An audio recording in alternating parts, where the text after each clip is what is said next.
Chapter 1156. Chapter 1154. Jiang Wen's tragic past. But why do you want to eat a poached egg while watching the sunrise? Linny didn't understand why Xiao Xiao would want to do that.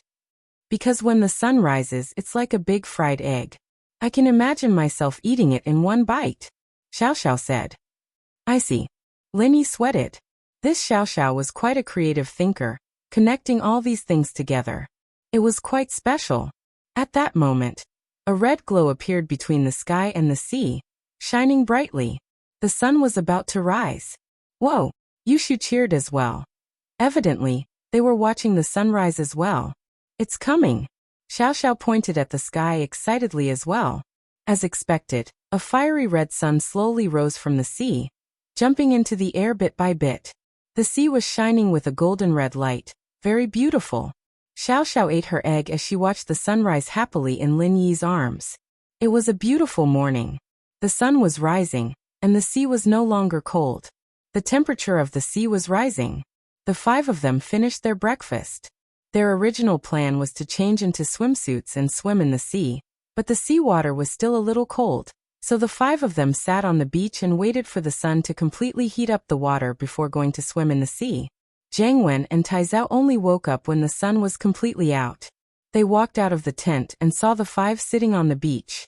Jiang Wen didn't hesitate at all as he walked over. Yao Yao sis, you're up early. You guys must be hungry, right? I have some nutritious breakfast here, it's almost hot. I'll get Taizao to bring some over. Let's eat together. No need, we're done already, Ming Yao said faintly. You guys eat. Ah, done. Jiang Wen blinked, but looked at the cooking utensils not too far away. They seemed to have been used today. He shrugged helplessly. If that's the case, then we'll just have a simple bite. The weather's nice today, why don't we go play in the water? Yao Yao, Shu, do you guys remember when we used to come to the beach together when we were kids? Of course I remember. Yushu spoke up before Ming Yao could. Did you get bitten by a crab? Why are you crying? That's right, your D**CK is broken. Sister Yao Yao can't marry you in the future. Otherwise, she won't have any sexual bliss. Quack. Jiang Wen blinked at Yushu's words, but he remembered that when he was playing at the beach when he was young, his dick was caught by a crab's pincer, and he almost broke it. Plus, the culprit was most likely Yushu. She was the one who released the crabs. Jiang Wen didn't have any proof, but he was pretty sure of it. From then on, Jiang Wen started to fear Yushu. This girl was too vicious, and he had to stay as far away from her as possible. He might even get castrated by her. At the thought, Jiang Wen couldn't help but admire Lin Yi a little. He had such a good relationship with Yushu. Was he not afraid of anything? Ha ha ha ha. Xiao Xiao started laughing after hearing Yushu's words. Who would have thought that Jiang Wen had such a tragic past? Ming Yao and Tang Yun, on the other hand, were too embarrassed to laugh out loud, but they couldn't help but laugh. This Jiang Wen sure was unlucky. That's all in the past, let's not talk about it. Jiang Wen laughed. Let's not talk about this, shall we go swimming later? Right, I even prepared swimsuits for you guys. Taizao, go get the swimsuits for Yao Yao sis and the others. Okay, I'll go get them now. Taizao happily went to get the swimsuits. Very quickly, Taizao came back with a bunch of swimsuits in his hands. Yao Yao, Shu, Tang Yun, Xiao Xiao, see if you guys like them? Jiang Wen passed the swimsuits to Ming Yao. Ming Yao didn't take it, but Yushu curiously took it and flipped through it. These are the latest international models. I had someone buy them from overseas. It took a lot of effort. Jiang Wen said proudly. What the hell is this? Ming Yao's face reddened at the sight of it. How was this a normal swimsuit? It was a sexy swimsuit, wasn't it? Her breasts were exposed, and even her thighs were exposed. Ming Yao wouldn't wear something like this in public. Her swimsuits were very conservative, covering her entire body, and this was a world of difference. Ugh. Jiang Wen didn't expect Ming Yao to react this strongly. Of course, he had to admit that he was being selfish. These swimsuits were all international brands, but he tried his best to choose the sexiest ones. His goal was to let Ming Yao wear them, and it'd be a feast for his eyes. As for Yushu, Jiang Wen didn't dare do anything to her, but she had a good figure, and her breasts were huge. Jiang Wen purposely chose a swimsuit that accentuated Yushu's figure. These are the latest international models, how can they be messed up? Jiang Wen said quickly. These are all designed by famous designers. It might be a little bold, but it's very pretty. You guys are in the prime of your youth, you should show off your beauty. Show it to you. Mingyao frowned. Ugh. Jiang Wen was a little embarrassed by Mingyao's question. Evidently Mingyao was really pissed, or she wouldn't ask something like this. I'm not wearing it. You can wear it if you want, Mingyao said. Jiang Wen felt a little awkward. It's fine if you don't want to wear it. I'm just being nice. Taizao, take it back. Jiang Wen felt that it was a pity, but there was nothing he could do. What could he do if Mingyao didn't want to wear it? He didn't doubt that Lin Yi would kick him into the Pacific Ocean if he dared to do that. Who was Lin Yi? Even House Yu would beat him up, let alone Jiang Wen. If Fighter Li hadn't died, Jiang Wen wouldn't be that afraid of Lin Yi, but now that Fighter Li was killed by some air gooden, and his new support hadn't arrived yet, he didn't dare fight Lin Yi head-on. Don't take them away, I want these swimsuits. Yushu stopped him. Chapter 1157. Chapter 1155. Shark meat again. I'll bring it home and wear it for shield bro. Yushu's words poured a bucket of cold water over Jiang Wen's head. Wah. Jiang Wen paused and his face changed. Show it to Lin Yi? Why did this girl like Lin Yi so much? Jiang Wen was envious, but at the same time, he thought that Lin Yi would be pranked by Yushu every day, and that she'd release crabs and lobsters to kill him. Give me half, I want it too. Xiao Xiao didn't back down. Sure, I can't do it myself anyway. Yushu didn't reject. Jiang Wen was a little dejected. He spent a lot of money on the swimsuit, and Lin Yi got it for free. He couldn't even see what he bought, how unlucky. But this amount of money wasn't much to Jiang Wen anymore. He waved his hand. Alright, I'll give it all to you. Let's go play in the sea today. We'll get some seafood too. It's daylight now. What do you guys want to eat? I'll get it for you. Jiang Wen looked at the crabs and other things crawling up the beach, and he knew that he might be able to get some big fishes later. At least he wouldn't have to go fishing in the dark like last night.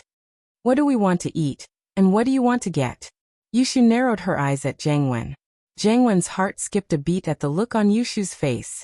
This girl wouldn't be playing tricks on him again, would she? It has to be in the sea, right? I won't be able to get it if it's not there. Jiang Wen laughed, pretending to be joking. Yao Yao and I want to eat shark meat.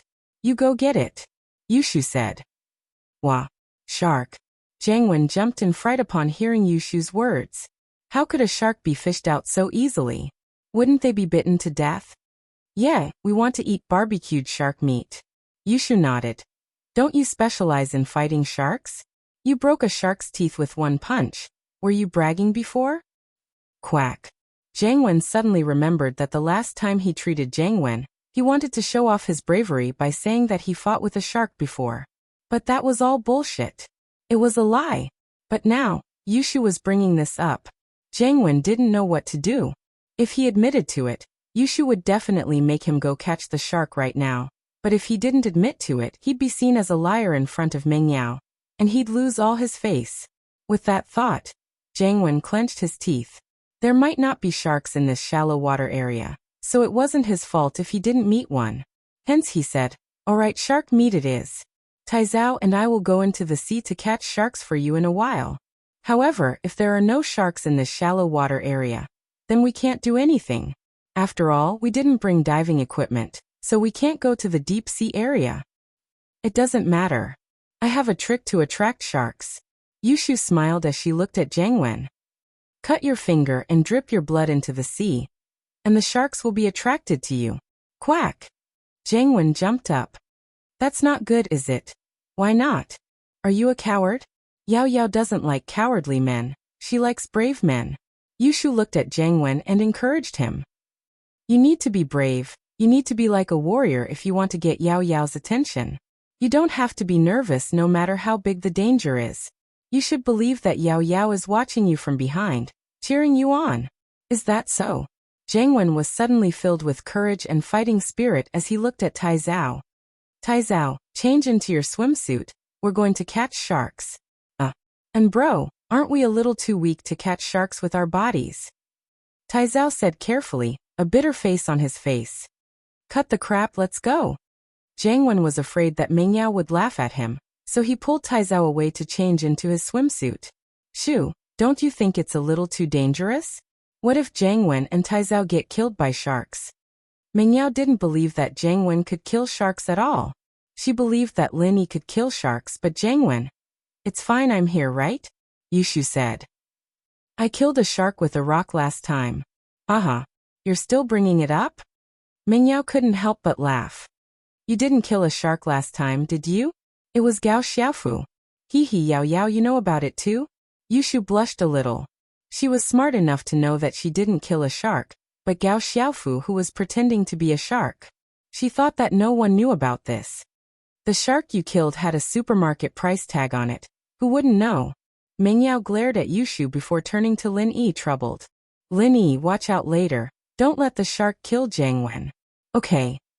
Lin Yi nodded, not asking any more questions. Lin Yi knew what Mingyao was thinking.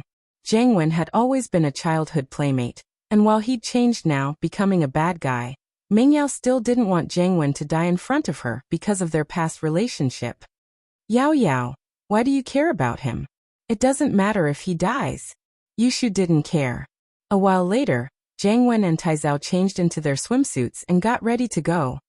Yao Yao, Shu, aren't you guys coming to play? Jiangwen asked. Yao Yao, are we going? Yushu turned to Mingyao. Mingyao nodded and turned to Tang Yin and Xiao Xiao. Let's go together? Sure. Tang Yin nodded.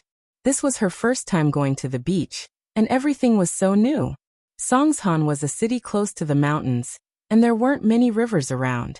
It took a long drive to get to the beach, and the only place close to the sea was the bungee jumping area in the amusement park, but it was a steep cliff, and below the cliff was the sea. It wasn't a good place to play. Tang Yin's family wasn't doing well, and her father was sick in bed, so she didn't have time to go to the beach. Mingyao and Yushu bought a lot of swimsuits in the supermarket, but they were all conservative types. They brought some for Tang Yin and Xiao Xiao. Chapter 1158. Lin Yi's loss of composure. I don't think that's a good idea. You guys pick first. Tang Yin was a little embarrassed. Mingyao and Yushu were the ones who bought the swimsuits. It was only right for them to pick first. These swimsuits are all the styles that Shu and I like. We won't buy the ones we don't like, so you guys pick the ones you like. Shu and I like the rest too. Mingyao explained with a smile.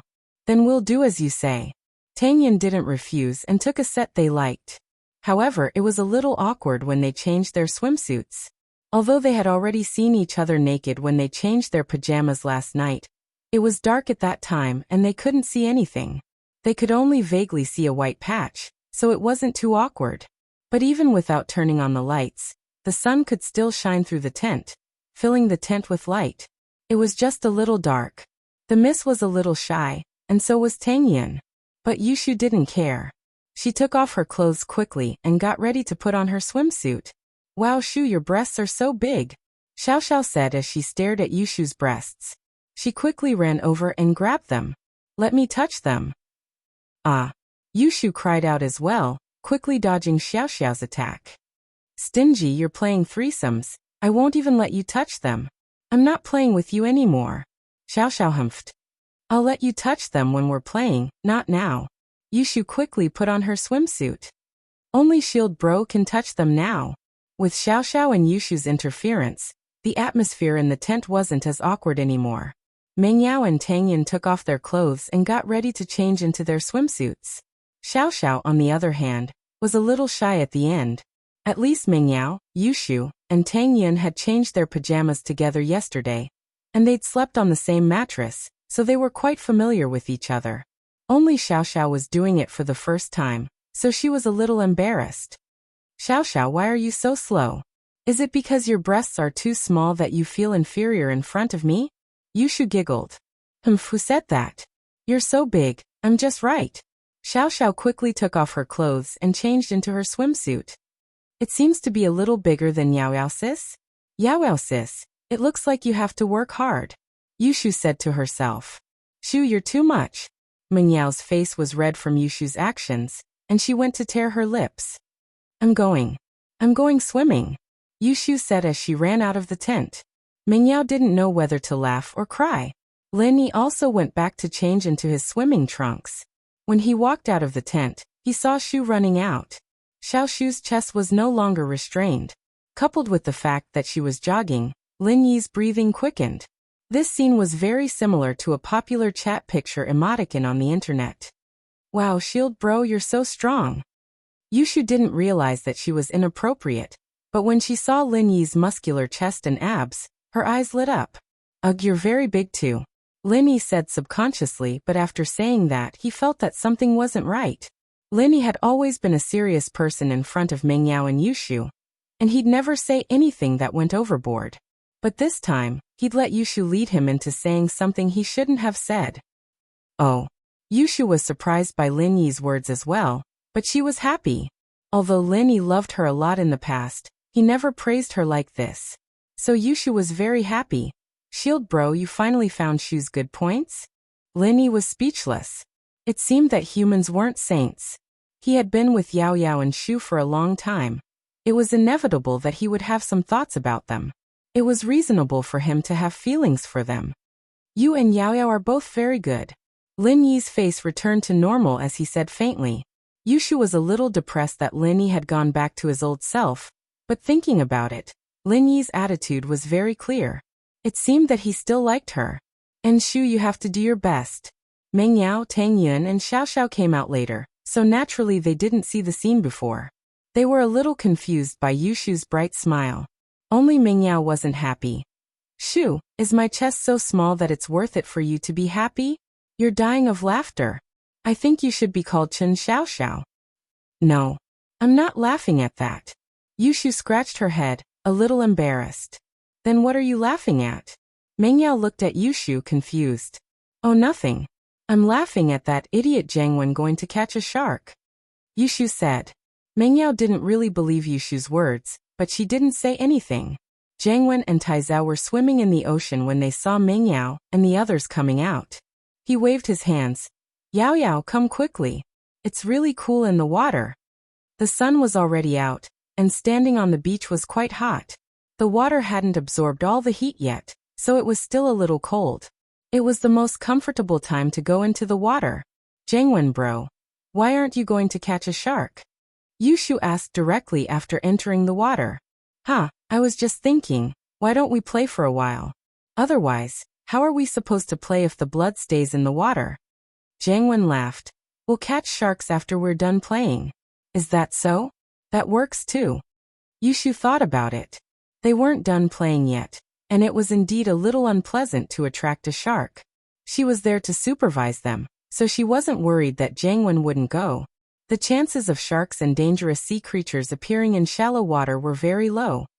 But Linyi was still very vigilant, watching the surface of the sea, ready to make a move at a moment's notice. Wow, there are abalones on the reef.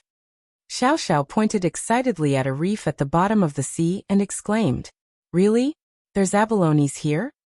Yushu rolled her eyes and called out to Jiangwen. Jiangwen bro, there's abalones here. Come catch some abalones for lunch. Chapter 1159. Let me tell you a secret, it's right here. Hurry up and catch it. Yushu pointed at the reef in the water. That's too easy, watch me. Jiangwen thought that this was a good chance to show off his bravery. He gathered his strength and said to the abalone, Little abalone, I'm coming. But Jiangwen's thinking was too simple. The abalone was stuck to the reef like it was glued to it. Even a cow would struggle to pull it away. Jiangwen, on the other hand, didn't know that he was treating the abalone like a clam, thinking that he could just pick it up. And so, Jiangwen felt that something wasn't right. Why was the abalone so tight? It was as if it was growing on the reef. Taizao, come help. Let's pull it together. Jiangwen said to Taizao. All right, let's pull it together. Taizao was scared of ghosts and sharks, but this little abalone was nothing to him. He and Jiangwen started pulling it with all their might. Jiangwen bro, Taizao bro go. Yao Yao is watching you guys. Yushu cheered them on as she slipped away with Xiaoxiao, leaving the two idiots pulling the abalone with all their might. Yushu and Xiaoxiao ran over to Mingyao and Tang Yun's side, laughing their heads off. What's wrong with you two? Mengyao asked curiously. Jiangwen and Taizao are pulling the abalone with their hands, Yushu said. Pulling the abalone with their hands? Mengyao blinked. Can that thing be pulled out with their hands? Don't we have to use special tools to pull it out? Didn't we watch an episode of Animal World before? It's about abalone, right? Yeah, those two idiots must have never watched it before. They think they can pull it out with their hands, Yushu said.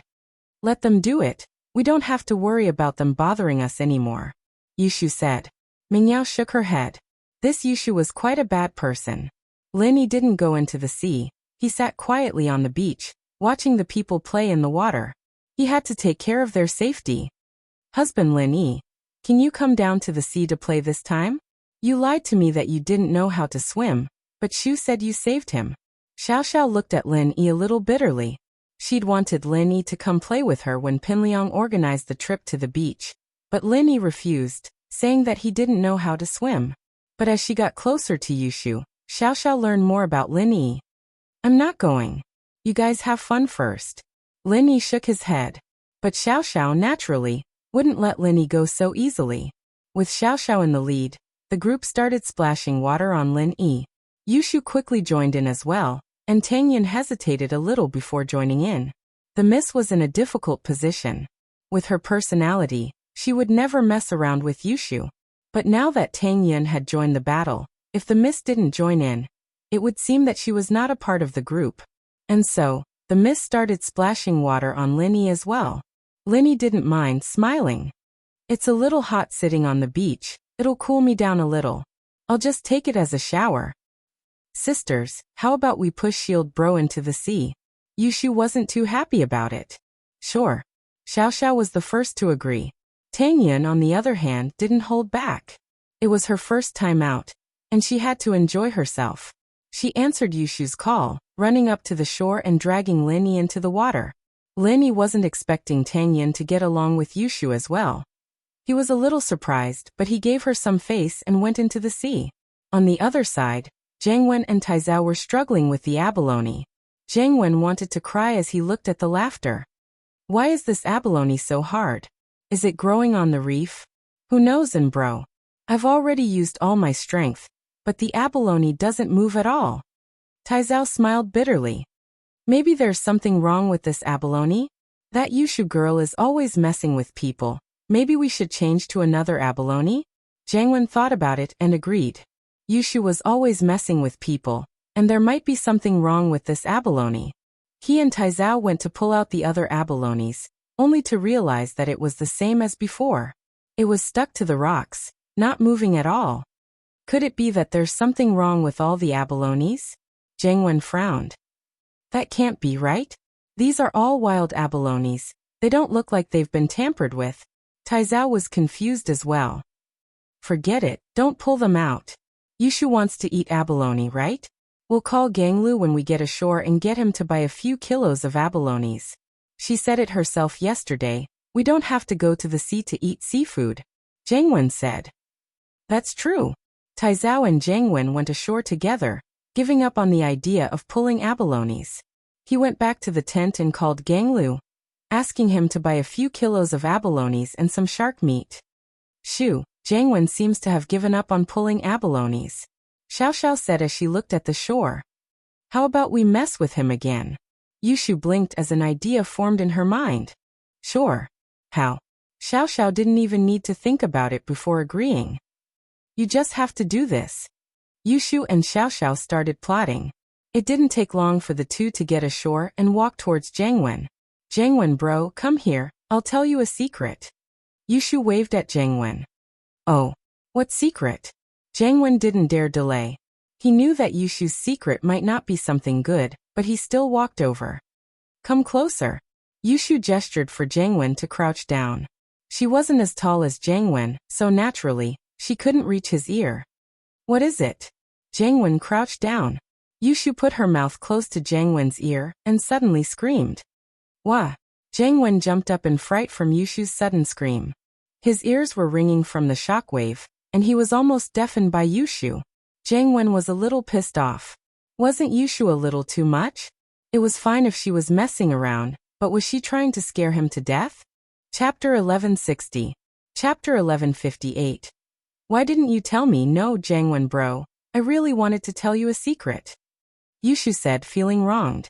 You really wanted to tell me a secret? What kind of secret do you want to tell me? Jiangwen frowned. And bro, bad news. Something big happened. Taizao ran over from not too far away, panting as he spoke. Wait a minute, what's going on? Wait for Lil Sis Shu to tell me the secret first. Jiangwen waved his hand, gesturing for Taizao to calm down. Jiangwen bro, I actually wanted to tell you. Xiao Xiao wants to put a crab in your pants. Yushu said. Then tell me.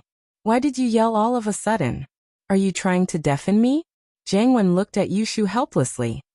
No, I yelled because Xiao Xiao came just now and she put crabs in your pants. I saw it and jumped in fright. Yushu said embarrassedly. Gah. Jiangwen jumped up again, holding his crotch with both hands as cold sweat dripped down his forehead. I pinched my balls, it hurts. Oh Jiangwen bro, I've told you the secret. I'll be going first, keep your balls hurting. Yushu waved at Jiangwen and turned to leave. Jiangwen held his crotch as he jumped up and down, not daring to take off his pants in front of everyone. He could only run into the tent. Once inside the tent, Jiangwen quickly took off his swimming trunks, and a small crab happened to be clamping onto Jiangwen's balls. Taizao, come help me, I can't use my strength. Jiangwen called out, troubled. Little crab, come down, it's not fun over there. Taizao said with his head lowered. Are you a crab? Does it even understand what you're saying? Hurry up and help me take it down. Jiangwen was very pissed off. Why was he talking to a crab at a time like this? Taizao didn't dare say much as he carefully reached out to pull the crab, only to find that Jiangwen was on the verge of tears. My balls, I pulled them. But it won't come down even if I don't. Taizao didn't know what to do. He didn't know if he should continue or stop. Can't you be more careful? Should we break its claws first? Jiangwen said. I'll try. Taizao nodded carefully. As a result, a great drama of wailing and howling unfolded in the tent, and a real pain in the ass was born. Yushu and Xiao Xiao, on the other hand, went back to playing with Lin Yi Mingyao and Tang Yunxiao as if nothing had happened. What happened to Jiangwen? I think he's injured. Mingyao didn't know what was wrong with Jiangwen. Jiangwen's cries were so shrill that even Mingyao could hear them from afar. His balls are hurting. Yushu said. Balls. Balls. Mingyao's face reddened. Balls were a common phrase in the internet, but it was mostly used by men. Girls didn't have balls after all, and it wasn't elegant to say that out loud. Mingyao especially didn't know how to say that. Naturally, she felt a little embarrassed hearing Yushu say that. But Mingyao was a little puzzled. Why was Jiangwen having balls all of a sudden? His balls got clamped by a crab. Xiao Xiao explained. Huh. Mingyao paused. She didn't know what it felt like to have his balls clamped by a crab, but it probably wasn't a good feeling. Why is he so unlucky? Why is he getting that?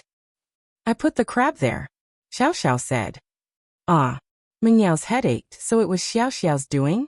Looking at Yushu's face, it was probably the two's teamwork.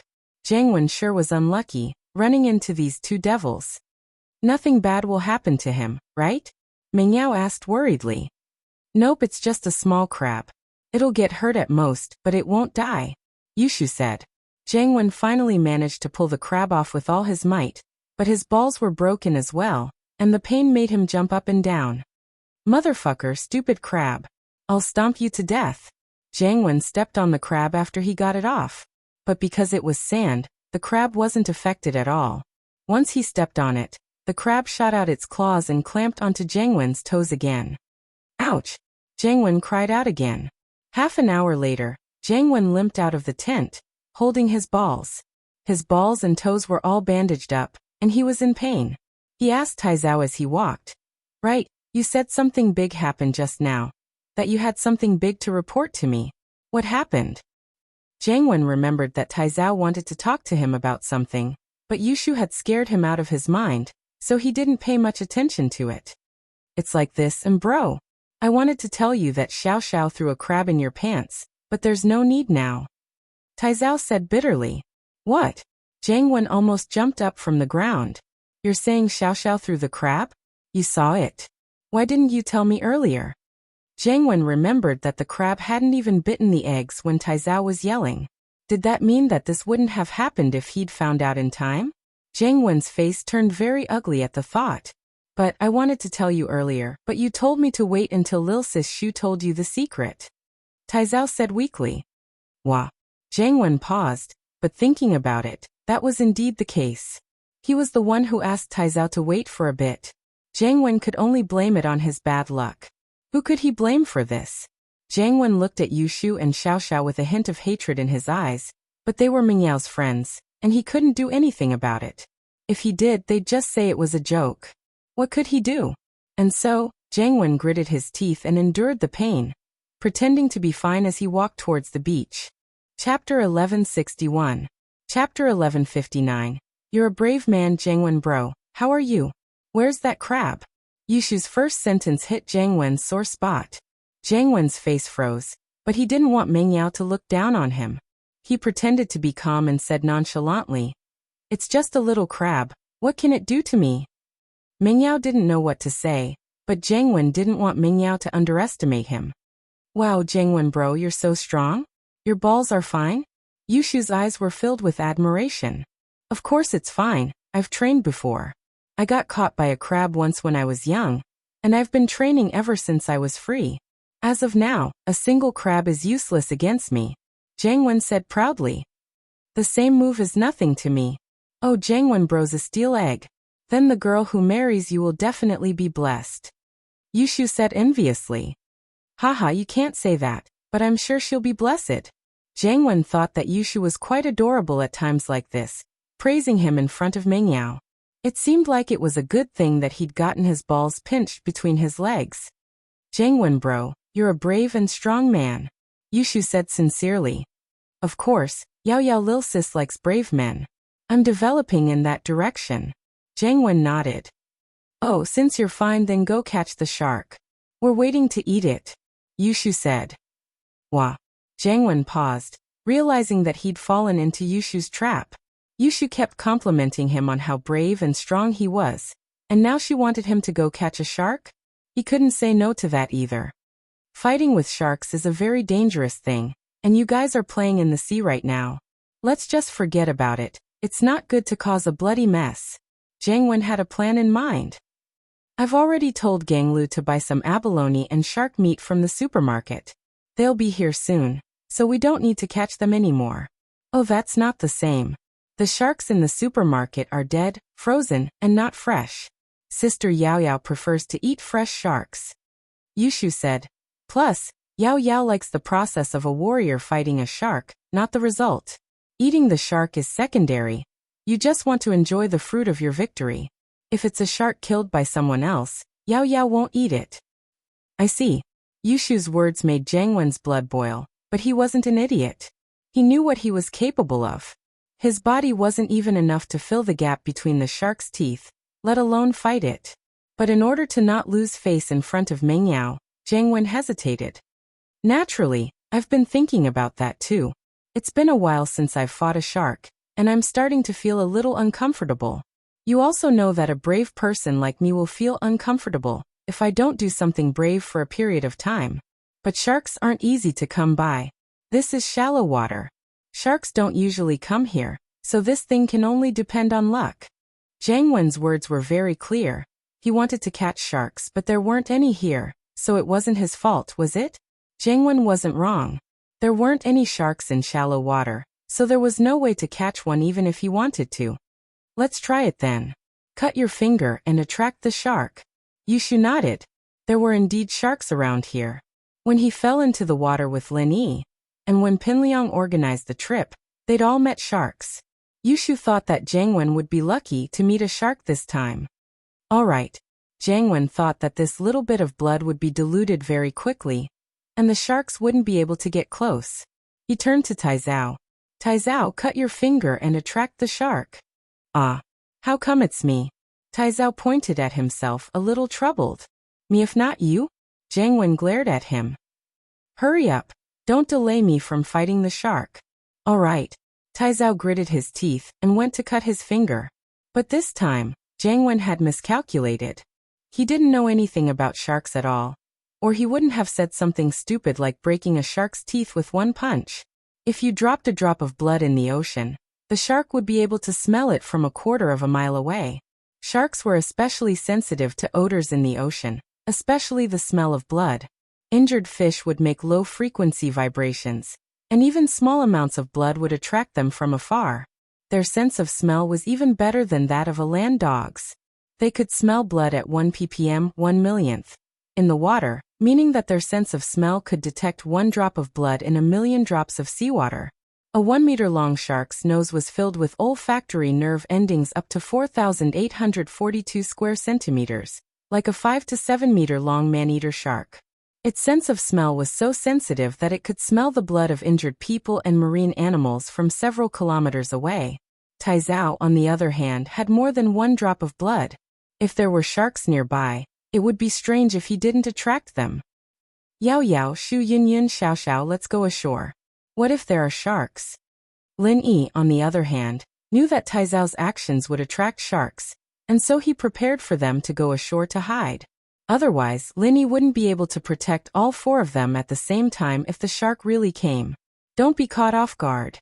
Seeing how serious Lin Yi was, the miss didn't say much. She nodded. All right, Shu, let's go rest for a bit. We'll get some sun. Tang Yun and Xiao Xiao naturally listened to Lin Yi. Lin Yi had his reasons for telling them to go ashore. That's good too.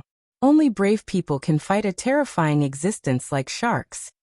Jiang Wen was a bit surprised at Lin Yi's cowardice, but the more cowardly Lin Yi was, the happier Jiang Wen was. Only Lin Yi's cowardice could highlight his bravery. Lin Yi smiled faintly and didn't say anything.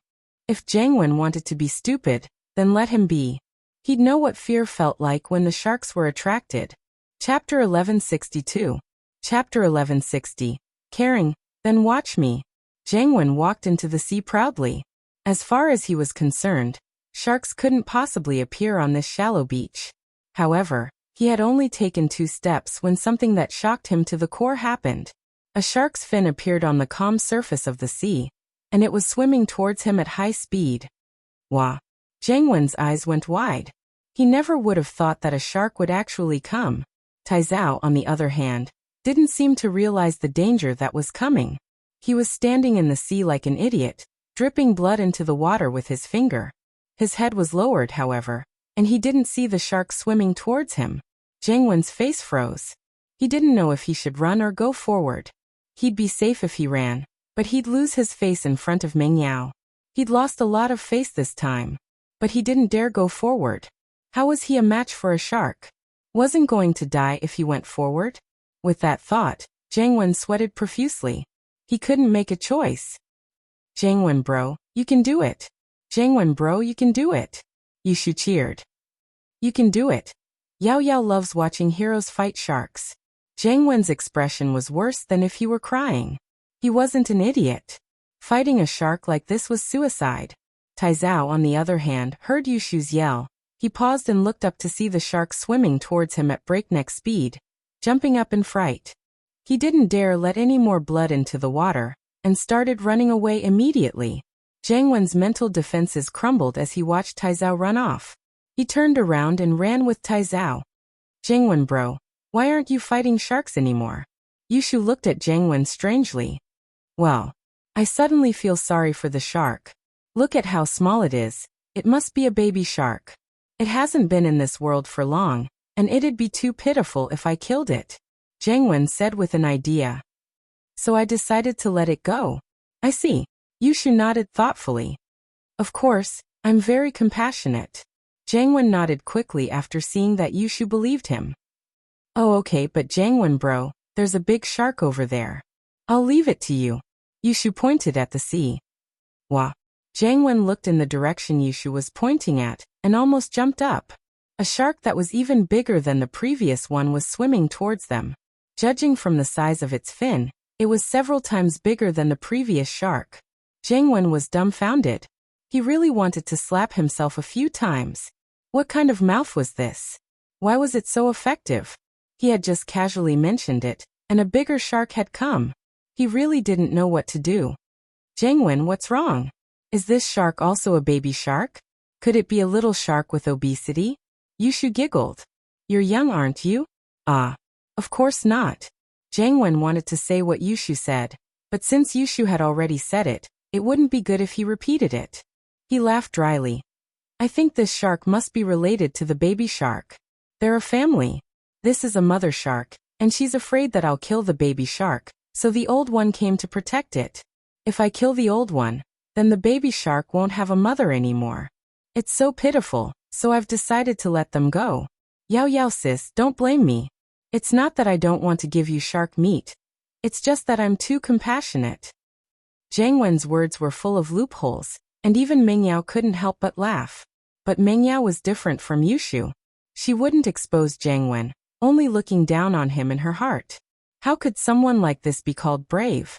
Finally, after the two sharks circled the nearby waters, they did not find their target, and swam away after finding nothing. Only then did Jiangwen let out a breath of relief, his face a little awkward. He didn't know if Mengyao believed him or not, but he couldn't tell from Mengyao's expression at all. Mengyao was still as calm and expressionless as ever. But just when Jiangwen didn't know what to do, someone came to his rescue. It was Ganglu. At this moment, Ganglu was driving a Toyota off-road vehicle to the beach. He stopped the car and ran towards Jiangwen with the abalone and shark meat he just bought from the supermarket. And bro, I've bought everything according to your orders. The abalone is the highest grade of Hokkaido abalone. It's very precious, and the shark meat is very fresh. Ganglu said as he handed the two big bags to Jiangwen. Jiangwen was overjoyed at the sight. Now that the seafood was here, he didn't need to go into the sea to fish it, and he didn't need to fight the shark. Ganglu, good job. Jiangwen took the bag with a smile. But the bag wasn't even in Jiangwen's hands for a second before Yushu snatched it away. Jiangwen bro, you're a kind person. These abalones are alive. You can't bear to eat them, right?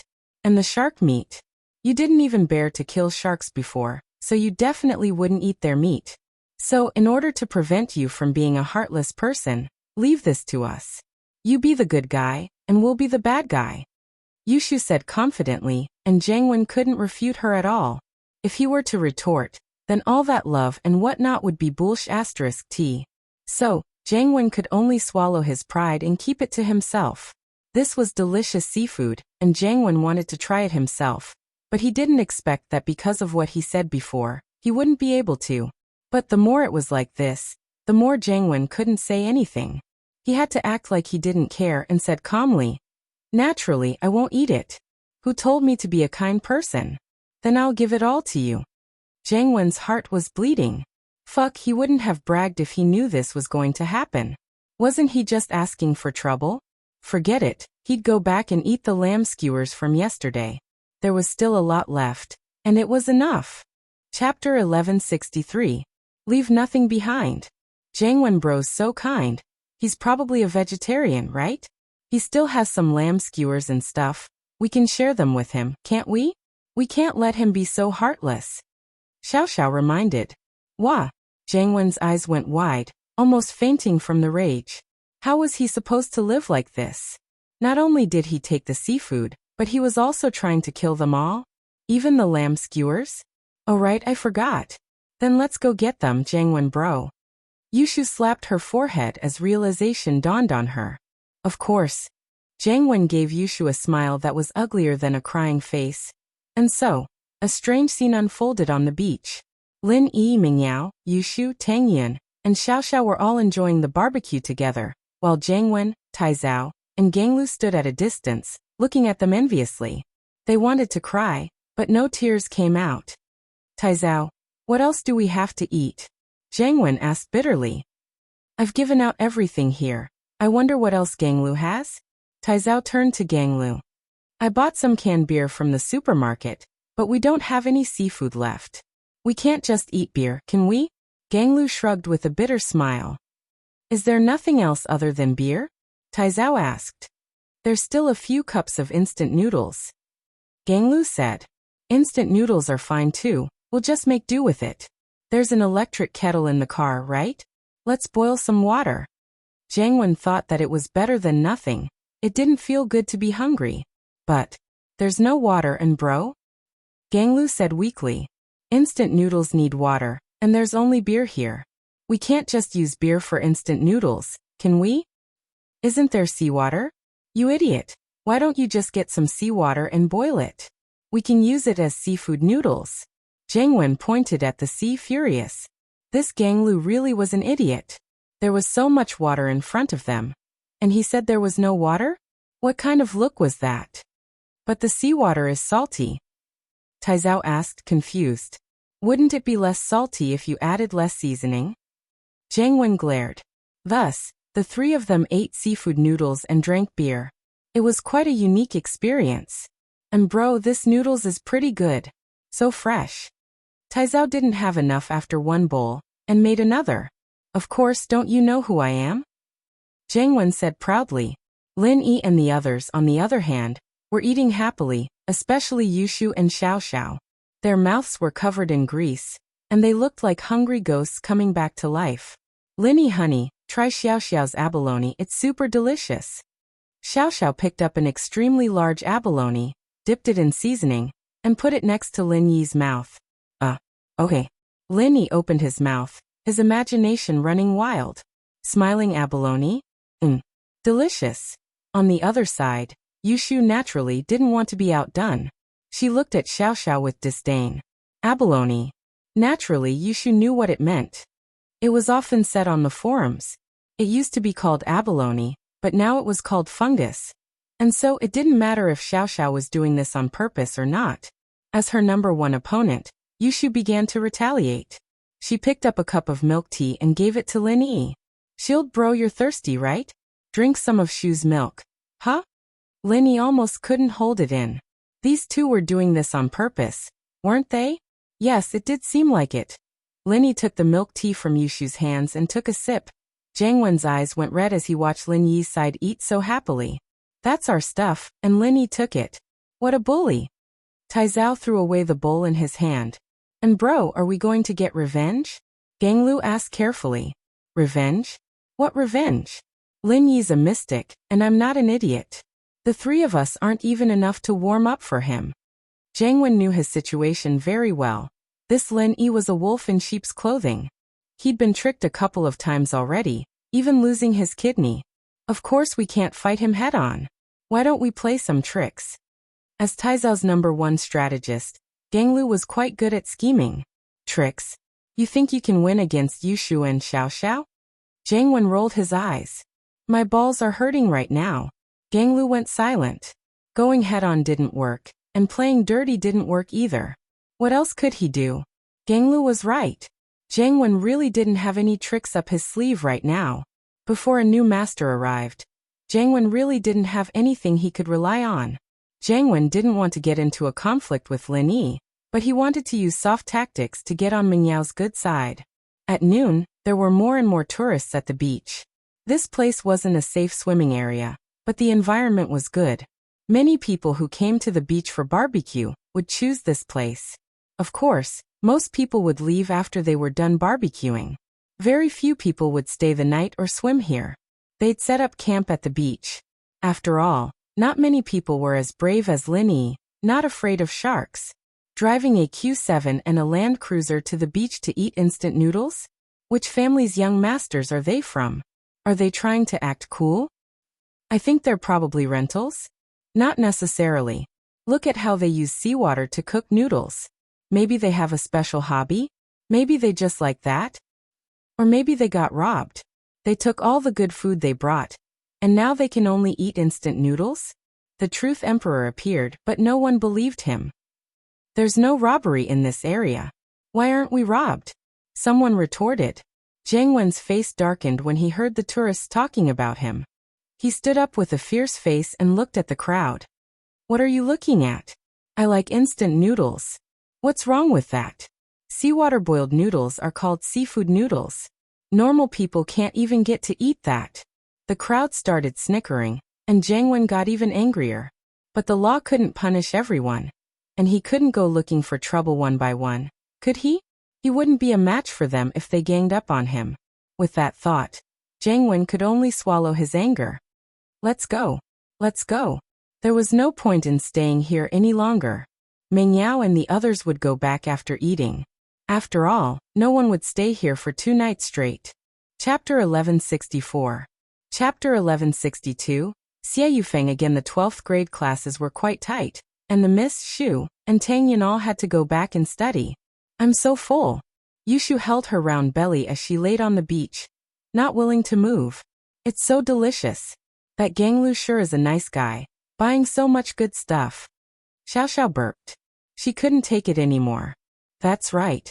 Ming Yao and Tang Yin, on the other hand, were more gentlemanly. They were the type who only tasted a little, and wouldn't keep eating just because the food was delicious. Isn't that Lin Yi? There's also Ming Yao, Yushu, Tang Yin, and Xiao Xiao?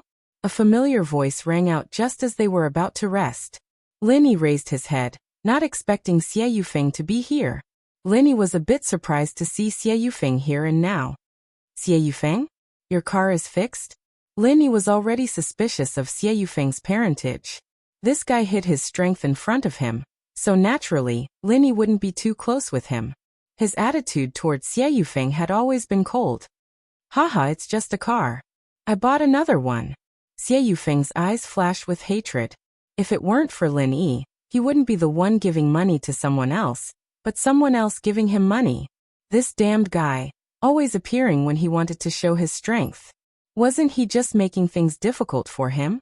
Originally, Xie Yufeng didn't want to greet Lin Yi today, but thinking of the heavy responsibility his family gave him, he had to investigate Lin Yi's background. He had to pretend to get close to Lin Yi, hoping to get some information from Lin Yi.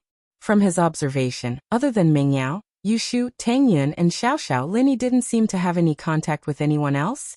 This brat seems to be flirting with girls all day long. Ming Yao, Yushu, and Xiao Xiao's backgrounds were obvious to Yufeng. Other than Tang Yun, who was a commoner, all 3 of them had some background. However, all 3 of them got along very well with Lin Yi. It had to be said that Lin Yi was very powerful. If he didn't have a bit of skill, he wouldn't have been able to get the favor of these 3 girls. Could it be that Lin Yi was really a disciple of a hidden family, or even someone from an ancient sect? The more Yufeng interacted with Lin Yi, the more he couldn't figure out Lin Yi's background, so he didn't dare to act rashly. He was a prideful person, thinking that he could kill Lin Yi with one move, but after all these setbacks he had calmed down. He was waiting for the Xiao family to make the first move. He didn't have much hope before, since the Xiao family had fallen to a certain point, and they couldn't even take care of themselves. How would they have the time to cause trouble for Lin Yi? But now, the Xiao family had the support of the Hidden House Pie, and the people Lin Yi injured were from the Hidden House Pie, so Yufeng didn't want to be the one to take the lead. Letting the Xiao family take the lead and kill Lin Yi would be the best. Even if they didn't kill Lin Yi, they would be able to find out more about Lin Yi's background. Yufeng wasn't an idiot. He had a more important mission right now, and that was to hit on Lingshan. This was the genius girl of House Song, and she was very pretty. He heard that House Song's arts were very suitable for dual practicing, and once he got her in his bed, wouldn't his kung fu improve by leaps and bounds? He heard that the old man of House Song was a useless martial artist, yet he was forcefully pushed to the late phase of golden class. He was a genius, so wouldn't he be able to go straight to Earth class? With that thought, Yufeng abandoned all his previous plans and gave up on the girl beside Lin Yi. This wasn't a joke. Lingshan was working in Songshan, and if she knew that he was hitting on girls in school, her impression of him would plummet. It wasn't uncommon for noble houses to have multiple wives and concubines, but there were some things that didn't matter. Plus, Xie Yufeng hadn't even gotten married yet, and he was already thinking about getting a concubine? That was a huge taboo. And so, Yufeng calmed down and didn't target Lin Yi. He was just a little puzzled. Why wasn't the Xiao family making a move yet? What were they waiting for? Oh, do you have anything else? If not, we'll be leaving. Lin Yi looked at Yufeng. He didn't want to talk to him anymore. Alright, you guys have fun, I'll be leaving. Yufeng nodded and turned around, his face a little dark. Yufeng came here today to check things out. He'd heard from his contacts in the Songshan police station that Lingshan was on leave tomorrow and the day after. He wasn't surprised at all, since different departments had different rules when it came to holidays. It was normal for Lingshan to be on duty during the holidays. Yufeng planned to officially invite Lingshan over tomorrow, but he wasn't very familiar with the tourist attractions around Songshan. In order to avoid a situation where he had to make a last-minute effort, he decided to come over first to check things out. So today he drove around with Penghu and Songming, but didn't expect to bump into Lin Yi. Yufeng brought some barbecue ingredients today, planning to practice with Penghu and Songming. It was also a way to practice his barbecue skills. And so, after Yufeng came back from Lin Yi's place, the three sat on the ground, ready to start barbecuing. Lin Yi glanced at Yufeng and the others, not bothering with them. After resting for a bit, the five were about to leave when Lin Yi saw someone he didn't expect. Chen Shi, the girl Lin Yi and Xiao Xiao met at the beef noodle shop. She was with an old man, picking up trash on the beach with a sack. This area was filled with people who came by themselves to barbecue and barbecue. The beer bottles and soft drinks were also thrown on the ground. There were even some rich people who didn't even want the iron skewers and grill from the mutton skewers. They just threw them on the beach and left. Therefore, every holiday and weekend, if one were to scavenge here, they would have a good harvest. Chen Shi's harvest today was quite a lot. One could tell from her blushing face that she was very happy. But Lin Yi's eyes landed on the old man beside Chen Shi. A mystic late-phase peak spiritual practitioner? Lin Yi's eyes were about to fall out of their sockets. A mystic late-phase peak spiritual practitioner, coming out to pick up trash? Why was this world full of weird situations? Chapter 1165. Conflict and Lesson. Lin Yi wanted to observe this old man for a bit, just what was going on with him. Chen Shi and the old man shuttled past the tourists barbecuing on the beach, picking up the beverage cans and beer bottles that they threw around. Many people looked at them with disgust and disdain. Of course, Chen Shi didn't notice Lin Yi. She probably didn't have time to pay attention to other people. Her attention was all on the bottles. Soon, Chen Shi walked to Yufeng's side. Just like before, she picked up a beer can beside Yufeng, but after picking it up, she realized something was wrong. There was still beer in the beer bar. It wasn't empty. Chen Shi quickly put it down, but her actions were clearly seen by Xie Yufeng. Yufeng was furious and pointed at Chen Shi. "Little bitch, what are you doing?" "I'm sorry. I thought it was an empty can." Chen Shi quickly apologized to Yufeng. This had happened before, but Chen Shi could only swallow it. After all, she was here to pick up trash, so it was her responsibility. Some tourists were unreasonable, but Chen Shi couldn't do anything about it. "Sorry? Sorry is enough. Fuck, I'm so unlucky." Yufeng was happily eating, a mouthful of meat and a mouthful of beer, but Chen Shi almost took the beer away. Although he put it down in the end, looking at Chen Shi's dirty face, could the beer still be drinkable after she touched it? With that in mind, Yufeng picked up the half-empty can of beer that Chen Shi touched and threw it at Chen Shi, causing the beer to spill all over Chen Shi's body. The old man beside Chen Shi wasn't spared either. He was also drenched in beer. "Kid, you should forgive people when you can. Don't you think you're going a bit too far?" The old man frowned as well. He didn't think that Yufeng would be this arrogant. He'd had some conflicts with other people when he was picking up trash, but they'd just scold him a little and let it go. Yufeng didn't do this, pouring beer all over other people's bodies. "Too far? Old man, let me tell you, if she wasn't a little girl, I'd have slapped her in the face if it were you." This was already considered light. What the hell was that? How dare you meddle in other people's business? Xie Yufeng was humiliated by Lin Yi. And then he was beaten up by Iron Fist Wu and extorted a large sum of money from him. Naturally, he was in a bad mood. He wanted to find someone to vent his anger on, and these two scavengers came to him. Chen Shi was indeed very pretty, on par with Meng Yao and the others, but she was wearing tattered clothes and a straw hat, which made her look less attractive. What was Xie Yufeng's background as well? The young master of House Yu. In his eyes, people like Chen Shi were the lowest of the low. So what if she was pretty? Even if it looked good, he wouldn't bother to do it for free. He felt that it would be a loss of face.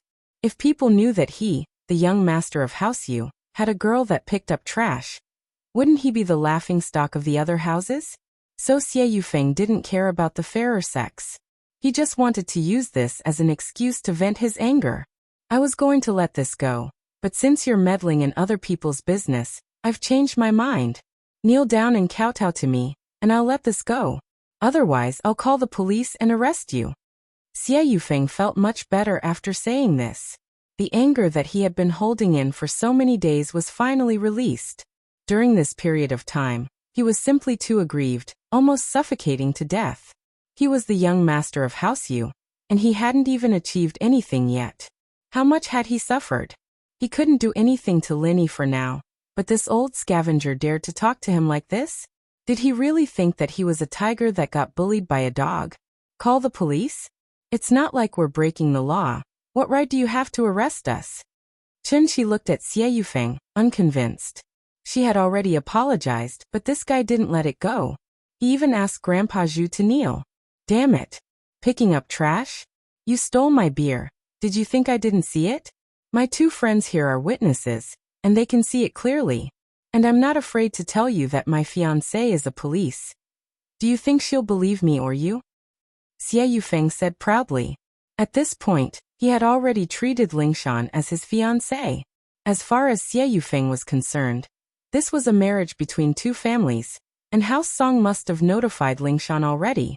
Although the two houses weren't officially engaged, the two heads of the houses had discussed it, and it was basically set in stone. There wouldn't be any problems. Next, it would be a matter of whether or not the two of them got along well. As long as the two didn't have too big of a conflict and got along well, the next step would be to discuss the marriage. Unless the two of them didn't see eye to eye with each other. Or if there was a bigger conflict, they would consider it. Of course, in many cases, for the sake of face, even if the two of them didn't get along, they would still force the marriage for the sake of the big picture. After all, it was already decided, and if they broke up because of some reason, it wouldn't look good. Grandpa Zhu's eyes flashed coldly. As a mystic late-phase peak spiritual practitioner, he wouldn't have come out to pick up trash if he wasn't asked by the head of the house. But this little young master actually wanted him to kneel down. How could he take it? Yufeng's arrogant attitude had triggered Grandpa Zhu's murderous intent. He decided to teach this arrogant bastard a lesson. If he wasn't afraid of trouble, he would have killed him on the spot. Good, very good. Grandpa Zhu didn't get angry, but smiled instead. He reached out to pat Yufeng's body. It looked like he was patting Yufeng's shoulder, but it was actually filled with killing intent. A mystic peak like Grandpa Zhu had a lot of tricks up his sleeve. What he wanted to do was to pour his pure qi into Yufeng's body.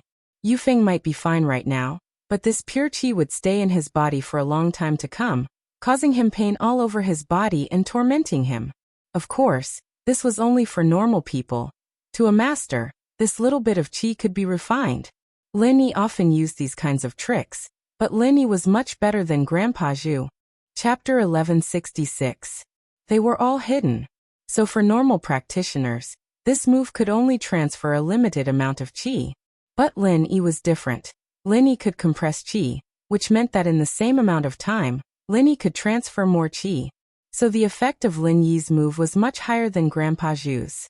Lin Yi's move could even deal with high-level practitioners. You can refine a little bit of qi, but I'll give you a lot of it. Let's see how you refine it. Even if you can, it's not something that can be done in a day. And if you refine too much of it, you might even go crazy. Wasn't Yao Wang in the same situation? His entire body was covered in needles, and under each needle was the compressed energy sealed by Lin Yi. Unless Yao Wang used all his strength to refine it bit by bit, or he had some miraculous medicine, or he had the help of a master, but Yao Wang didn't have any of that right now. He could only endure the needles every day. He was angry, but there was nothing he could do. But what Grandpa Zhu didn't expect was that when he reached out to transfer the energy into Xie Yufeng's body, an accident happened. Xie Yufeng dodged Grandpa Zhu's palm effortlessly, tilting his body to the side. His eyes were filled with disbelief. Mystic late phase peak. Mystic early phase peak? Grandpa Zhu paused as well. He wanted to teach Xie Yufeng a lesson, but he didn't expect this person to be a master as well. Wasn't this a bit too dramatic? He was just picking up trash at the beach, and he met a mystic class master? Grandpa Zhu was surprised at Xie Yufeng's age, but he was also worried. It wasn't that he was afraid of Xie Yufeng's strength, but that his identity would be exposed. All these years, he'd been following the orders of the head of the house, staying by Chun Shi and her mother's side. He'd never made a single mistake, but now something like this happened. Luckily, Chunshi didn't understand the division of strength in the martial world, and she wouldn't understand what Xie Yufeng meant.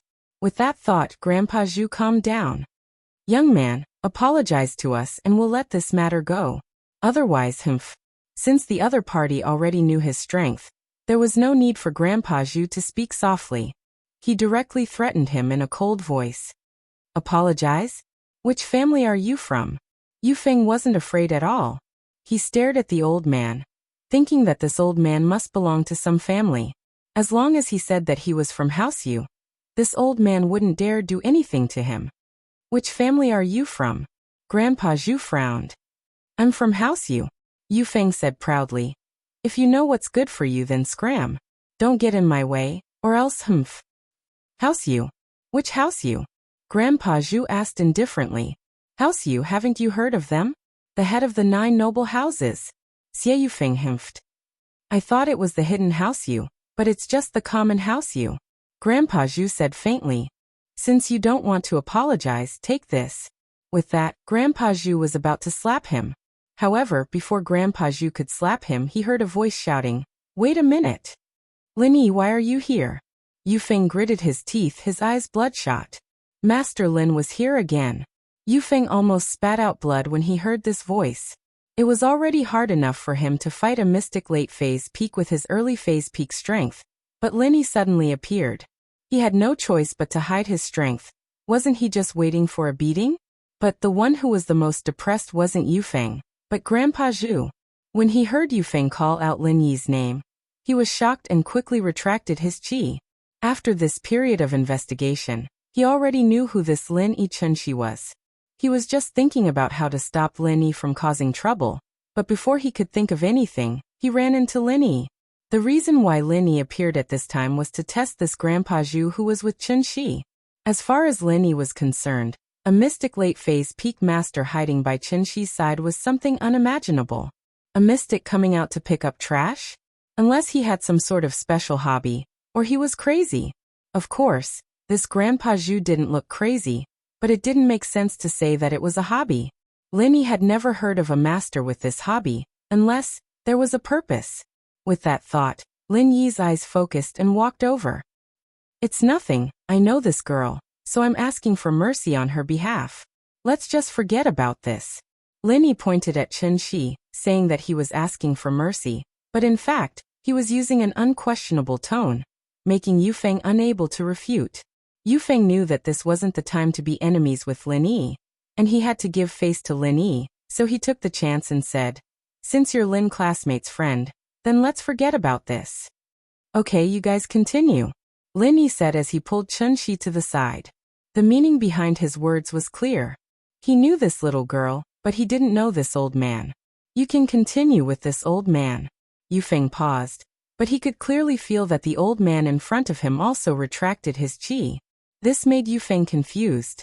He was afraid that Lin Yi would see through his strength, but this old man was also afraid that Lin Yi would see through his strength? Otherwise, why would he hide his strength the moment Lin Yi came? Grandpa Zhu retracted his gaze and walked towards Lin Yi and Chunshi, not talking to Yufeng anymore. At this moment, Yufeng was even more certain of his suspicion. This old man was definitely afraid of his strength being exposed. Otherwise, why did this old thing act as if nothing had happened just now when he was still clamoring that he would let him take a slap from him? Yufeng analyzed and came to a conclusion. This old man and Lin Yi had some sort of secret, just like him. As if he was on steroids, he got excited and pointed at Grandpa Zhu. Old man, don't go. Didn't you want to hit me? Take a slap from me first. As soon as he finished, he raised his fist and punched the old man's back. Chapter 1167. Chapter 1165. Stupid or genius? Yufeng was overjoyed as soon as his fist hit the target. As expected, his guess was right. This old man was the same as him, hiding something. He was hiding his strength as well. At the thought of this, Xie Yufeng raised his fist and punched again and again. Without qi, Yufeng could still teach this old man a lesson. Grandpa Zhu was stronger than Yufeng, but under the situation where neither of them used qi, Yufeng had the upper hand. Yufeng was a young man, so he had the upper hand in terms of stamina. Qi aside, Yufeng's physique was far stronger than an old man's, and so Yufeng started beating the old man up. She didn't think that Yufeng would start beating people up in the blink of an eye. She jumped in shock. Seeing Lin Yi's surprise and joy, Qi's face turned to worry. Big brother, don't you know that person?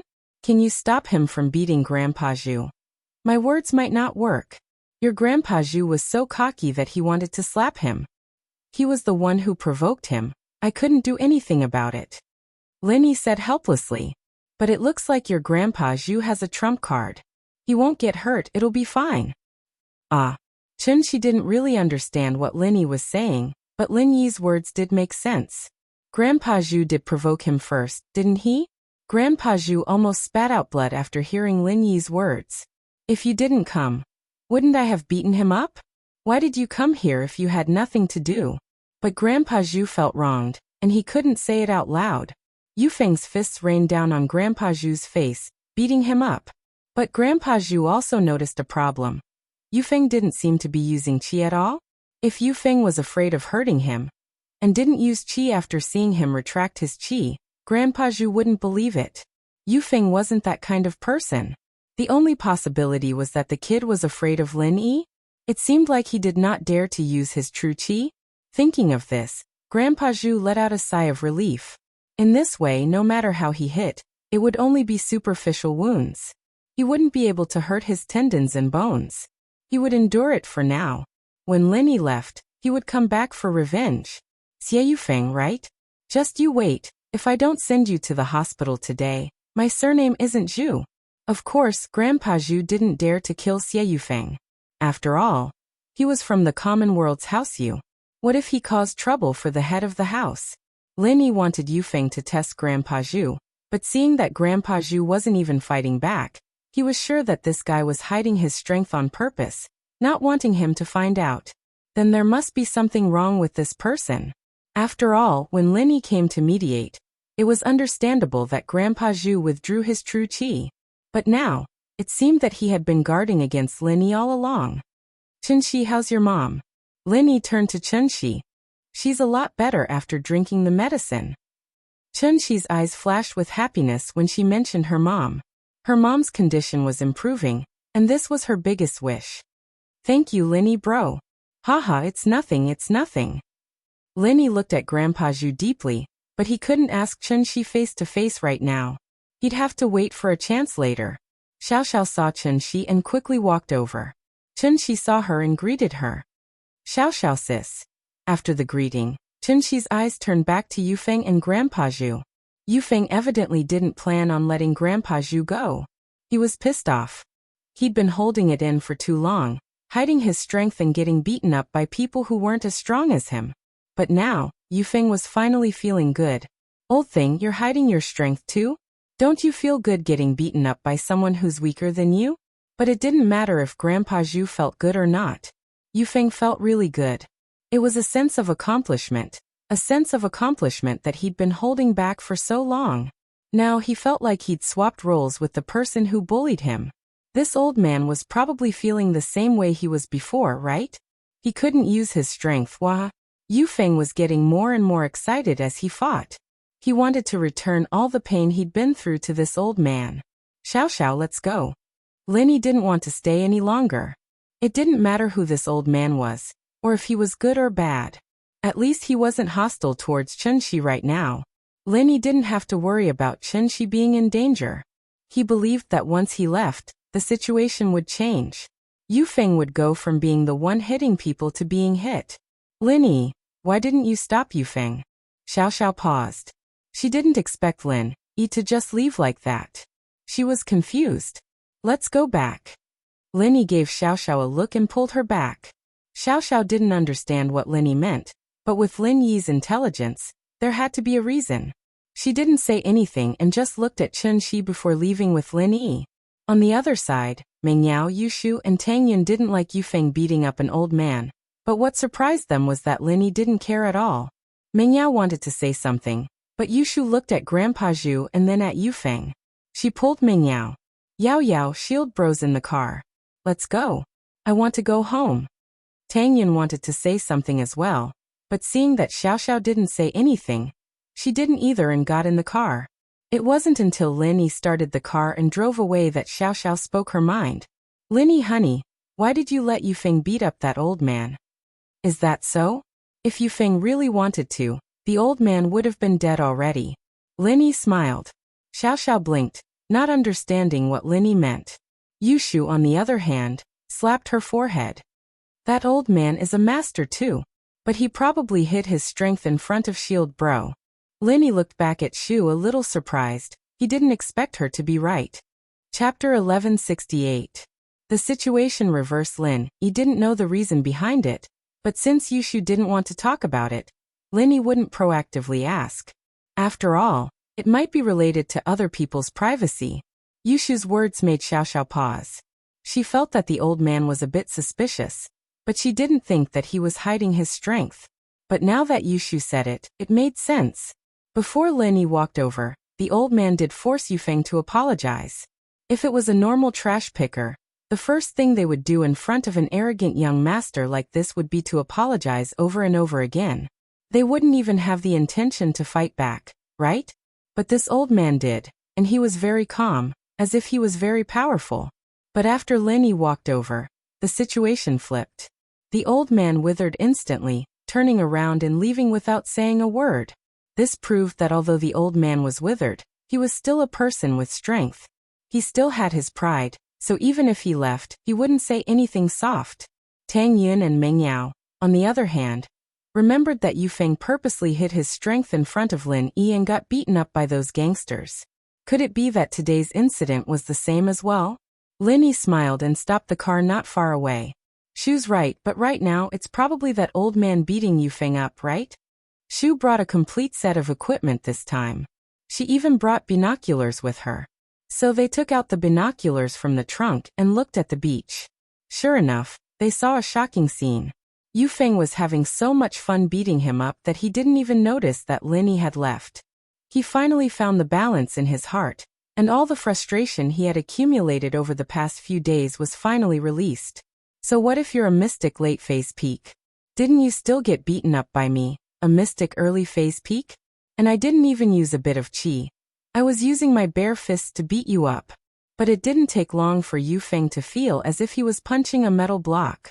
The next moment, Yufeng realized that the old man was gathering his chi again.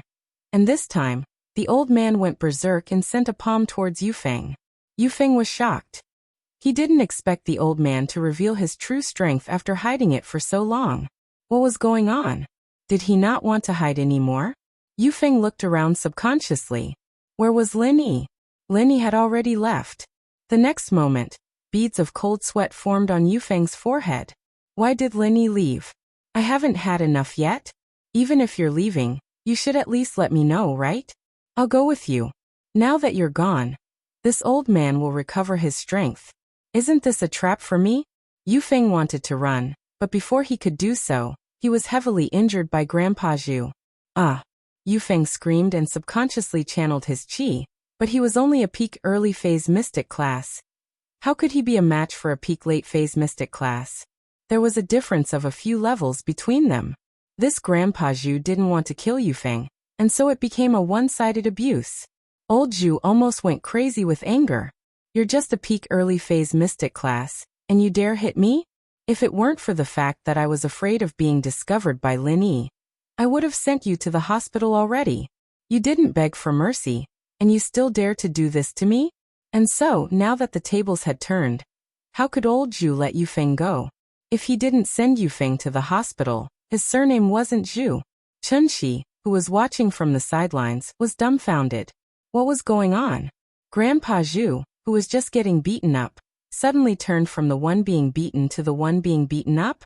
Wasn't this change a little too fast? Little bastard, didn't you beat me up? Aren't you fierce? Let's see if you can still do it now. Old Zhu was infuriated. You're just a disciple of the common world's house you. And you're acting like this? If you're stronger than me, then I won't say anything if you beat me up. It'll be my bad luck. But you're so weak, and you're still acting like this? Do you want to die? Spare me, Grandpa, spare me, I was wrong. Yufeng gave in immediately, not even thinking of fighting back. He was a mystic class, but he was only a peak early phase mystic class, while old Zhu was a peak late phase mystic class. The difference was too big and Yufeng didn't dare fight back. If it was Lin Yi, he could rely on his practitioner's arts and pure qi to fight against Yufeng. But Yufeng's strength came from the accumulation of elixirs and elixirs.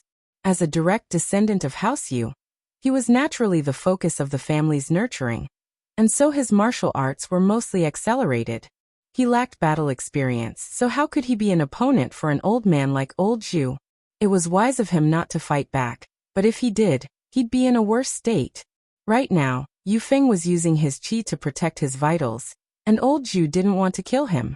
Yufeng looked like he was heavily injured, but his meridians weren't damaged, only his bones and tendons were injured.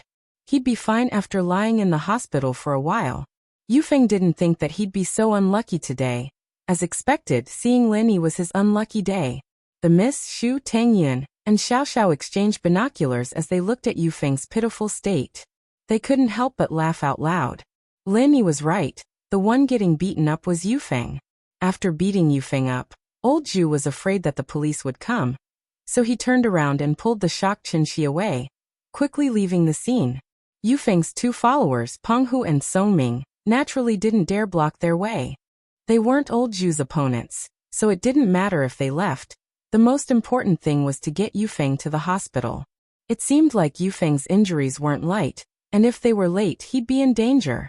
Old Zhu wasn't afraid of anything, and he didn't believe that Yufeng would call the police. Young masters of noble houses rarely called the police, and Yufeng was hiding his strength, so he couldn't tell anyone about it. With his strength, he didn't need to worry about it being exposed. If Yufeng revealed it, then it was the same as revealing his true strength. He didn't know why Yufeng was hiding it, but old Zhu didn't need to know, as long as he knew he was fine. Chapter 1169. Who was the fiancé? I see. Chunshi nodded, not really understanding. Then Grandpa Zhu's kung fu is really strong. And you need to practice the things I taught you. You'll be like me in the future, a strong person. Grandpa Zhu smiled. I will, Grandpa Zhu, don't worry, I practice every day. Chunshi nodded enviously. But you have to keep it a secret. Don't tell anyone about this, understand? Including your mother and friends. Grandpa Zhu reminded again. And don't worry, Grandpa Zhu, I won't say anything. You don't want to expose your identity. Do you want to be a hidden hero? Chunshi nodded solemnly. This is related to my enemies. You don't want me to be hunted down, do you? Grandpa Zhu smiled. I see. Chunshi's pretty face showed worry and determination. Don't worry, Grandpa Zhu, I won't tell anyone about this, not even if you beat me to death. Good girl. Grandpa Zhu patted Chunshi's shoulder, an almost imperceptible smirk on his face. Oh, I guessed it right, I really am Prophet Shu. Yushu cheered excitedly with the binoculars. Mingyao and Tang Yun couldn't help but laugh at Yushu's words. As far as they could see, this Xie Yufeng wasn't a good person, and that Grandpa Zhu was suspicious as well. It was a dog-eat-dog thing. Only Lin Yi was thinking. Songshan was a small place like this, and there were so many masters around. Songming and Penghu didn't call the cops, but some kind-hearted bystanders called the police. Normally, Lingshan wouldn't care about a normal brawl like this, but this was a special time, and the missing people were usually the ones who disappeared after a brawl. Lingshan had told the call center to notify the criminal police if there were any more brawls. Lingshan didn't dare tarry after hearing about a fight at the beach. She brought her men and rushed to the beach. Lingshan came to the seaside naturally, and walked towards the place with the most onlookers. The first thing she saw was the bloodied Xie Yufeng. What happened? Who's the witness? Lingshan walked over quickly. Li Penghu and Wang Songming were stunned. Who called the police? Yufeng didn't want to lose face, so naturally he didn't want to call the cops, especially since his fiancée was a police. He didn't want Lingshan to know that he got beaten up. That would be too embarrassing. Yufeng knew Lingshan, but Lingshan didn't know Yufeng. Penghu and Songming didn't know Lingshan either. Yufeng planned to do a good job today and ask Lingshan out at night. So Lingshan didn't even know that this guy in front of her was her fiancé. It's nothing. There's nothing going on here. Officer comrade, you can go back. Penghu said. Nothing? Lingshan paused and pointed at Yufeng. He's beaten up like this, and you're saying he's fine? Did you beat him up? No, this is my boss, but it's just a small injury. It's not a big deal, we'll go to the hospital ourselves later. We don't need to alert the police. Songming said with a smile as he walked over. This little girl is quite pretty, huh? But she looked like a trainee police officer, and should be easy to talk to. Songming said in a nice tone. Small injury? How is this a small injury? The attacker is a threat to the public. What's going on? Lingshan felt that there was more to this the more she listened to Songming's cover-up. Could it be that this had something to do with the missing people cases? Did the attacker disappear as well? Songming and Penghu looked at each other, their faces changing. It seemed like this officer wasn't going to let this go. This was going to be a bit troublesome. It's like this, my boss's fiancé is also a police. My boss lost a fight, and he didn't want to lose face in front of his fiancé, so he didn't want to make a big deal out of it. Officer, since we're all friends, could you let this go? Songming hesitated and decided to tell the truth. Plus, we're the victims. We'll let this go, you see. His fiancé is also from the police? Who is it? What's her name? Lingshan frowned. If what Songming said was true, then she'd give them some face. He was right. The victim wasn't going to pursue this, so there was no reason for her to hold on to it. My boss's fiancé is called Lingshan. She's the captain of Songshan's police department. Songming said. Wait. Songming and Penghu didn't know who Lingshan was, but how could Yufeng not know? He'd been studying the information his father had given him about Lingshan, and he'd seen her picture a couple of times. How could he not recognize her now that she was right in front of him? He'd been covering his face and squatting on the ground because he was afraid that Lingshan would recognize him. That'd be too embarrassing. Who knew that Songming and Penghu would spill his guide? How was he supposed to live?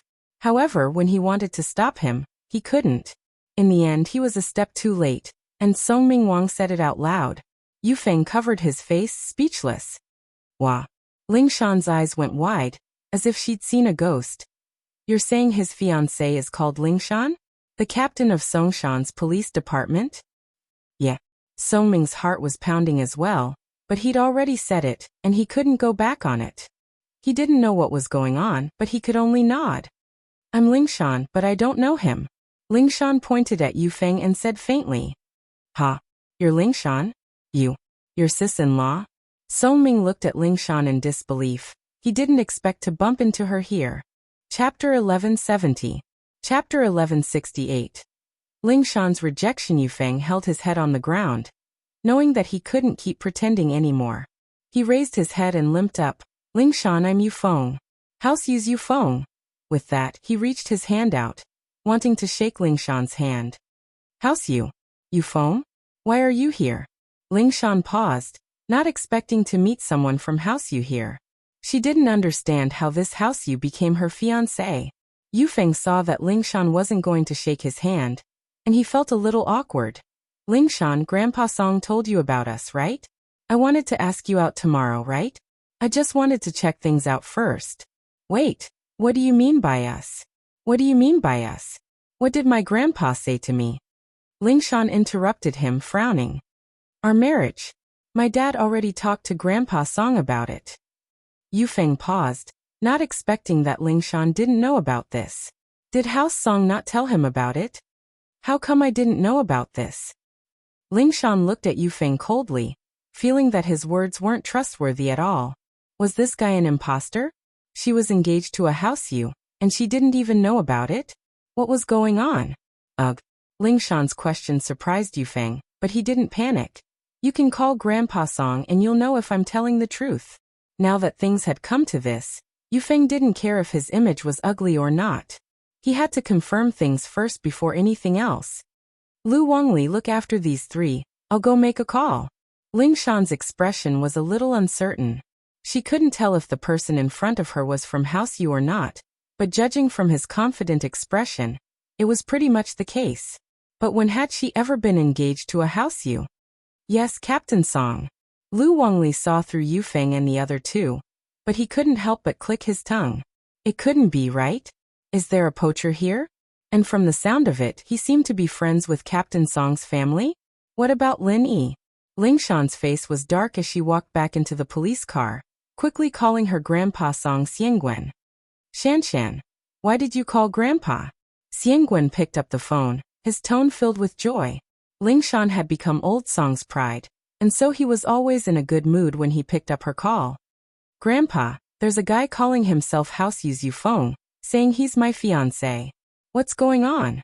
Lingshan didn't have time for small talk. Oh. Haha, House Yufeng, right? That young man is not bad. How is it, Shanshan? Are you satisfied?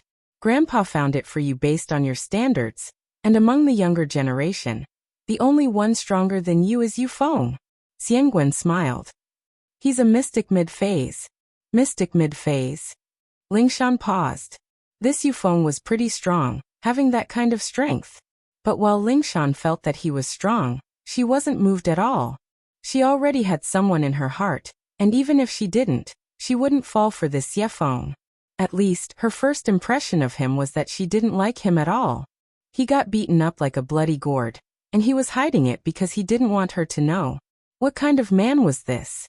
Didn't dare to admit it? He was far from Lin Yi. Lin Yi was hurt, and he never pretended to be hurt. This was a real man. Just look at that sissy Yufeng. He wasn't a good guy at all. How is it? Are you satisfied? Xiangwen said, pleased with himself. Being able to have a marriage with House Yu was a great thing, and House Song's position in the future would be very stable. As long as Lingshan was there, House Song would still be one of the 9 great houses, and their ranking might even move up. Grandpa, how can you make decisions for me? I don't like this Yufeng. I won't marry him. Lingshan didn't hide anything and express her stance directly. She couldn't hide something like this, and she had to express her opinion as soon as possible. Otherwise, things would get worse and worse. Shanshan, why are you doing this? Didn't you say that your man would be stronger than you? Yufeng fulfills this point, and his strength is far stronger than yours. Doesn't this fit your criteria perfectly? And he's from House Yu, a good match. I think this is a great thing. Why aren't you satisfied? Xiangwen asked curiously. Grandpa, feelings can't be forced. I don't have any feelings for him. I don't like him. Lingshan said firmly. Shanshan, this marriage Grandpa found for you, is it something that all the noble houses are jealous of? Xiangwen's face turned serious. Shanshan, I feel like this can be cultivated, but someone as outstanding as Yufeng is hard to find. Grandpa, I have someone I like. Lingshan gritted her teeth. Someone you like? Xiangwen paused, his face darkening. Who is it? It's not that Housechin kid, is it? Grandpa, don't ask. Lingshan naturally couldn't say Lin Yi's name. 1. Lin Yi's identity couldn't be exposed just yet, and 2. Lin Yi already had a girlfriend. She couldn't just tell her grandpa that she wanted to be Lin Yi's mistress, could she? No matter what, this was decided by me and the head of House Yu, Yufeng's father, Yu Shuixing. It can't be changed, unless that Housechin kid can force Yufeng to back out, but that's obviously impossible. Xiangwen said faintly. Shanshan, I hope you won't be stubborn, and don't forget your persistence. Alright, I won't say any more. You take care of it yourself. This is decided. Grandpa. Lingshan looked at the phone in her hand, furious. What was wrong with her grandpa, who always loved her this time? Was the family's benefit that important? Was House Yu that good? She sighed, but she wasn't too worried. So what if it was House Yu? Didn't Lin Yi kill one and injure another? Lingshan believed that if Lin Yi really cared about her, he wouldn't let her marry House Yu, but she wasn't sure yet. Chapter 1171. Another breakthrough? Lingshan felt that as long as she worked harder, she'd be able to get Lin Yi's attention. She wouldn't have to marry into House Yu then. As for House Yu, it seemed like she'd have to deal with it for a while.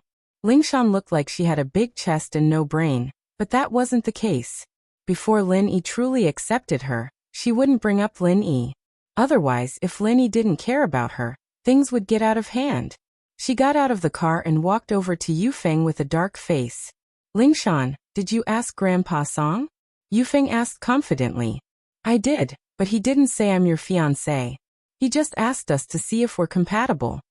Lingshan said faintly. It wasn't that she was trying to trick Yufeng, but this was how noble houses usually got engaged. They'd see if they were compatible first, and as long as there weren't any big conflicts, they'd get engaged. Of course, if there really was a huge conflict and they couldn't mediate, they could still cancel the engagement. But that wouldn't look good for the two houses' reputation. So seeing if they were compatible was just a break-in period. Everyone knew that this was pretty much set in stone. Haha, naturally, but they're pretty much the same, Yufeng said with a smile. He realized that Lingshan was even better looking in person, more attractive. Big breasts, a nice body, a stunning face, and a uniform. Yufeng thought to himself that he'd hit the jackpot. Marrying such a wife would also be pleasing to the eyes. But my first impression of you isn't very good, very bad, Lingshan said faintly as she looked at Yufeng before turning to Lu Wangli. Let's go. Since Yufeng was from House Yu, Lingshan naturally wouldn't care about this anymore. If he didn't want to call the cops, then so be it. She'd done what she could. Lingshan was smart, too, pointing out that she didn't have a good impression of Yufeng. That way, she'd have some leeway. This way, Yufeng wouldn't be able to get too close to her, and this would take longer. Lingshan was confident that she could make Linny fall in love with her, and this way, she could reject Yufeng. He believed that a master like Lin Yi wouldn't be any weaker than Xie Yufeng in front of his grandpa. While Lin Yi didn't have Xie Yufeng's family background, Lin Yi had something that Xie Yufeng didn't. Lin Yi could increase the strength of others, but could Xie Yufeng? I believe grandfather will know who is the most important person to the family. If Lin Yi could raise his brother's strength to the peak late phase of the golden class, then House Song would be invincible. With that, Lingshan turned around and left, leaving Yufeng behind. Yufeng looked at Lingshan's perfect body and couldn't help but lick his lips. He couldn't take it anymore. It was too tempting. Lingshan, I'll definitely get you. But from the looks of it, Lingshan didn't look too good. Yufeng was sure that Lingshan didn't have a good impression of him, but there was nothing he could do about it. Who told him to be this unlucky the first time they met? Lin Yi, I'm going to kill you. It's all your fault. You made me lose face in front of my fiancé. Yufeng roared at the sky, treating Lin Yi as his mortal enemy. But in this situation, Yufeng realized that he had broken through. The bottleneck he'd been stuck in for a long time had been broken through. He had gone from the peak of the early phase of mystic class to the middle phase of mystic class. Wahahaha, the heavens are helping me. Yufeng laughed. I didn't think that I'd break through. I'm a mystic mid-phase now. Penghu and Songming felt the difference as well. Congratulations, Master Xie. Congratulations. Master Xie's strength has gone up another level. Killing Lin Yi now is just child's play. Haha, that's right. Lin Yi is a mystic early phase, and I'm 2 levels higher than him now. Killing him is just a piece of cake. Yufeng laughed. Alright, let's go. Yufeng waved his hand and said confidently. Master Xie, aren't we going to wait for the ambulance? Penghu asked weakly. Why would we wait for the ambulance? Didn't you notice that all the injuries on my body have healed after I broke through all at once? Yufeng pointed at himself. Let's go. We'll go back and do some research. I'll ask Lingshan out tomorrow. Yufeng got a blessing in disguise. He got beaten up by old Zhu and broke through. This was something Lin Yi didn't expect. Sometimes, martial arts was just that mysterious. He hadn't broken through for a long time, but now, he was a one-sided punching bag, getting beaten up a few times. Under this pressure, he suddenly exploded and broke through. This couldn't be considered a coincidence. Yufeng got in the car, and called his old man Shuixing, pleased with himself. Dad, it's me Yufeng. Yufeng's tone wasn't without pride. I saw Lingshan today. She's a beauty. I like her a lot. Especially her breasts and butt. Wah! Shuixing frowned. What was wrong with his son today? Why was he talking so flippantly? Shuixing knew that Yufeng was like this in school, but in front of his father, he acted like a good boy. Did he drink too much today? Yufeng, what's wrong with you? What nonsense are you talking about? Shuixing scolded. Dad, haha, I'm just too happy, aren't I? Yufeng laughed. That's a bit too much. Yufeng laughed. Too happy? You're this happy to see Lingshan? Yufeng, you're not a kid anymore. Why are you still like this? Women are indeed beautiful, but you're a martial artist. So you should have a calm demeanor. Plus, Lingshan will be yours sooner or later. What are you so happy for? Shuixing scolded. Dad, that's not why I'm happy. It's a little, but the biggest reason is that I broke through. Dad, I'm a mystic mid-phase peak now. Wahahaha. Yufeng said happily. What? You broke through? You're a mystic mid-phase? Shuixing paused. You're not lying, are you? Dad, how could I lie about something like this? It's true, hahaha. Why else would I be so happy? Yufeng laughed. Songming and Penghu are right beside me. They can prove it. Chapter 1172. Chapter 1170. Arrogant Go Huli Part 1. Dad, how could I lie about something like this? It's true, hahaha. Why else would I be so happy? Yufeng laughed. Songming and Penghu are right beside me. They can prove it. God bless our house, you. That's great news. You're so young, and you're already a mystic mid-phase. You're a genius even in the hidden houses. Shuixing sighed. Haha, it's all right. Yufeng said proudly. Here, I'll contact the hidden house, you.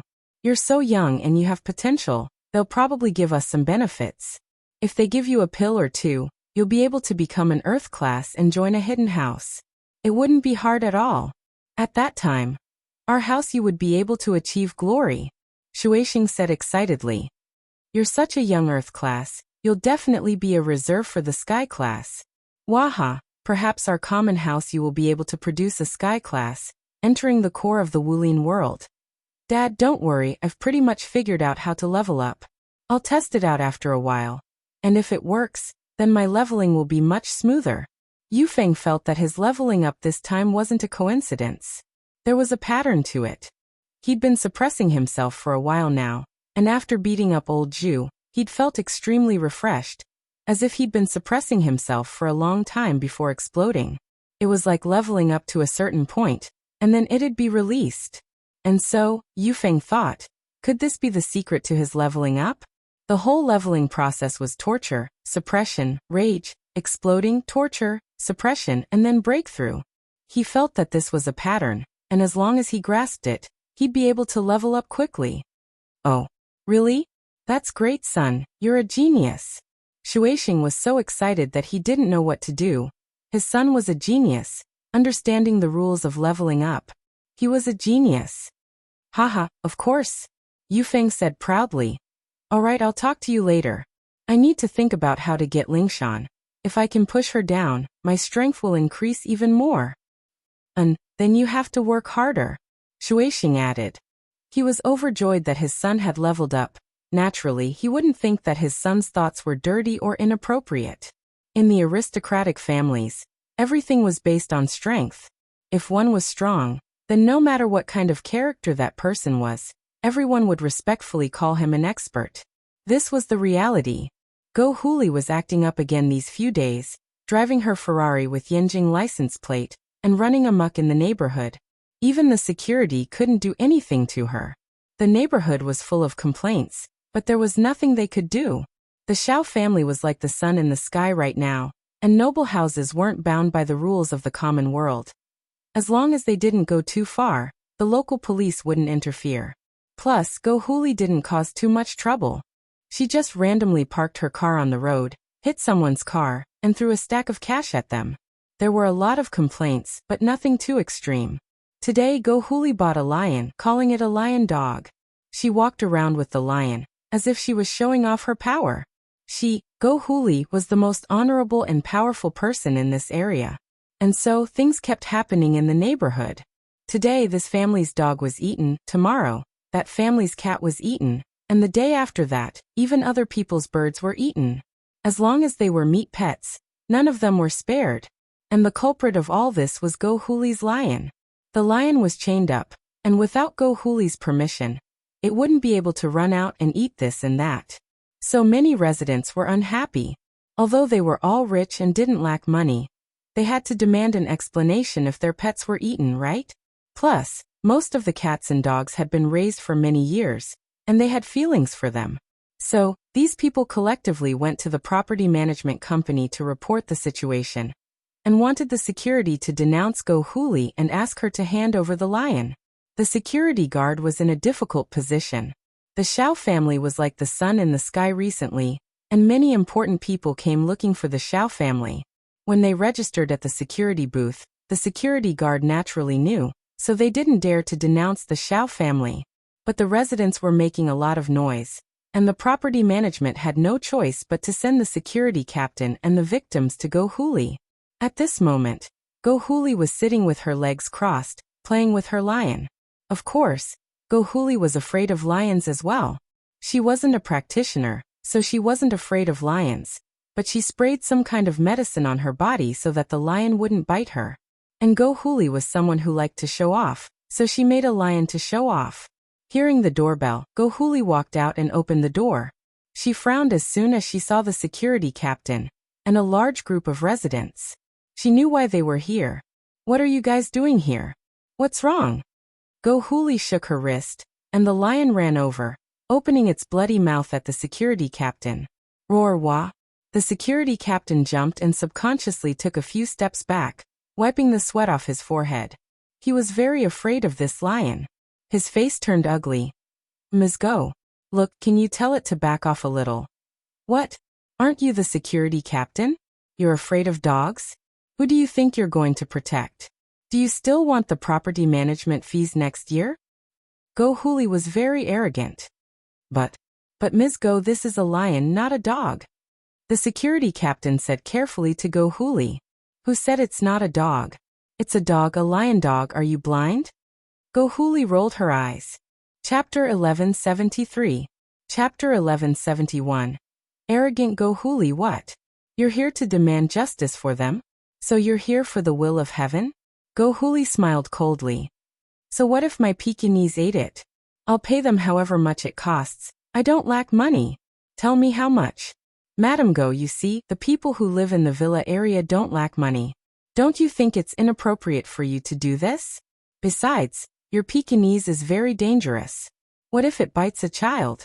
The captain of the security team asked carefully. Bites. It hasn't bitten yet, has it? Aren't you worrying for nothing? Why aren't you worried about the sky falling down? Go Huli rolled her eyes and scolded angrily. Get lost. Go to the side and don't cause trouble here. Tell me how much you want, I'm busy. Isn't this too overbearing? Yeah, this woman doesn't listen to reason. It's like she's bullying people. The owners who came to demand justice couldn't stand it anymore. They all started scolding Go Huli. But Go Huli sneered in disdain, glaring at the troublemakers. What? You don't like it? I'm overbearing, I'm unreasonable, I'm a bully. Xiao family is just that overbearing. What do you want? That. The crowd was annoyed by Go Huli's arrogant words. Wasn't she being too unreasonable? How could she be like this? But Go Huli's words reminded them that Xiao family was the wife of the Xiao family's head. Not many people knew about the Xiao family before. It could be said that the Xiao family moved into this neighborhood, and no one noticed. But these days it was different. These people were all in the business world. Even if they weren't, they had their own connections and knew about the Xiao family. During this period, the Xiao family's name could be said to be resounding in the business world. Moreover, everyone also vaguely knew the identity of the Xiao family. They were one of the aristocratic families, a giant existence. After hearing all kinds of legends about how powerful the aristocratic families were, these people also retreated a little. However, after all, they had only heard of it and had never experienced it for themselves. Their pets couldn't die in vain, right? Therefore, these people decided to wait and see first. Go Huli saw that these people didn't leave and was furious. She pointed at the lion in her hand. Lion dog, go chase them away. Let's see who dares to make noise in front of my door. Roar. The lion ran 2 steps towards the door and roared at the guards at the door. Those who came to punish Go Huli were also scared at this moment. After all, who dared to compete with a lion? Thinking of the wealth and power of the Xiao family, they could only sigh and accept their bad luck as they left the entrance of the Xiao family's villa. Since the owner had left, there was no need for the security captain to stay. Although he wanted to dissuade Go Huli, with how arrogant she was, she obviously wouldn't listen to advice easily. He shook his head and left. Go Huli humphed proudly and closed the door with the lion. She felt like she was the boss of the district. leading a lion wherever she went and no one dared to mess with her. And this villa should be cleaned. Go Huli looked at the dust in the corner of the villa and said. Before, when Go Huli moved in, she wanted to find someone to clean the villa. She wanted to hire a housekeeper, but when she saw Mingyao and Yushu, she wanted to make them do hard labor. That was why this series of trouble happened. Ever since Go Huli caused trouble, the Xiao family didn't have the mood to find someone to clean the villa. Now that the Xiao family had turned the situation around, they were busy with the guests and didn't think of finding someone to clean the villa. Only now did Go Huli think of this. These 2 days, Gooden had been staying at Yuan Yuan's house, waiting for Xiaoka to send him money. Even if she didn't send him money, she should at least send him the address. But Xiaoka was nowhere to be seen. These 2 days, Gooden would go to the train station after work, but there was still no sign of Xiaoka. At the same time, Gooden realized that he had been tricked. This liar, she was pissing him off. Gooden thought that he would teach her a lesson the next time he saw her. But now, as anxious as he was, there was nothing he could do.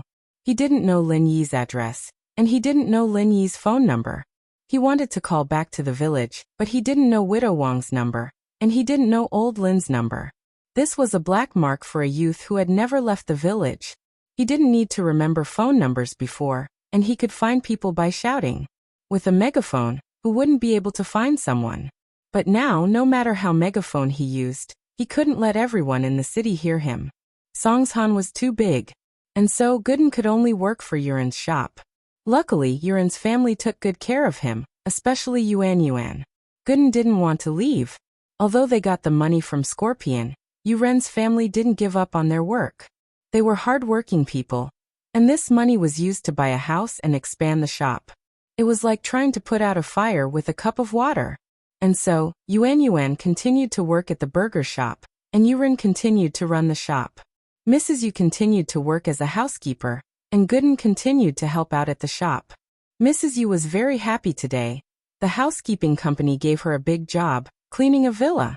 If she did this job well, she'd get a few thousand. Naturally, she was very happy. And so, she happily went to get the tools and went to the villa according to the housekeeping company's address. Before going to work, Mrs. Yu even called Yuan Yuan and Yu Run. The father and daughter were very happy when they heard about it. Yu Run, the stingy man, even bought some ribs from the market to give his wife a treat, telling Yuan Yuan to cook it for Mrs. Yu, as well as to improve Gooden's diet.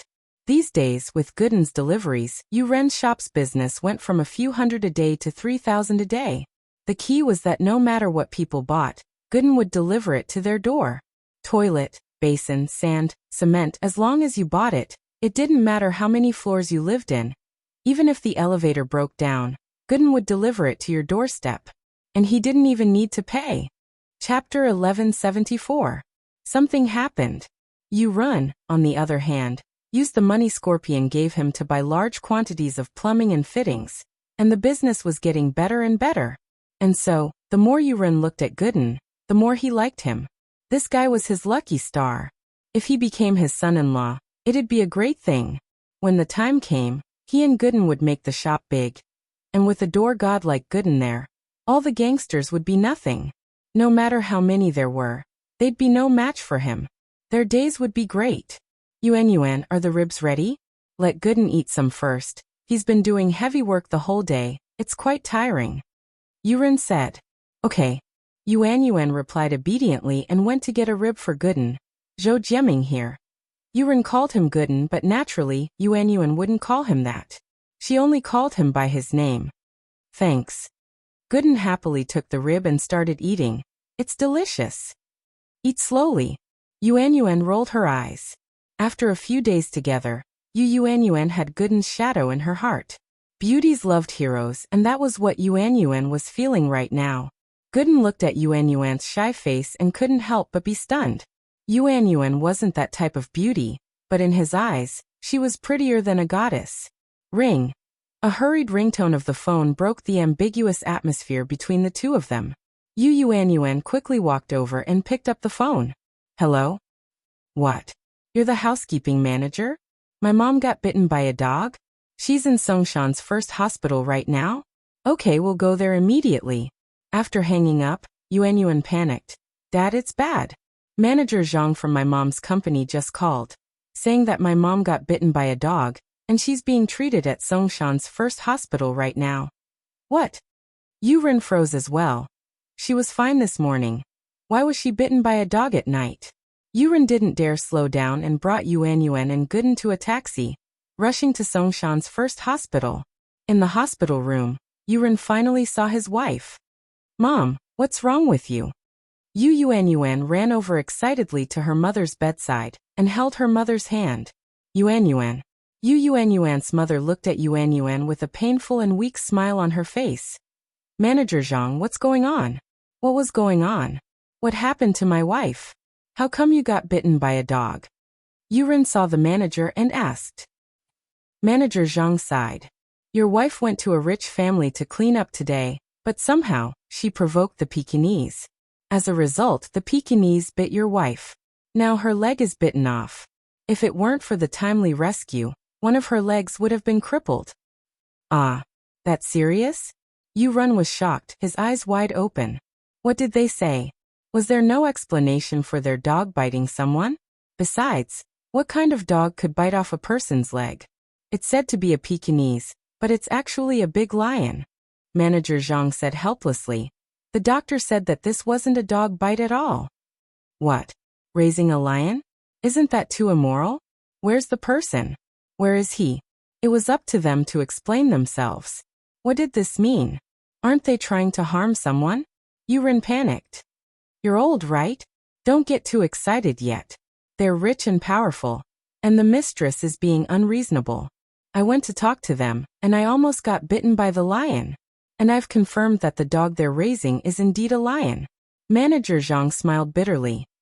They're being unreasonable, throwing me 50,000 and telling me to leave. Ah! Yuren flinched, remembering what happened with Fighter Li. Yeah, he was one of the people who lived at the bottom of society without any power. How could he afford to offend someone like that? The person was living in a villa, obviously not a normal person, and raising a lion. How could he afford to offend someone like that? Old you, 50,000. The company doesn't want a single cent. It's all in the hospital, and our company's CEO called me just now, saying that they're from the Xiao family, and we can't afford to offend them. I think we should just let this go, and the company will compensate you. Don't go looking for trouble, or you'll drag the company down with you. Manager Zhang sighed. We're in the middle. It's hard for us to do anything. Yuren heard what Manager Zhang said, and naturally, there was nothing he could do. Even Manager Zhang's leader couldn't do anything, and he was afraid of their power. What else could he do? Then my wife's leg. Will it be healed? Yuren looked at his wife in pain. The doctor said that it'll be fine, but it'll be a little limp. Manager Zhang didn't hide anything. But it won't affect your movements, and the company will compensate you with a sum of money, enough for you to live on. The company's intention is to let this go. Don't make a big deal out of it. Pay? Can money solve the problem? What's wrong with a lion? I'll get an explanation from that woman. I'll kill that lion with one punch. Gooden panicked upon hearing the manager's words. What kind of world was this? Why were these people so afraid of a lion and an evil woman? What was the big deal? If he couldn't do it, he'd go kill them. Zhou Jiaming, don't be rash. Yuan jumped and quickly pulled Gooden back, stopping him from acting rashly. This matter was obviously different from the previous underground boxing. The people in the underground boxing died because it was originally illegal. They didn't dare to say anything even if they died. They could only suffer in silence. Could they still call the police? But this was different. It was just a pet that bit its mother, and if Gooden killed the person, it'd be a big deal, and Gooden would definitely go to jail. Yuan wouldn't let Gooden do something so stupid. And so, Yuan kept signaling Gooden with her eyes, telling him not to be rash. Gooden was an honest man, but he wasn't stupid. Seeing Yuan's eyes, he shut his mouth, but the anger on his face didn't go away. Manager Zhang looked at Gooden and shook his head. Where did this idiot come from? Was he Yuren's relative or son-in-law? Why was he so brainless? And he wanted to kill the person? Don't get bitten by the lion again. Chapter 1175. Boss has a way, thank you, Manager Zhang. Yuren knew that Manager Zhang was in a difficult position as well. They couldn't afford to mess with them, and the housekeeping company had done all they could. Yuren didn't need them to do anything else. Yuren couldn't help but sigh as he watched Manager Zhang leave. His family had just gotten better, they had some money, and their lives were getting better as well. Who would have thought that something like this would happen? Yuren went to the doctor to ask about the situation. Yuan, on the other hand, looked at Gooden, amused and angry at the same time. Zhou Jiaming, can't you change that impulsive personality of yours? This person is different from the underground arena. If you kill her, wouldn't that be breaking the law? You'd go to jail. I didn't say I was going to kill her, I just said I was going to demand an explanation and kill the lion. Gooden grinned. I'm not an idiot. Yuan couldn't help but chuckle. But you can't do that. Let's take a look at Mom's condition first. Yuan didn't know about her mother's injury yet, thinking that it wasn't serious. She didn't hear the manager's voice when he lowered it. After a while, Yuren came back from outside the room, sighing and frowning. Dad, how's Mom? Will she be okay? Yuan saw her father walk in and quickly went up to him. Hey, don't talk about it. The doctor said that even if your mom's healed, she'd still be crippled. She'd be crippled from now on. Yuren sighed and said helplessly. Such a big thing happened, and that family took the money and didn't even come out to apologize. Sigh. Mom's leg. Going to be crippled? Yuan was shocked. She looked at her father in disbelief. That's what the doctor said, and it's the best case scenario. If she doesn't recover well, she might not even be able to stand up. She'd have to use crutches to walk, and she'd have to sit in a wheelchair. Yuren lowered his head in pain. His life had just gotten better. How did it go wrong again? No, I have to go ask for an explanation. I can't just let this go. Gooden clenched his fists. How could they do that? If they don't give me an explanation, I'll punch that lion to death. Let's see if my fist is harder, or if their reasoning is harder. Even if you kill that lion, you can't solve it now. Yuan glared at Gooden. Let's think about what we should do in the future. All right. Gooden nodded and sighed. Man, it would be great if we could find Boss. Auntie's injury isn't a big deal for Boss. Ah, your boss is a doctor? Yuan paused. She knew that Gooden was here to find someone, but she didn't know that it was a doctor. Yeah, my boss is a miracle doctor. I'm here to deliver the medicine to Boss. Gooden said proudly. Lin would always be Gooden's pride. Talking about Lin, he was like talking about Gooden himself. Gooden felt a sense of accomplishment. Oh, does that mean that Mom's leg can be healed? Yuan was shocked and overjoyed. From what she could see, Gooden wasn't the type of person to boast. She did think so when they first met, but Gooden's actions proved that he wasn't just boasting. He said he would kill Fighter Lee, and he really did.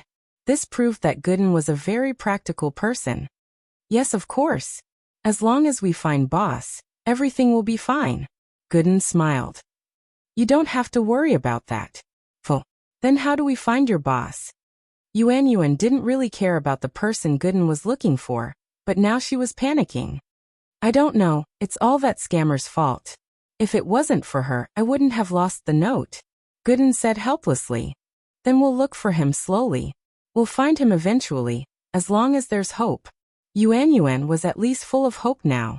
She was thinking about how she was going to spend the rest of her life after what the doctor said. Now that there was a chance to change things, she was naturally happy. Then I'll go find that tyrannical family first and demand justice. Gooden nodded. That's not a rush. Yuan knew that Gooden was strong, but some things couldn't be rushed. Who knew if they'd come tomorrow? Let's wait. If that family doesn't show up again, we'll go find them. But try not to get into a conflict. We're just asking for justice. All right. I'll give them 3 days. If they don't give us an explanation in 3 days, I'll go find them. Gooden nodded. He'd been interacting with Yuan a lot these days, and he was more civilized with his words. He didn't call himself I in front of Yuan. In the Villa district, everyone started to panic. Lin Yi and the others had been away for 2 days, and they usually went to school early and late.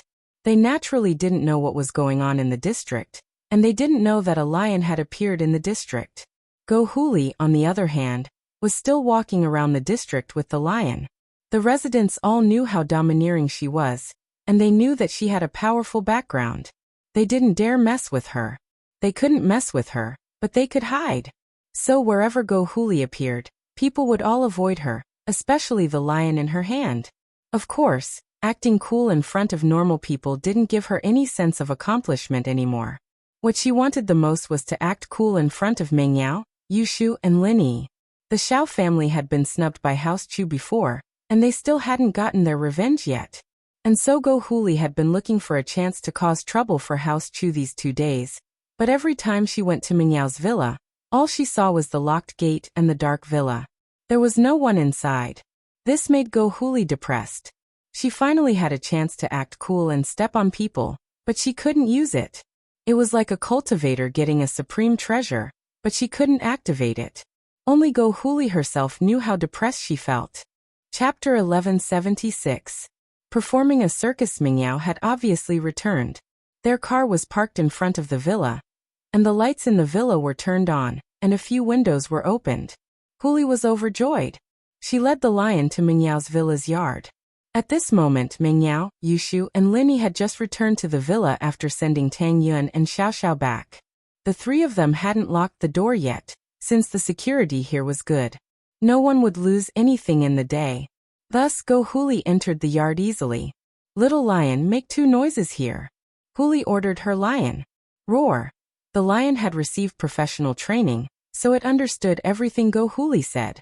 Yushu and Meng Yao were in the living room, looking at the pictures on their iPad too, excited. Wow, Shield Bro's roasted shrimp looks so handsome. Yushu raised her iPad too in surprise. Meng Yao rolled her eyes. Shu, you've roared so many times today. My ears are getting calluses. But it's really handsome, Yao Yao. Do you think so too? Yushu said. Nope, Meng Yao said faintly. I'm not Tang Yun or Feng Xiao Xiao. Why would I care about Lin Yi? Oh. Yushu didn't say anything after seeing Meng Yao's cold attitude, and continued looking at the pictures. But a lion's roar came from the villa's doorway. Yushu didn't pay much attention to it at first, but it got louder and louder. Yushu raised her head, confused, and stopped what she was doing. Yao Yao, do you hear that weird sound? What sound? Meng Yao, on the other hand, didn't pay attention to it. Her attention wasn't on this. Shu kept saying that Lin Yi was handsome, and Meng Yao took a closer look and realized that it was true. Lin Yi wasn't a pretty boy, but he was a man with a manly temperament which suited Meng Yao's taste. She didn't like guys with too many styles, but a guy with too much brawn and no brains wasn't good either. In short, Meng Yao's criteria for a partner were very complicated, but Lin Yi just happened to meet all of them. Hence, Meng Yao was in a dilemma. She hadn't recovered from the shock yet, so naturally, she didn't hear any strange noises coming from the villa's yard. It's that kind of roar roar. Yushu mimicked a lion's roar. Ah. Meng Yao paused. What's that? That's it, Yao Yao, listen carefully. Yushu pointed at the direction outside the villa. Oh. There seems to be a strange sound. Meng Yao listened attentively. There was indeed the sound that Yushu mimicked, and it was quite similar to Yushu's. Wait for me, Yao Yao, I'll go take a look. With that, Yushu called out to Lin Yi's room. Shield Bro, come protect me. Lin Yi's taking a shower. Meng Yao said. Lin Yi said that he wanted to take a shower before going back to his room. So of course he couldn't come out now that Yushu was calling him. And so, Yushu led General Weiwu out to check the situation. They saw Go Huli playing with a lion in the yard. Fuck. What are you doing, you old woman? Yushu's eyes widened as she looked at Go Huli in disbelief. Are you putting on a circus here? Wah. You little bastard. Go Huli froze. She didn't think that her lion would be treated as a circus clown by Yushu. She raged. Who is this old woman scolding? After saying that, Go Huli looked at Yushu proudly. This was Yanggua's trump card in Jin Yang's novels. She didn't think that Go Huli would be able to use it so easily. After saying that, she waited for Yushu to fall into her trap. This old woman is standing in front of me, scolding me. Yushu continued innocently. You old woman. You're the little bastard. You're the old bastard. Wah. Go Huli was furious after hearing Yushu's words. This girl didn't respond to her like she expected, and instead she scolded her back. If she called her a little bastard again, wouldn't that mean that she was admitting that she was an old woman? With that thought, Gohuli humphed coldly. You have a sharp tongue. I won't talk to you anymore. Little lion, teach this girl a lesson. Awua. The lion in Gohuli's hand roared at Yushu. Lion? Yushu blinked, not scared at all. She looked at the lion in Gohuli's hand curiously. Is this really a lion? So what if it is? What, are you scared now? Gohuli said proudly. She didn't mind admitting that it was a lion in front of Yushu. It's fun, thank you. Old woman, you gave me such a fun pet. Yushu said happily. I need a master guard at home, I'll take it. Girl, are you crazy? I'm here to teach you a lesson. You think I'm giving you a lion? Is there something wrong with your IQ? Gohuli shouted angrily. Lion, go.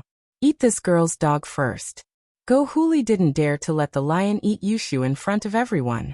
After all, she knew that Yushu was a member of the Chun family. Xiao family might be arrogant now, but they couldn't go too far in public. But eating her pet dog was no problem at all. As for secretly, Gohuli would be happy if she could bite Yushu to death. Roar! The lion roared at Weiwu and walked towards him step by step. Fuck. Why are you so talkative, old woman? General Weiwu, tame this lion for me, I need a guard. Yushu ordered. Woof woof. General Weiwu responded and walked towards the lion without fear. Ugh.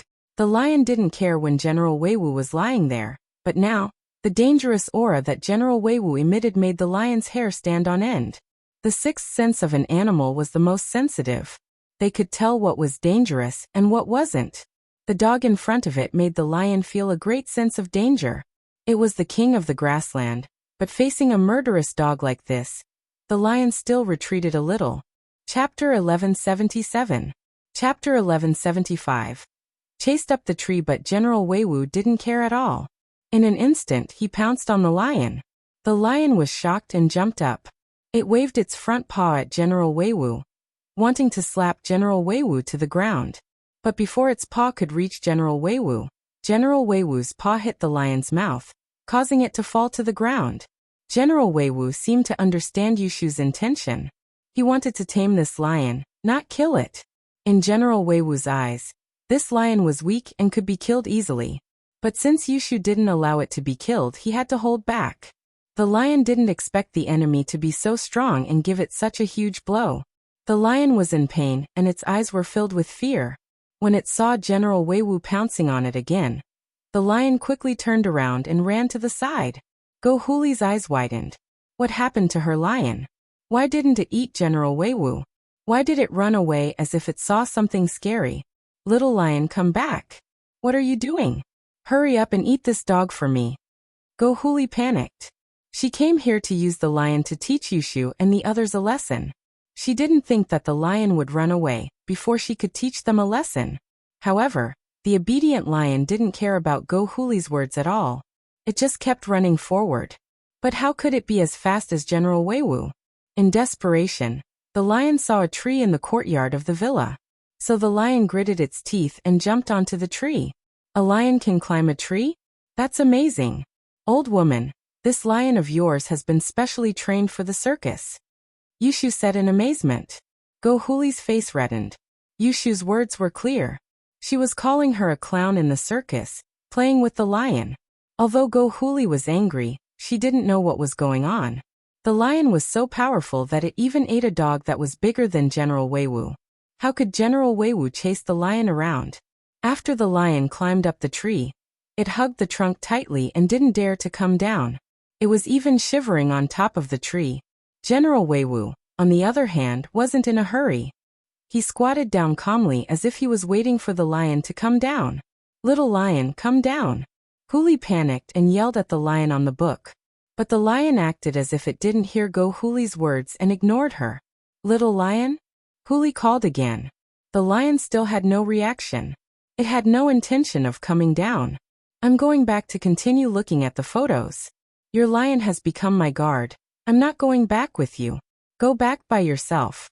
Bye-bye. Yushu waved at Huli and went back into the villa. Only General Weiwu, the lion on the tree, and Go Huli were left alone in the yard. Seeing Yushu go back, Go Huli was dumbfounded. She came here with the lion to act cool, but not only did she fail, the lion didn't come down from the tree, and it didn't listen to her anymore. She couldn't just sit on the ground and wait like the dog, could she? Then Huli's face would be completely gone. Go Huli wasn't happy. Was General Weiwu that scary? Why was the lion so scared of it? Puppy dog, can you let the lion come down? Go Huli didn't have a choice. She lowered her voice and discussed with General Weiwu. She didn't want to embarrass herself, so she kept her voice low. Woof woof. General Weiwu barked at Go Huli. Go Huli jumped in fright and subconsciously took 2 steps back. Obviously, Go Huli underestimated General Weiwu's intellect. She treated General Weiwu as a normal dog. Puppy dog, we both have the same surname. Why are you so unfriendly to me? I just want to bring my lion back. Can you let it come down? Go Huli didn't want to give up. Woof woof. General Weiwu barked twice and moved closer to Go Huli. Go Huli was so scared that she waved her hands. Forget it. Forget it if you don't agree. I'll leave first. Go Huli was depressed. She didn't want to leave like this, but she wasn't a dog's opponent. What if the dog got angry and bit her? She could only go home and think of another way.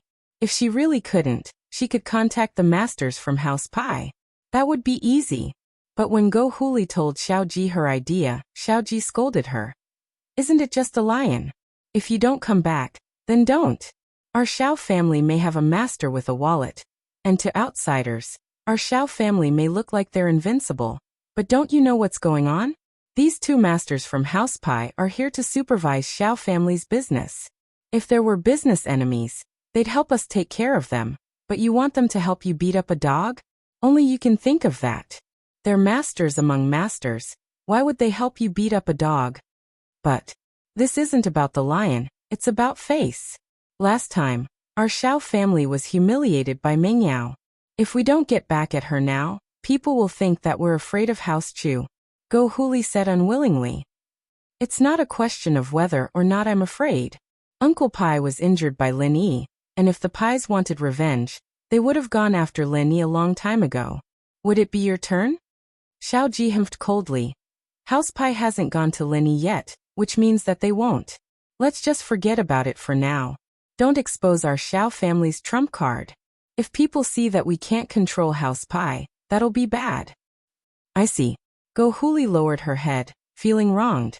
Haha, big brother, you can't say that. House Pai didn't go to Lin Yi for revenge because Uncle Pai's injury was caused by sister-in-law. That's why House Pai didn't go to Lin Yi. After all, they don't have a legitimate reason to do so. Xiao Ben waved his hand and analyzed. But I believe that House Pai will be in a hurry to get revenge. If there's any conflict of interest with Lin Yi, I don't think they would mind making a move. In fact, if sister-in-law wants revenge, as long as we create a conflict of interest with Lin Yi or House Chu, I believe that House Pai will be more than happy to help. Chapter 1178. Chapter 1176. An unexpected call. Xiao Ben was a smart man. He wanted to deal with Lin Yi, and he wanted to borrow House Pai's hand, but he wouldn't ask for help directly. Even if House Pai helped, the Xiao family would owe them a huge favor. But if Lin Yi or House Chu affected the Xiao family's business, then House Pai's help would be for their own benefit. The Xiao family wouldn't owe House Pai anything, and House Pai's help would be easier. So from Xiao Ben's point of view, this could be done, but it had to be planned carefully. It couldn't be rushed. Xiao Ben was pleased to see that his elder brother would go along with his suggestions. Although his elder brother was the head of the Xiao family, he was still the one in charge. In this way, it was no different from him being the head of the family. Xiao Ben nodded. So, we have to plan this. It's best if House Chu can affect our family's benefits. That way, House Pai will definitely make a move for their own benefit. Not bad. Then I'll leave this to you, second brother. I'll leave the revenge for your sister-in-law to you as well. Xiaoji nodded. Then, my lion. Huli was still a little unwilling.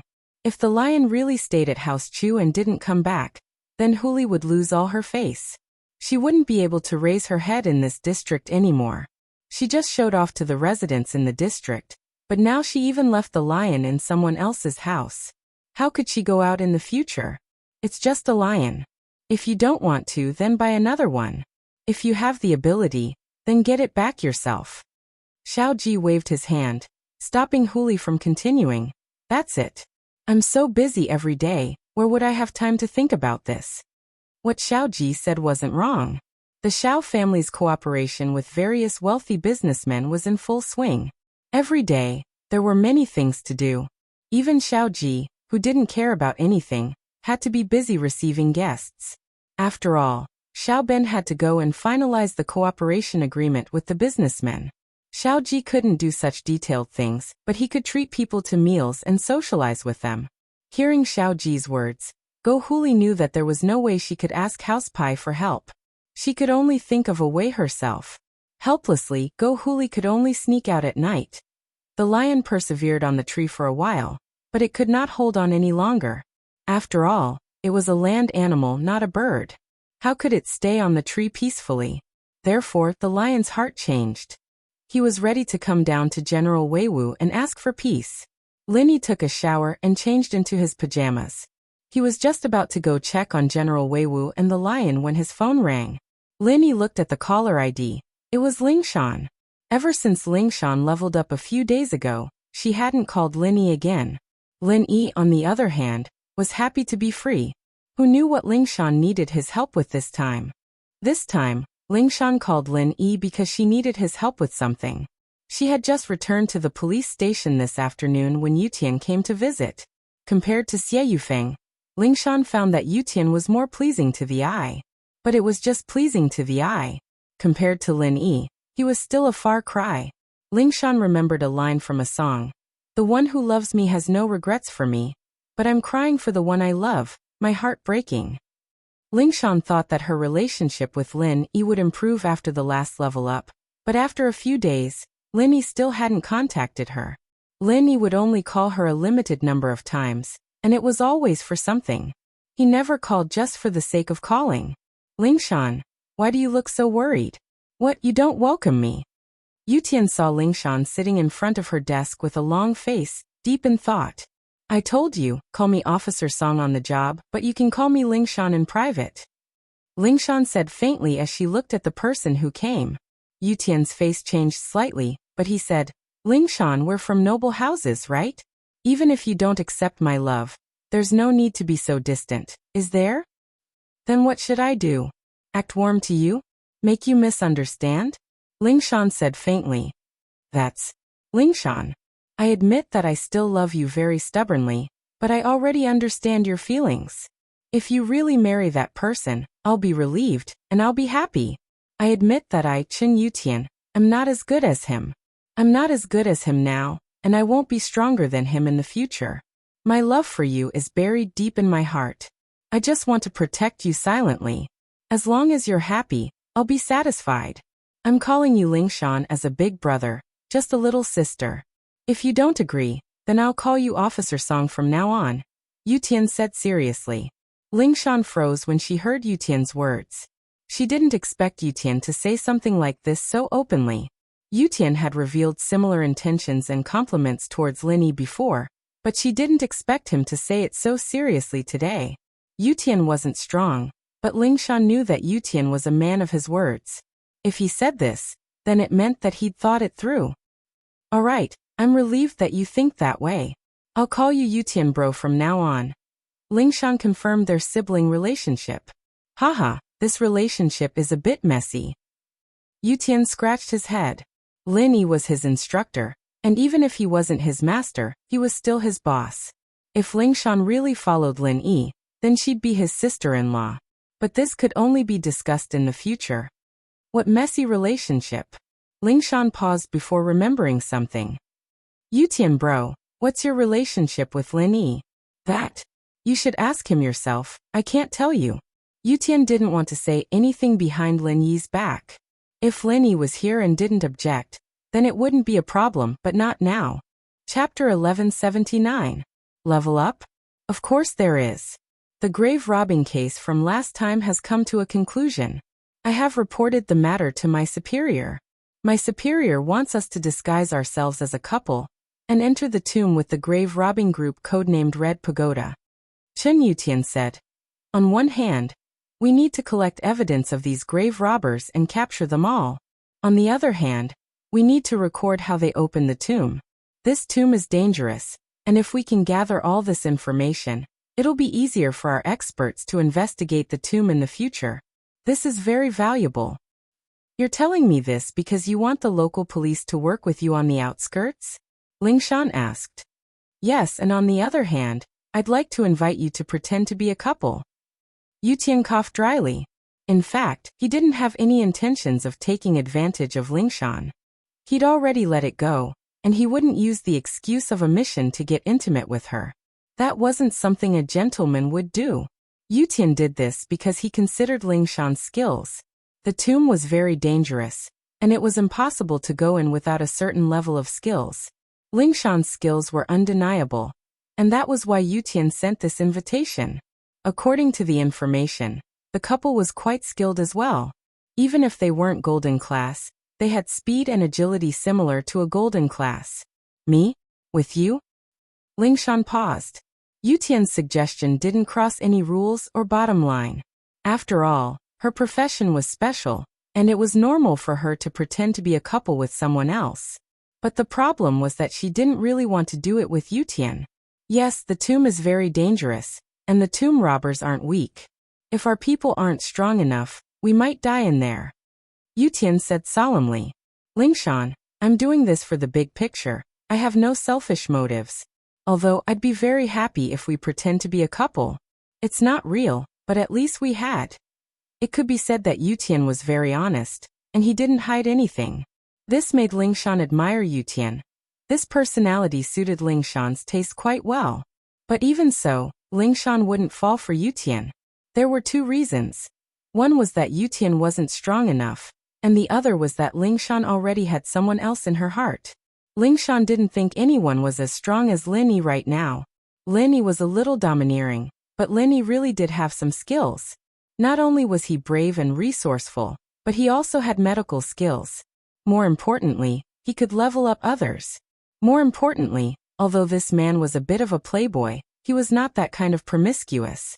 She had failed to seduce Lin Yi several times, so she should be able to see that Lin Yi was a person who controlled his lower body with emotions and his upper body, not his lower body controlling his upper body.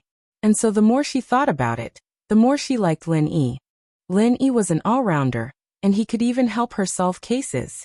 This matter, if we cooperate with you, what benefits will there be? Lingshan was representing the local police to cooperate with Yutian, so she had to get something in return.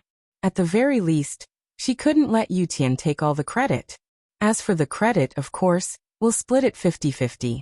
That's fair, that's all. The stolen goods have to be turned in, and I'm very poor, so I don't have any bonuses. Yutian shrugged with a smile. I need money. Lingshan rolled her eyes. All right, but as you said, the tomb is dangerous, and you're only a golden class early phase. The two of us aren't strong enough, so I'd like to get some help. Help? Lin Yi? Yutian was smart, and naturally he thought of Lin Yi. Lingshan had two reasons for looking for Lin Yi. One was that with Lin Yi, she wouldn't have to pretend to be a couple with him anymore. But with Lin Yi, the second was that with a master like Lin Yi, the mission would be less dangerous. Yeah. Lingshan nodded, blushing. Yutian saw right through her, and she felt a little embarrassed. Sure, as long as Lin Yi can help, I'll be even happier. Yutian said after a sigh. But what he said was the truth. Although he couldn't pretend to be a couple with Lingshan anymore, there were some things that he had to let go of, and he wouldn't regret it once he made up his mind. But fighting side by side with Lin Yi was Yutian's dream, and now that it had come true, he was naturally happy. With Lin Yi as his helper, the difficulty of this mission would be much lower. All right, I'll talk to Lin Yi then. Lingshan nodded. I'll go call Lin Yi. You wait for me outside? Don't worry, I won't eavesdrop.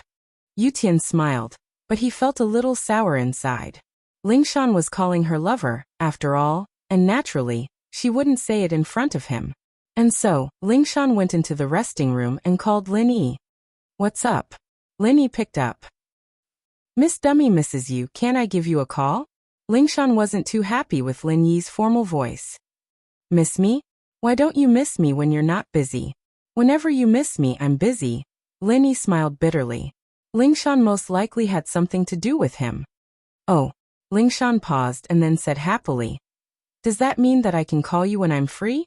That's great. I usually want to call you but I don't dare, afraid that you'll scold me. So I have to find a reason to call you. Wah. Lin Yi's eyes went wide, not knowing how to respond. Lingshan's words were really hard to answer. Lin Yi couldn't just say that she'd call him when she was free, could he? Then she'd probably call him every couple of hours. But if Lin Yi didn't let her call him, wouldn't that mean that he'd let her find an excuse to call him? Lin Yi smiled dryly, changing the topic. Then why are you calling me this time? About leveling up? Leveling up? I want it, I want it. Lingshan narrowed her eyes, thinking of a prank again. When will you give it to me? I really want it. Good man. Chapter 1180. Didn't want to go. Seduction, seduction. Even someone like Lin Yi, with his resistance, was losing ground in front of Lingshan. That little vixen song. If this went on, something would happen sooner or later. Lin Yi took a deep breath. He couldn't deny that Lingshan had the body, the face, and the uniform, but Lin Yi was struggling. I can't do it now. I'll help you when I'm in Earth class. Lin Yi said, cutting Lingshan off. Ah. Lingshan paused. She'd thought that this was the limit of what Lin Yi could do for her, and that he wouldn't be able to do it again in the future. After all, external methods like this had their own limits, and other people's chi was different from their own. It was fine if it was a small amount, but too much would cause problems. Of course, Lingshan didn't know that Lin Yi's chi was an all-purpose chi, and after entering her body, it became the same as her own chi. This was Lin Yi's ultimate cheat, after all. How could normal people compare to a main character with a halo? It can still rise? Lingshan asked, a little surprised. It was already good enough that she was golden class late phase peak, so how strong would she get if Lin Yi helped her? Could it be that he could level up and become a mystic class master? Yes, but you probably won't break through to Earth class. You'll probably only be mystic late phase peak. I haven't figured out the general pattern yet, but you'll always be a little lower than me. Lin Yi said.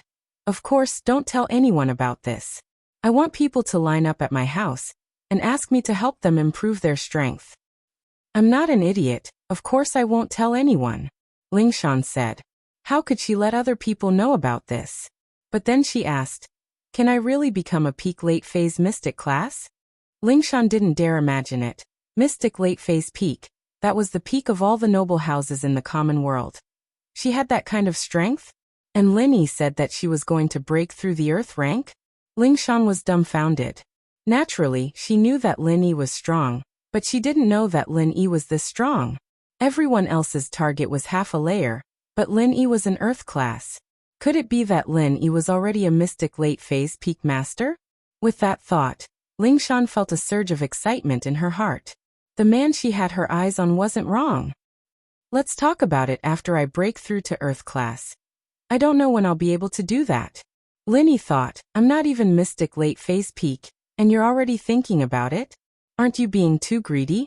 I've worked so hard to level up, and now that I've leveled up, you've leveled up. It's so unfair. But in fact, if someone were to hear Lin Yi's thoughts, they would probably vomit blood.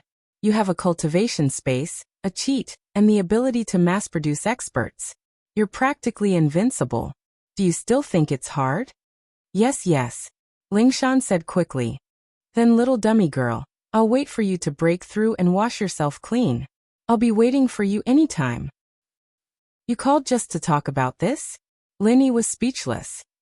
No, actually, there's one more thing. Don't you know about Lu Wuxia? Chen Yutian found me and asked me to go with him to pretend to be a couple and carry out a mission. I'd like to invite you to come with us. With your skills, it'll reduce the danger. Lingshan got to the point.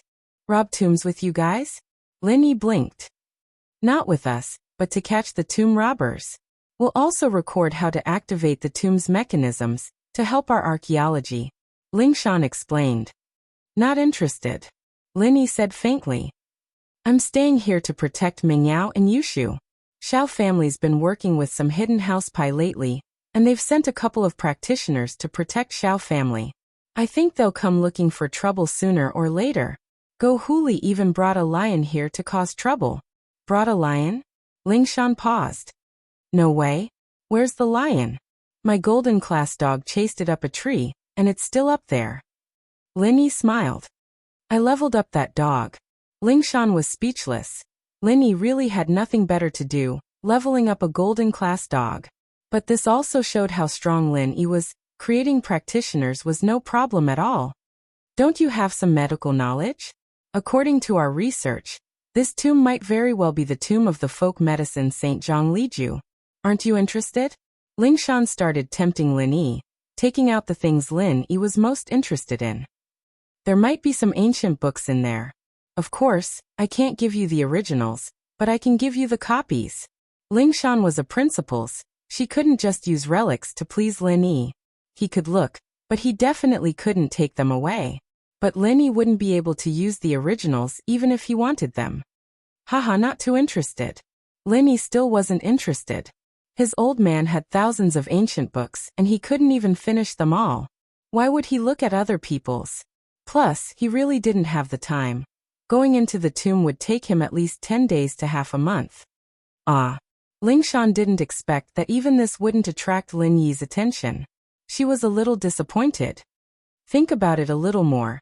Just think of it as protecting Miss Dumbo. It's dangerous in there. Aren't you afraid that Miss Dumbo will die? Then don't go. Lin Yi said. Anything else? No. Nothing else. Lingshan was a little disappointed, but there was nothing she could do. She couldn't force Lin Yi to go if he didn't want to. Think about it a little more, it's not that urgent. Maybe the Xiao family's problem will be solved by then. We'll talk about it later. With that, Lin Yi hung up. After hanging up, Lin Yi walked out of the room and into the living room. Lin Yi had sensed it when Go Huli came with the lion. There were curtains in Lin Yi's bathroom, but one could still see the outside of the villa through the gaps. But Lin Yi relaxed after seeing Yushu and General Weiwu come out. General Weiwu was more than enough to deal with a lion. Chapter 1181. She spilled the beans, I saw it. Lin Yi smiled. How's the lion now? I don't know, let's go take a look together. See if it's dead or surrendered. Yushu was eager to know the result after hearing Lin Yi's words. Mengyao wasn't interested at first, but after hearing Yushu and Lin Yi's words, she was curious as well. She stood up and followed them out of the villa.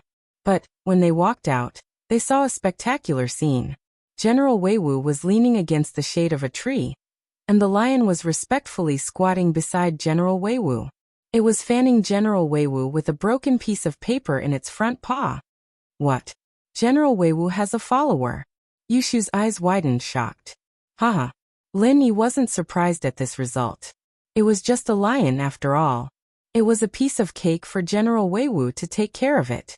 Shield bro, now that you have 2 followers, you can go out without worry when we're at home. Yushu said happily. Now we have another guard. Mengyao couldn't help but smile as well. A lion fanning a dog was something that could only be seen in cartoons, but it was happening right in front of her eyes. Mengyao couldn't believe it. But then again, ever since Lin Yi moved into the villa, too many unbelievable things had happened in the house. This lion is a little weak, and it might not have surrendered wholeheartedly. It's just afraid of General Weiwu's aura. Lin Yi said faintly as he looked at the lion not far away. Oh.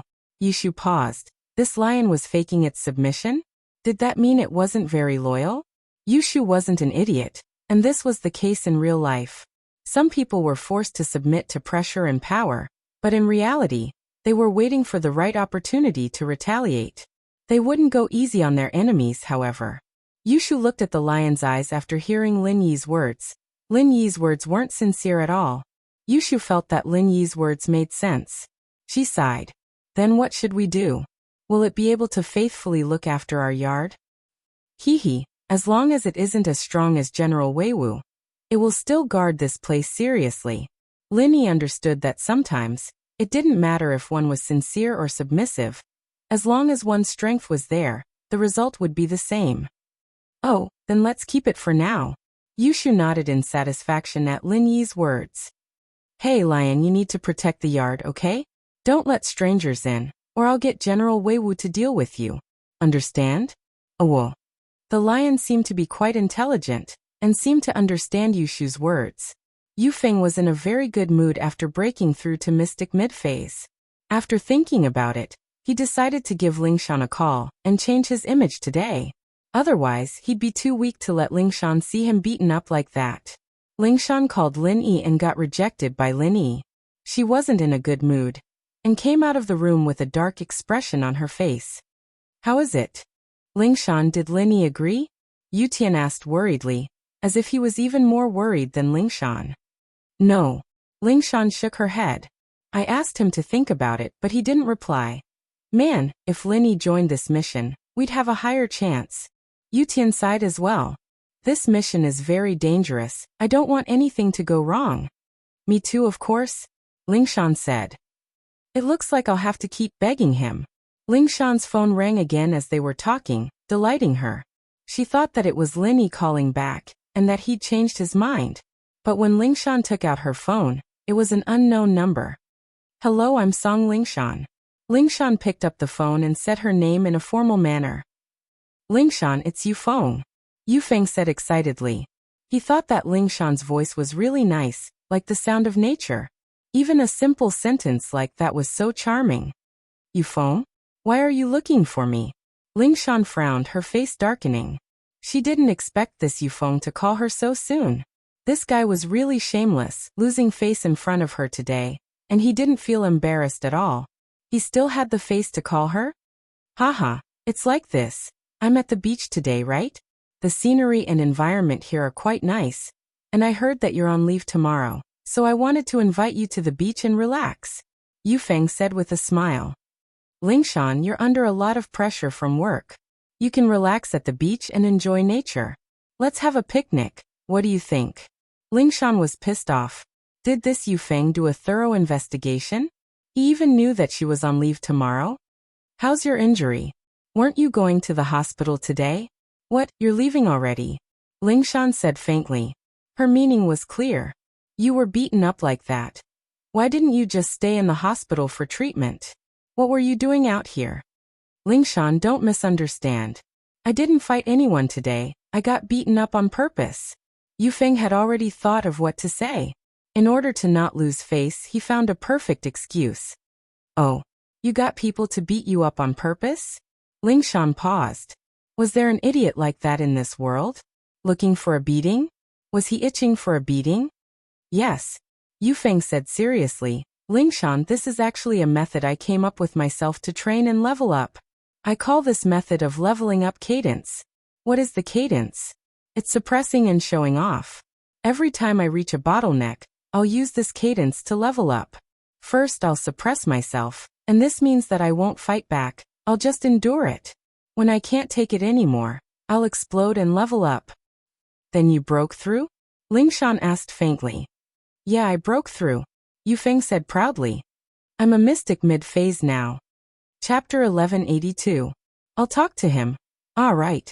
I was mystic mid-phase. I'm at mystic mid-phase peak now. Yu Feng jumped in fright, remembering that he'd told Lingshan that he was one level stronger than her. He'd almost let it slip. Is that so? Congratulations then. What did Lingshan do for a living? She knew that Yu Feng was lying the moment she heard it. It seemed like this guy was lying. He probably didn't have the strength of mystic mid-phase before, and was just about to break through, so he bragged to his grandpa that he was mystic mid-phase. Now that he had just broken through, he almost exposed himself. Haha, I'm very experienced in leveling up. Lingshan, I heard that you're a rare genius too. You're still a little weaker than me, but you're already very strong, Yu Feng said proudly. But if you want to know the profound of leveling up, I can help. I believe that with my guidance you'll be able to break through quickly as well. Oh, Lingshan replied faintly. Break through? Why didn't she ask him for help? What kind of crappy method was that? She had to get beaten up to break through? Lingshan didn't want that. It was so easy with Lin Yi's help. There was no pressure at all, no pain at all. What? Lingshan, you're not interested in leveling up? Yu Feng paused. He thought that Lingshan would be really excited after what he'd said, but Lingshan's attitude was very calm. as if she didn't hear anything at all. That shouldn't be the case, right? Yufeng thought that most people would be excited when they heard about the profound meaning of leveling up. This was very important to a warrior. The path of cultivation was full of hardships, and every step was going against the flow. Every breakthrough required a huge price. No one could get something without putting in the effort. So leveling up was a huge temptation for a practitioner, but why didn't Lingshan care? Yufeng didn't understand. How could he have known that Lingshan would be able to level up so easily with Lin Yi's help? With such a good leveling tool like Lin Yi, why would he need Yufeng's profound? I have to work overtime tomorrow, so I won't be able to go. You should go yourself. Lingshan said faintly. There's a case and I have to stay. Yufeng didn't know what to make of it. Lingshan's one sentence had blocked all of his excuses. No matter what Yufeng said, it was useless. Lingshan had a job, she couldn't just give it up, could she? Is there anything else? Lingshan asked. No. No more. Yufeng said helplessly. If there's nothing else, I'm hanging up, Lingshan said and put the phone on the table, letting out a long breath. She didn't know why, but Lingshan felt a sense of disgust when she heard Yufeng's voice. Who's calling? Lingshan, you don't seem too happy? Yutian looked at Lingshan curiously. House Yu's Yufeng. I don't know what's going on, but my grandpa wants me to marry House Yu to House Yu. Lingshan didn't hide anything from Yutian and told him her troubles. What? Yufeng? Yutian froze, looking at Lingshan in disbelief. You're saying that your old song wants to marry House Yu? What's going on? How would I know? Lingshan rolled her eyes helplessly. Didn't I always say that the man in the future would be stronger than me? Grandpa remembered it, and I don't know how he got in touch with House Yu, saying that Yufeng was stronger than me, so he made a deal with them privately. I didn't think that Yufeng would come looking for me. But don't you like Lin Yi? You and Yufeng? Yutian asked, agitated. I don't like Yufeng at all. Lingshan shook her head. But Grandpa won't listen when I tell him, so I can only deal with it for a while. Hopefully, this Yufeng will back off. I see. If that's the case, I'll talk to him when I see him and explain things to him. Hopefully he'll give up on his own. Yutian, on the other hand, knew about the marriage between noble houses, but it wasn't impossible to cancel the marriage if both parents objected. And so, Yutian thought that since Yufeng and Lingshan hadn't broken up yet, he'd talk to him about it, and maybe he'd let go. They were both men after all. If he could let go, what about Yufeng? Yutian bro, it's best if you don't go. I don't have a good impression of this Yufeng, but I don't think he's a good person to deal with. You should just ignore him. He'll probably give up after hitting a wall a few times. Lingshan knew Yutian's temperament. She was afraid that he wouldn't be a match for Yufeng if they really fought. Don't worry, I know what I'm doing, Yutian said. Then if he doesn't give up after a while, you'll talk to him again? Lingshan had no choice but to delay. All right. If he still doesn't give up after a while, I'll talk to him. Yutian nodded. Miracle Dr. Guan's injury medicine, with House Lu and Fatty Lai's business backing it up, began to be sold on a large scale in the market without any pressure, and sales were rising steadily. Especially after the effects of the medicine were verified by the consumers, the sales volume doubled. Fatty Lai was overjoyed by the huge supply, but he had no choice but to take a loan and invest in the production line as soon as possible. From the looks of it, it wouldn't be long before the stock ran out, and the market would be out of stock. Although this would create a situation where the demand exceeded the supply, the consumers would also have negative feelings towards Miracle Dr. Guan's injury medicine. Being out of stock was always uncomfortable. And so, in order to prevent this from happening, Fatty Lai gathered people and started working overtime to increase production.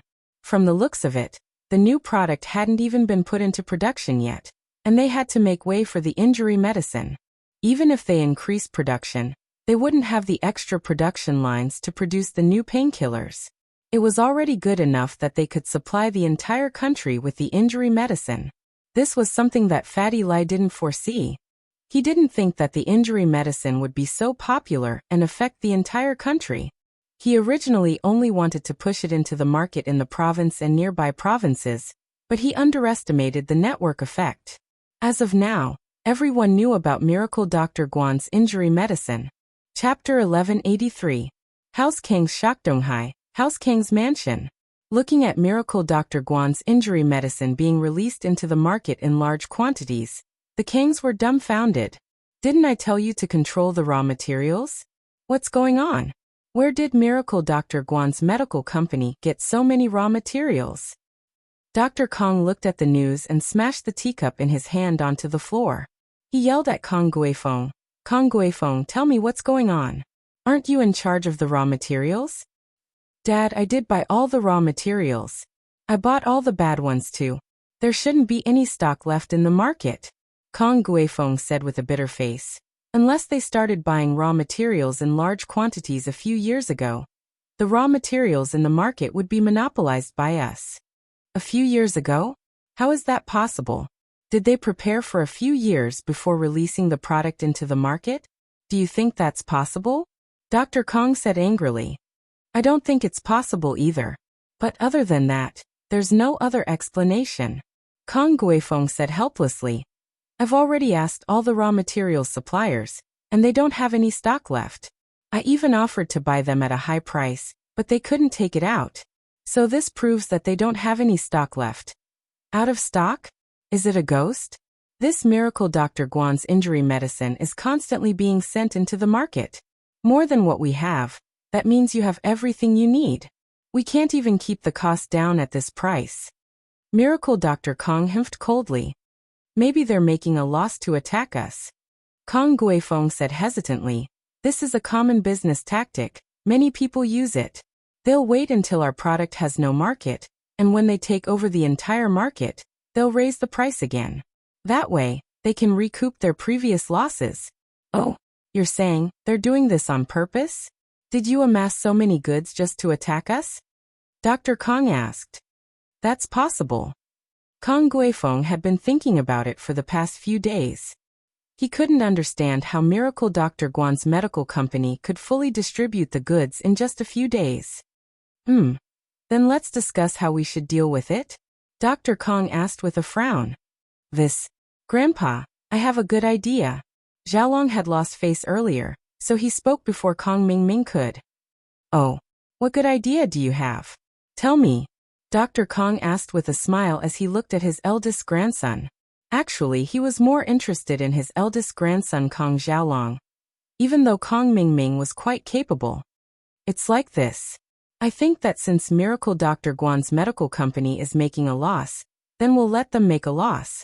On the surface, we'll do what we want and not adjust the price or the number of sales. Instead, we'll buy Miracle Dr. Guan's injury medicine in bulk," Xiaolong said. "Since our cost isn't enough, we'll buy their products in bulk and stock them up. When Miracle Dr. Guan's medical company can't take it anymore, we'll change the packaging and continue to market at the same price. We'll be able to make Miracle Dr. Guan lose a lot of money." That makes sense." Dr. Kong nodded. He felt that Xiaolong's words made sense, but he still looked at Kong Mingming. He wanted to see if his second grandson had any good ideas. Kong Mingming had some achievements recently, so Dr. Kong asked, "What about Xiaoming? What do you think we should do?" "Grandpa, I don't agree with Big Brother's point of view. Kong Mingming was an idiot, but he'd gotten lucky recently. He'd made so many great achievements that he felt a little smug. That was why he went against his big brother." "Oh, why?" Dr. Kong asked quickly. "That." Kong Mingming frowned. He was just objecting subconsciously. Why would there be a reason? But since his grandpa asked, he couldn't say he didn't know. He could only brace himself and start talking nonsense. "Grandpa, think about it. You said it before, Miracle Dr. Guan's medical company couldn't have planned to buy these raw materials a few years ago. They already had this amazing medicine, so they should have put it on the market a long time ago. Why would they wait until now? A few years ago, they could even compete with our Dr. Kang's golden creation. Why would they wait? So this guess isn't reliable." "Then why do you think so?" Dr. Kong nodded. He felt that Kong Mingming's words were reasonable. "I think this Guan Xuemin might have used some low-quality ingredients to replace the expensive ones. You should know that Guan Xuemin is an expert in the medical world. It's not impossible," Kong Mingming said. "If he used some low-quality ingredients, then the cost would be lower, and he wouldn't have to buy those expensive rare ingredients. You're talking nonsense, right? Didn't you get the prescription from them already? Are you saying that the prescription you got isn't accurate? Xiaolong didn't wait for Dr. Kong to speak and retorted. Besides, if we could change the ingredients on the prescription, we would have done it a long time ago. Don't forget that I'm also a medical student. Our Kong family's laboratory has been researching whether it's possible to replace the rare and expensive medicinal materials in the prescription with other medicinal materials. You think you can compare to Guan Xuemin? He's an expert, and you just graduated. Brother, it's good that you're confident, but too much confidence is just arrogance and conceit. Kong Mingming said. Either way, I'm sticking to my own point of view. I got the prescription from them, that's true, but you can't guarantee that they won't change it when it's put into production. Alright, stop arguing. Dr. Kong saw his two grandsons arguing, and he was a little annoyed. What time was this? And they were still arguing because of their own feelings. How could they deal with others if they weren't united? Xiaolong and Kong Mingming shut their mouths at the same time, but they still didn't give in. Xiaoming's words make sense, but the possibility isn't high. After all, this prescription can't be changed just like that. It's a miraculous prescription. How can it be changed so easily? Dr. Kong said. I think we should follow Xiaolong's suggestion, and buy Miracle Dr. Guan's injury medicine in bulk. Chapter 1184. Going for wool and coming home shorn. Don't be too happy. If we didn't cancel the engagement with the Xiao family, our house Kong would have been flying high by now. You were the one who opposed your brother's point of view. Actually, Xiaoming's point of view is right. You need to learn from him. Dr. Kong looked at Xiaolong's smug face and scolded him. Yes. Grandpa, I understand. Xiaolong's expression tensed up as he replied carefully. Grandpa, I still insist on my point of view. Kong Mingming heard his grandpa's words, and he didn't know where his courage came from. He forced himself to say this stubbornly. He knew that he couldn't back down now. He had to persevere no matter if it was right or wrong. But he thought that he was still very lucky. Everything he did recently had been going smoothly, and he managed to get it right a few times by sheer luck. Grandpa has already made the decision. Xiaoming, you don't have to say any more. I know what you're thinking, but right now, the family's interest is the most important. Xiaolong's tone was kind, but the sarcasm in his words was very thick. Anyone could tell that he was saying that Kong Mingming's point of view was destroying the family's interest. Humph. Do whatever you want if you don't want to listen to me. You'll only remember what I said when you suffer. Kong Xiaoming felt like he couldn't keep his face any longer. He spat out those words and left the room. Miracle Dr. Kong looked at his second grandson's back, his heart a little conflicted. Was his second grandson really a man of great potential? Every time he raised a point of view, it was so shocking, but every time it was right on the mark. Was it really a coincidence, or did he see something? However, the stocking up this time didn't affect the family's profits much. Even if Miracle Dr. Guan's medical company continued to sell at this price, the family wouldn't lose anything. At most, they would just have to spend a little more effort. With that thought, Miracle Dr. Kong relaxed a little. The lion went to House Chu to be a follower, and Go Huli wasn't happy about it.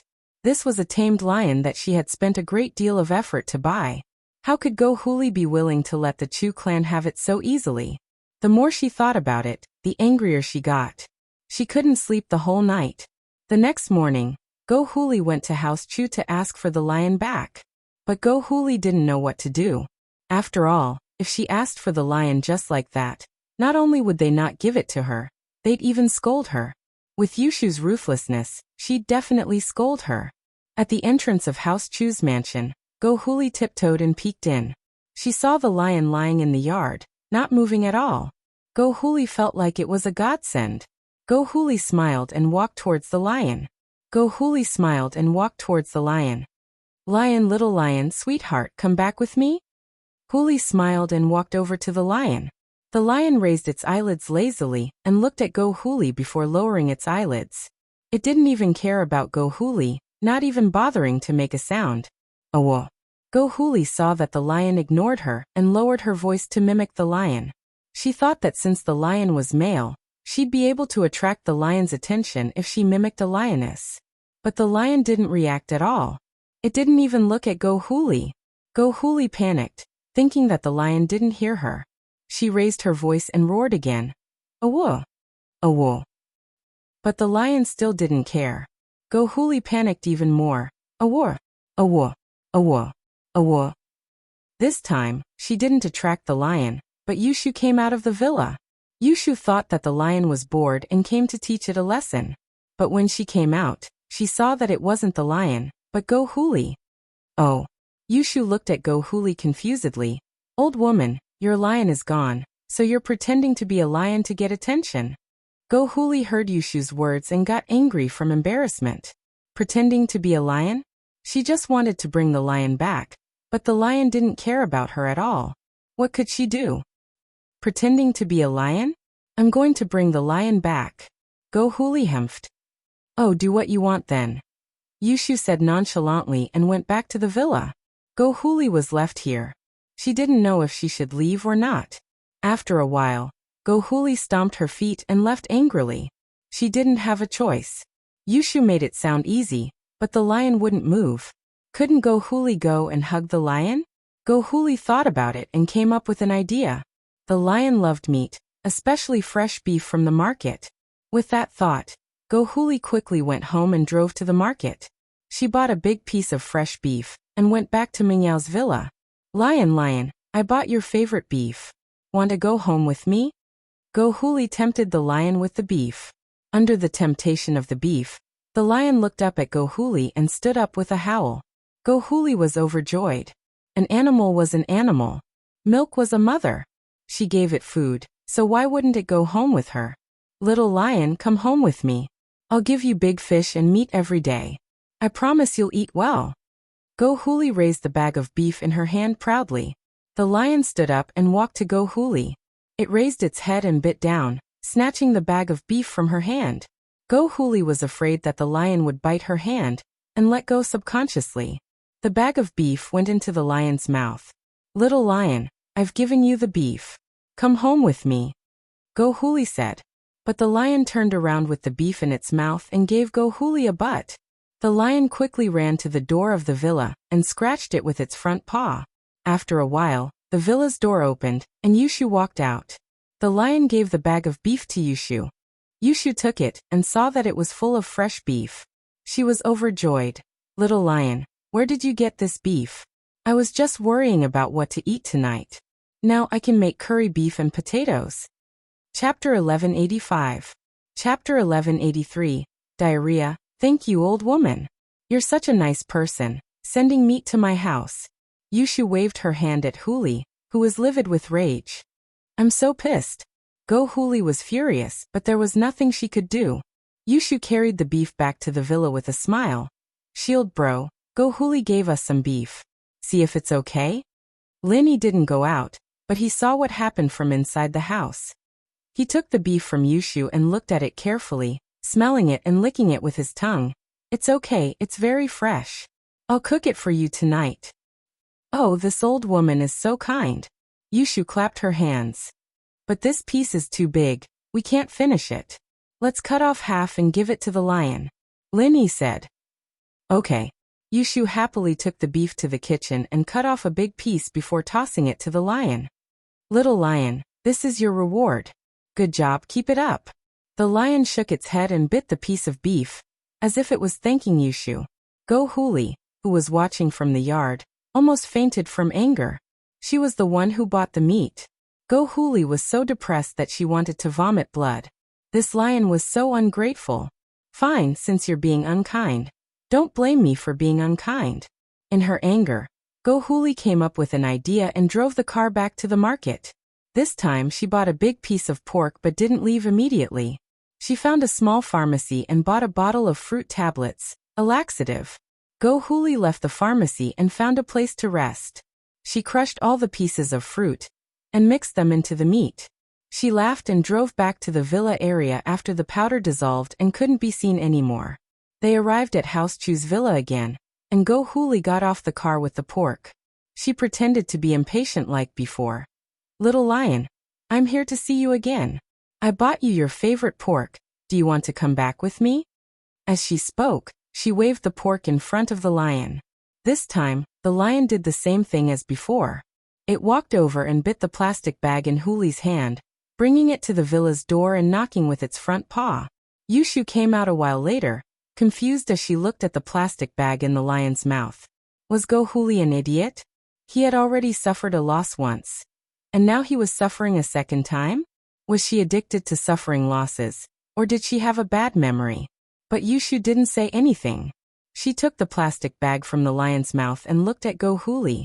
Thank you, old woman, for giving us food again. Why, Yaya? I'm so pissed. Go Huli pretended to be angry. Yushu came back to the living room with the plastic bag and asked suspiciously, Shield bro, why did Go Huli give us food again? Is there a problem? Let me see. Linny took the meat from Yushu and smelled it. He wiped his hand on it and put it in his mouth. It's a laxative. Ah. Yushu was shocked and raged. I knew Go Huli wouldn't be so nice. She gave us a big piece of pork after giving us beef. Isn't she an idiot? There's a problem. General Weiwu, come here for a second. Linny waved his hand at Weiwu. Boss Linny called, and General Weiwu ran over, shaking its head at Linny. Take this to Go Huli's kitchen, don't let anyone see it. Leave it in the kitchen and come back. Linny ordered. Woof woof. General Weiwu barked twice and left with the plastic bag in Lin Yi's hands. Yushu burst into laughter as she watched General Weiwu leave. Waha! Shield bro, you're so bad. Shu hasn't even thought of how to deal with that old woman Go Huli, and you came up with such a bad idea. Waha, they're going to rob the toilet tonight. Ha! That's Go Huli's fault. Linny didn't think much of it. After all, he didn't do anything. The laxative was Go Huli's own doing. What did it have to do with him? Go Huli watched as Yushu entered the house and didn't come out again. She couldn't help but feel proud. It seemed like this idiot Yushu took the pork back. As long as they ate it, they'd have to go to the toilet. At night, Xiao family's dinner was very sumptuous. Today was Xiao family's nanny's first day. After Mrs. Yu left, Go Huli found a full-time nanny from a housekeeping company to take care of Xiao family's daily cleaning and cooking. On the first day, this nanny cooked a few dishes and showed off her culinary skills. This was to gain the Xiao family's approval. Go Huli was very satisfied with the home-cooked dishes on the table. This nanny wasn't bad. She'd keep her for now. Go Huli didn't plan on kicking her out. The entire House Xiao and the two masters from House Pai sat around the table and ate heartily. Everyone ate happily, especially Go Huli. Because of Go Huli, she taught House Chu a lesson today. No one in House Chu's villa would be able to sleep peacefully tonight. There was braised pork, double-cooked pork, and all kinds of home-cooked meat dishes on the table. To Xiao family, they had eaten too many delicacies. These home-cooked dishes were very cheap. Go Huli ate a lot and was very full. However, after the whole family ate and drank to their heart's content, the problem came. First, it was Xiao Wangba and Xiao Wangdao. Their stomachs began to growl. These two were young people and ate more, especially meat. So it was reasonable for them to be the first to react. And so, these two started running to the toilet. Next was Go Huli's turn. Because of her mood, Go Huli ate a lot, especially meat. So, she started running to the toilet as well. Then it was Xiao Ji, Xiao Ben, and Xiao Ben's wife. Finally, it was the two masters from House Pai. The two masters from House Pai ate a lot as well, but because of their strong physique, they waited until the last to react. Chapter 1186. Go Huli, dumbstruck seeing the Xiao family start to have diarrhea. Nanny Lu's face was as white as a sheet. Without a doubt, she was the only one who didn't eat with the Xiao family, and she was the only one who didn't have diarrhea. This meant that there was something wrong with the food she prepared. Nanny Lu, what kind of food is this? Are you trying to kill us? Finally, the diarrhea came to an end, and Go Huli leaned on the sofa with a pale face. The rest of the Xiao family were also lying on the sofa and chairs, except for the two masters from House Pai. They were martial artists after all, and their bodies were stronger than normal people. But even so, their faces were pale, and there was sweat on their foreheads. As the saying goes, a man can't stand 3 splashes of shit. Big madam, I don't know either. I used ready-made ingredients. The ingredients were bought by young master and young master from the supermarket. I was in charge of cooking. Nanny Lu answered very carefully. Although she didn't know why this happened, she couldn't avoid the responsibility since everyone in the Xiao family had a stomachache. Is that so? Wangba, Wangdao, did you guys buy something that's not fresh? Go Huli turned her gaze to Wangba and Wangdao. No, we bought it from the supermarket, and it's very fresh. We can't buy something that's not fresh, Wangba said, feeling wronged. Our Xiao family is not the same as before, and there are 2 masters from House Pie here. I couldn't buy processed meat, I bought the best. That's weird. Could it be that there are some things that can't be eaten together? Go Huli held her stomach and frowned. Wait bro, do you remember that when we bought meat, we didn't buy streaky pork, only the tenderloin? How did you make this braised pork? Wangdao slapped his thigh. Yeah, we didn't buy streaky pork. Xiao Wangba suddenly remembered something. Auntie Lu, where did this streaky pork come from? Did you buy it yourself? No. Nanny Lu felt wronged. The streaky pork is with the other ingredients in the kitchen. I'm still on probation and haven't gotten paid yet. How could I possibly spend my own money to buy meat? You're right. Where did the streaky pork come from? Xiao Ben felt that Nanny Lu didn't seem to be lying, and it was impossible for his son and the eldest family's son to join forces to lie. The only possibility was that there was something wrong. At first, Xiao Ben didn't think there was anything wrong with it. Wasn't it just diarrhea after running? But after listening to Auntie Lu and her son's words, she suddenly felt that something was wrong. Second master, I don't know either, Nanny Lu quickly said.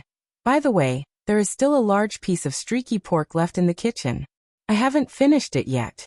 It's in the kitchen now. Why don't you go and have a look? Of course I have to go and take a look, Xiao Ben said solemnly, standing up first. Xiao Ji, Go Huli, Xiao Ben's wife, Xiao Wangba and Xiao Wangdao also stood up and went to the kitchen. As expected, Xiao Ben saw a large piece of raw streaky pork in the fridge. It was wrapped in a plastic bag with a price tag on it. Today's date is written on the tag. It should be a fresh piece of meat. Xiao Ben picked up the pork and frowned. Huli, who was standing behind, froze when she saw the bag in Xiao Ben's hand. She stared at the bag as if she was struck by lightning. Her eyes widened.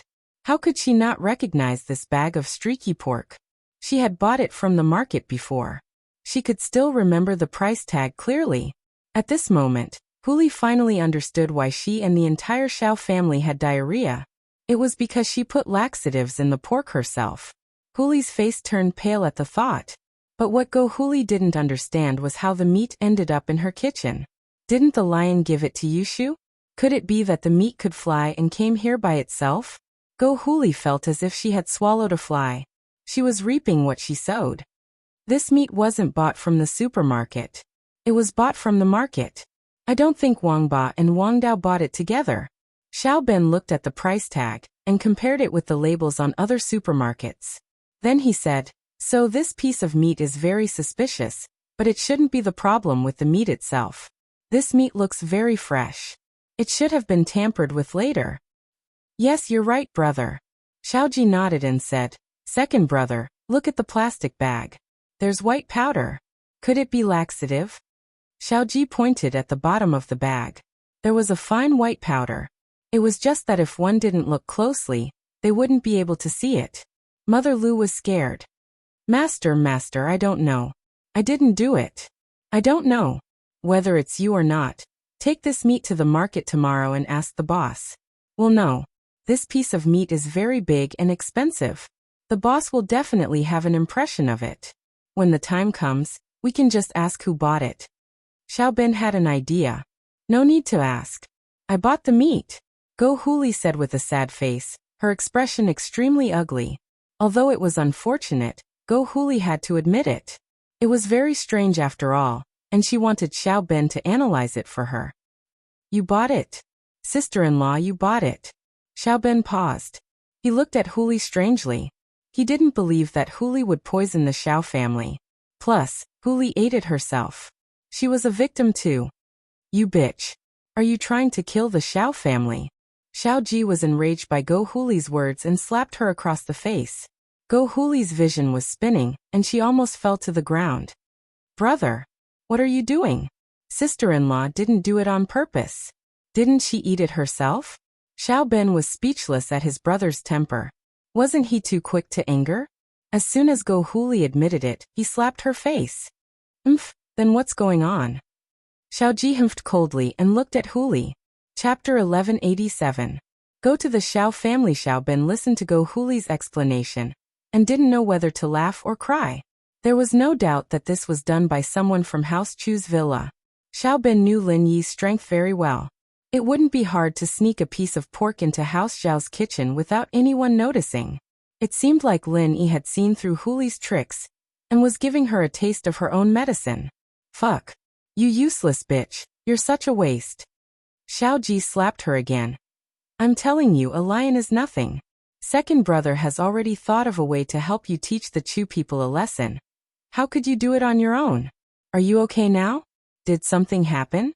We're all in trouble with you. My stomach. Big brother, it's fine, this is a good thing. Luckily, sis-in-law bought laxatives. If it was poison, we'd be in the hospital right now. Xiao Ben smiled helplessly. Let's just forget about this. It's not a big deal for us, but we've dragged the two Pai masters into this. I'm fine, I have my martial arts to protect me, it's nothing. The older man didn't want to lose face because of this, so he waved his hand and said nonchalantly, people who practice martial arts have good bodies. That's good. Xiao Ben let out a breath of relief. I've let Elder Pai and Mr. Pai see us as a joke. It's nothing. Since there's nothing else, I'll be going back to my room to rest. Elder Pai left after saying that. He needed to go to the toilet right away. 3 days passed in a blink of an eye, and Huli didn't appear in the hospital again. It was as if she had forgotten about it. Other than manager Zhang from the housekeeping company coming to Mrs. Yu's room with some compensation, no one else showed up. Gooden said that his boss was a great healer, and that he should have a way to heal her mother's leg, but his boss hadn't come to check it himself, nor had he come to give a conclusion. Yuan was still a bit worried. Zhou Jiaming, do you think? That boss of yours, can he really heal Mom? Of course he can. Yuan, do you believe me? Just trust me, I won't lie to you. Gooden patted his chest. Oh. Yuan let out a breath of relief upon hearing Gooden's confidence. Yuan, the evil master of this lion still hasn't appeared. I need to go get an explanation from her. We can't just get bullied for no reason. Gooden had been keeping track of the time these days. 3 days was up, and he couldn't sit still anymore. How about, just forget it? I'm afraid that you're not their opponent, and will cause more trouble. Yuan said with some worry. It had been a few days since the incident, and Yuan's mentality had also calmed down a little. Other than some sadness, there wasn't as much anger as before. That won't do. My boss said, if someone dares to bully us, then we have to bully them back, and we have to bully them twice as much. I can't lose face for boss. You're my friend. If you get bullied, it's the same as me getting bullied. I need to get an explanation. Gooden said, a little agitated. Man, be careful then. If they don't listen to reason, then forget it. Yuan didn't have a choice now that Gooden insisted. These 2 days, Gooden had gotten the address of his employer from his mother. Yuan knew Gooden's personality, and she knew that she couldn't stop him even if she wanted to. Got it, I'll go get them now. If that bitch doesn't give me an explanation, I'll kill that lion with one punch. Gooden said and walked out of the room, looking for Go Huli's house. Yuan sighed as she watched Gooden leave. She didn't know if she should be happy or troubled. With Gooden by her side, naturally, they felt safer than before, but Gooden was so reckless, wanting to kill people for no reason at all. This made Yuan worried and troubled. She hoped that he didn't cause any trouble. Gooden was smarter this time. In order to avoid getting lost, he had a map of Songshan in his pocket, following the markings on the map to the Xiao house's villa. Looking at the luxurious villa, Gooden was a little envious. This house was so grand. Even when he lived in Yuan's house, he felt that it was much more comfortable than the houses in the village, but now this villa looked like a palace. No wonder the people living here were so arrogant. But, even if they were arrogant, they still had to take responsibility if their pet bit someone. Gooden didn't know anything about doorbells. In the village, people basically yelled to find people, and when they went to other people's houses, they just banged on the door. What doorbell? Is anyone there? Is anyone there? Gooden started banging on the iron fence outside the villa. Of course, as angry as he was at how unreasonable the mistress of the house was, he didn't know what she wanted, so he couldn't just break the fence. Gooden's voice was as loud as a megaphone, and everyone in the Xiao family's villa heard him loud and clear. Is anyone there? Is there anyone in the villa? Gooden banged on the fence crazily again. The door of the villa finally opened. Xiaoji walked out of the villa. Who is it? Shouting in front of the Xiao family's house. Do you want to die? It's me. Gooden pointed at Xiaoji. Where's Go Huli? Get her out here. Go Huli. Xiaoji's face darkened as he looked at Gooden, not knowing who he was. Who are you? Why are you looking for my wife? Oh, Go Huli's your wife. That's perfect, get her out here. Gooden heard that Go Huli was Xiaoji's wife, and he knew that he'd come to the right place. Who are you calling a wife? Go Huli came with Xiaoji, and she was just called a wife by Yushu. And now Gooden was calling her a wife again. She was a bit pissed. You're here to cause trouble, aren't you? Chapter 1188. House Pie's master attacks your Go Huli? I'm looking for you. Gooden pointed at the iron door. Open it, let me in. Open it? You're here to cause trouble, aren't you? Can't you see where you are? Is this a place you can do whatever you want? How dare you yell at me? Do you want to die? Go Huli naturally didn't think much of Gooden. You wicked old woman, you are indeed a little unreasonable. No wonder the lion doesn't have the slightest attitude of admitting its mistake after biting her. Gooden looked at Huli's arrogant face, and he knew that she didn't feel guilty at all about her mother getting bitten by the lion. The lion bit someone? You're here to cause trouble for that cleaner? Go Huli's face darkened. She knew why Gooden was here. The lion had only bitten one person since entering the villa. Naturally, Go Huli knew who it was. I'm not here to cause trouble. I'm here to demand an explanation. Your lion bit someone. Why didn't you go apologize? Don't you have any conscience or morals? Gooden pointed at Huli and questioned. Get lost. You're not welcome here. Go Huli was still pissed about the lion, and Gooden was here again. Thinking about the lion, she got even angrier. She waved her hand impatiently, wanting to chase him away. You're still here?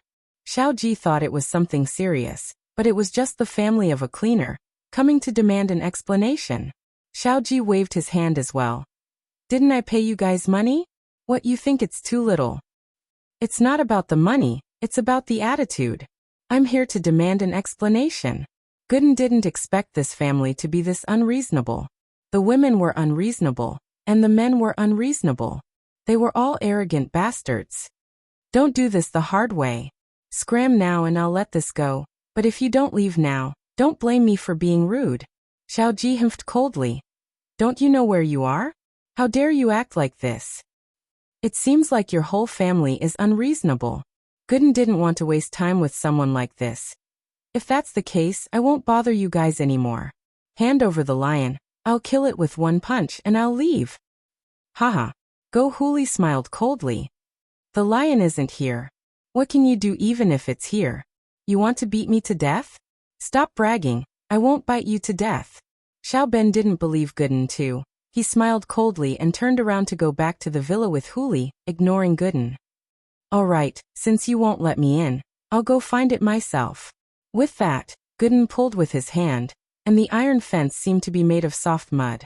It was torn apart without any resistance.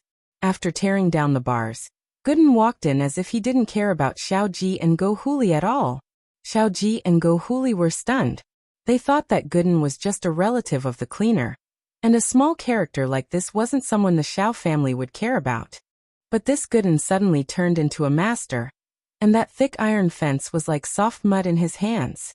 This scared the hell out of Xiaoji and Huli. Of course, they were people who had seen the world, and they knew that martial arts practitioners were powerful. Could this person be a practitioner as well? Xiaoji panicked and said to Huli, Let's go. Find the masters from House Pi. Huli didn't dare linger, following Xiaoji up the stairs. Xiaoji called out as he ran. Not good, Elder Pi, Mr. Pi. Someone's here to cause trouble for the Xiao family. Please Please help us. Elder Pai and Mr. Pai were practicing when they heard Xiaoji's call. They frowned. Could it be that the Xiao family was in some trouble? After Elder Pai and Mr. Pai came to the Xiao family, the Xiao family treated them like they were their ancestors, serving them with good food and drinks. House Pai had told them that they would only ask for help if there was a problem that the Xiao family couldn't handle, but there hadn't been any trouble recently, and it made them feel a little embarrassed. Now that someone was here to cause trouble, it was the perfect chance for Elder Pai to show off his skills. But Elder Pai was a little worried. Was this a normal gangster, or a real master? If it was a real master, then he'd be able to handle it, but dealing with a gangster would be lowering his status. What's going on? Head of the Xiao family, someone's here to cause trouble? Elder Pai pushed the door open and asked. Old Pai, help. The person who came is also a master. With just a casual tug, he tore the iron bars apart. It was as easy as playing with mud. Xiaoji quickly said. Oh, the iron bars at the entrance were all torn apart? Elder Pai furrowed his brows. He knew how thick the iron fence in front of the mansion was. If someone could tear it apart, it would be impossible for a normal person to do so. This person must be a cultivator. He was at least golden class early phase too. Was he a spiritual practitioner or a physical practitioner? With that thought, Elder Pai turned to Mr. Pai. Let's go see what's going on. Thank you, Elder Pai. Xiaoji naturally breathed out in relief. No matter how strong this person was, with Elder Pai here, it was a piece of cake. Elder Pai brought Mr. Pai downstairs, bumping into Gooden, who was walking up the stairs. He looked around, searching for the lion. It looks like you're here to cause trouble? Elder Pai stood in front of Gooden, asking faintly. He couldn't tell Gooden's strength right now, and whether it was a spiritual practitioner or a physical practitioner, one couldn't tell unless they used their practitioner's arts or attacked. Of course, that was excluding people like Lin Yi who had a golden finger. Who are you? You're the helper that the men and women hired? Gooden looked at Elder Pai oddly. Why are they so dumb? Why did they hire an old man? Alright, get out of my way, I still need to find the lion. How dare you disrespect Elder Pai? The young man beside Elder Pai was enraged. Elder Pai was a man of status. He had some status in House Pai, and he was Mr. Pai's elder. Mr. Pai wasn't happy with Gooden's disrespect. He wanted to teach this idiot a lesson, and so he sent a slap towards Gooden's face. Chapter 1189. Chapter 1187. The tragedy of a misunderstanding. What he didn't expect was that Gooden didn't seem to care at all.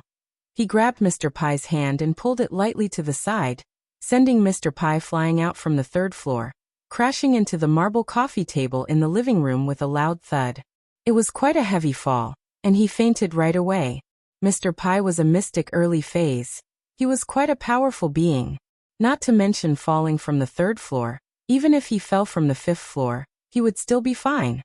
Especially for someone like him who practiced external martial arts. His physical fitness was incomparably tyrannical. But today he'd failed miserably. He'd underestimated his foe, and was thrown off the building by Gooden. When he reacted, it was already too late. Plus, how strong was Gooden? Even if he reacted, he wouldn't be able to compete with Gooden's strength. Gooden had even thrown him with hidden energy, and there was no reason for him not to faint. Gooden's sudden move froze Elder Pai. He didn't expect Gooden to be this strong, throwing Mr. Pai out in one move.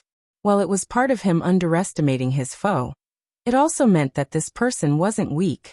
More importantly, Gooden had made his move in an instant, and Elder Pai didn't even have time to see what level Gooden was before he pulled his hand back. Elder Pai was regretting it. It was his fault for not paying attention. But the more he thought about it, the angrier he got. He'd lost face in front of a junior. Kid, which force are you from? Are you here to have sex? Elder Pai decided to investigate Gooden's background first. Old man, I'm here to find the lion, not to have sex. As for that guy just now, he was the one who hit me first. That's why I threw him out. Gooden was a reasonable man. Give me the lion, I'll kill it with one punch, and I'll leave now. Kid, I think you don't know your place. You dare make such a request in front of me? Elder Pai raged. Good, very good. You have guts. In front of this old man, not many people dare to be so arrogant. You really don't put me in your eyes. Brat, no matter who you are, you have to pay the price today. Old Pai saw that Gooden didn't give him any face, and he got even more pissed off. This was blatant disrespect. He wasn't a normal person in House Pai, and he was about to break through to Earth class. How could he be looked down upon by a kid here? Gooden looked at Elder Pai, confused. I don't even know who you are, and you keep calling me old man. Are you trying to help the lion, or are you just bored? If you have nothing better to do, then go away. I don't want to beat you up. Why ya? I'm Pai Yang. Elder Pai was pissed off. The guy wanted to beat him up, but he didn't? How many years had it been? He was one of the top figures in the hidden houses, and he'd never been humiliated like this before. And so he announced his name, someone that even the 8 noble houses had to give him some face. Ha! Gooden paused. You're itching for a beating? Gooden's thoughts were a mess. This old man really had nothing better to do, coming here to meddle in other people's business. The reason was that he was itching for a beating. Gooden was a practical man, but he was in a bit of a dilemma today. This old man was stopping him from going to the lion. Just because he was itching for a beating? Wasn't itching to get beaten up? But he didn't have anything to do with this guy, and he didn't want to beat him up. But from the looks of it, if he didn't get rid of this old man, he wouldn't let him go to the lion. Gooden had no choice but to ask, are you itching for a beating? That's right. I'm Pai Yang. Elder Pai saw the awkward and troubled look on Gooden's face, thinking that he'd heard of his name before. It seemed that his name was quite useful, after all. In the common world, he was a very powerful existence, and all the practitioners knew about it. This made things easier. Since this Gooden knew him, he'd tell him who his master was and where he came from. If he was from a small sect or a small noble house, then he'd help House Pai extort some money from them. This was a once-in-a-lifetime opportunity to extort money from them. Pai Yang thought that if he could extort a sum of money from them, the patriarch would definitely be very happy. Man, I didn't want to hit you, but since you're itching for a beating, then I have no choice but to beat you up first. Otherwise, you wouldn't have let me go to the lion. Gooden sighed helplessly before raising his fist and punching at Yang face. Yang didn't understand what Gooden was talking about, and just as he was thinking about what he meant, Gooden's huge fist came smashing at him, making him see stars. Pai Yang was a mystic late-phase peak master, and his defense was quite strong as well. Normal attacks were useless against him, unless it was an opponent of a higher level. Gooden, however, was an exception. After a few punches, Yang was stunned. I'm Pai Yang, I'm not itching. Yang finally realized what was going on. This brat in front of him thought his name was itching for a beating.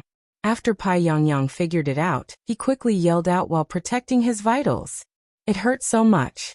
While Pai Yang felt humiliated and indignant, he was also a little shocked. He knew how strong he was, and the person who could beat him up so badly had to be at least in the middle phase of the mystic class. This kid in front of him was this strong? But the next moment, Yang was even more shocked. He heard a crisp crack, and his right leg started hurting.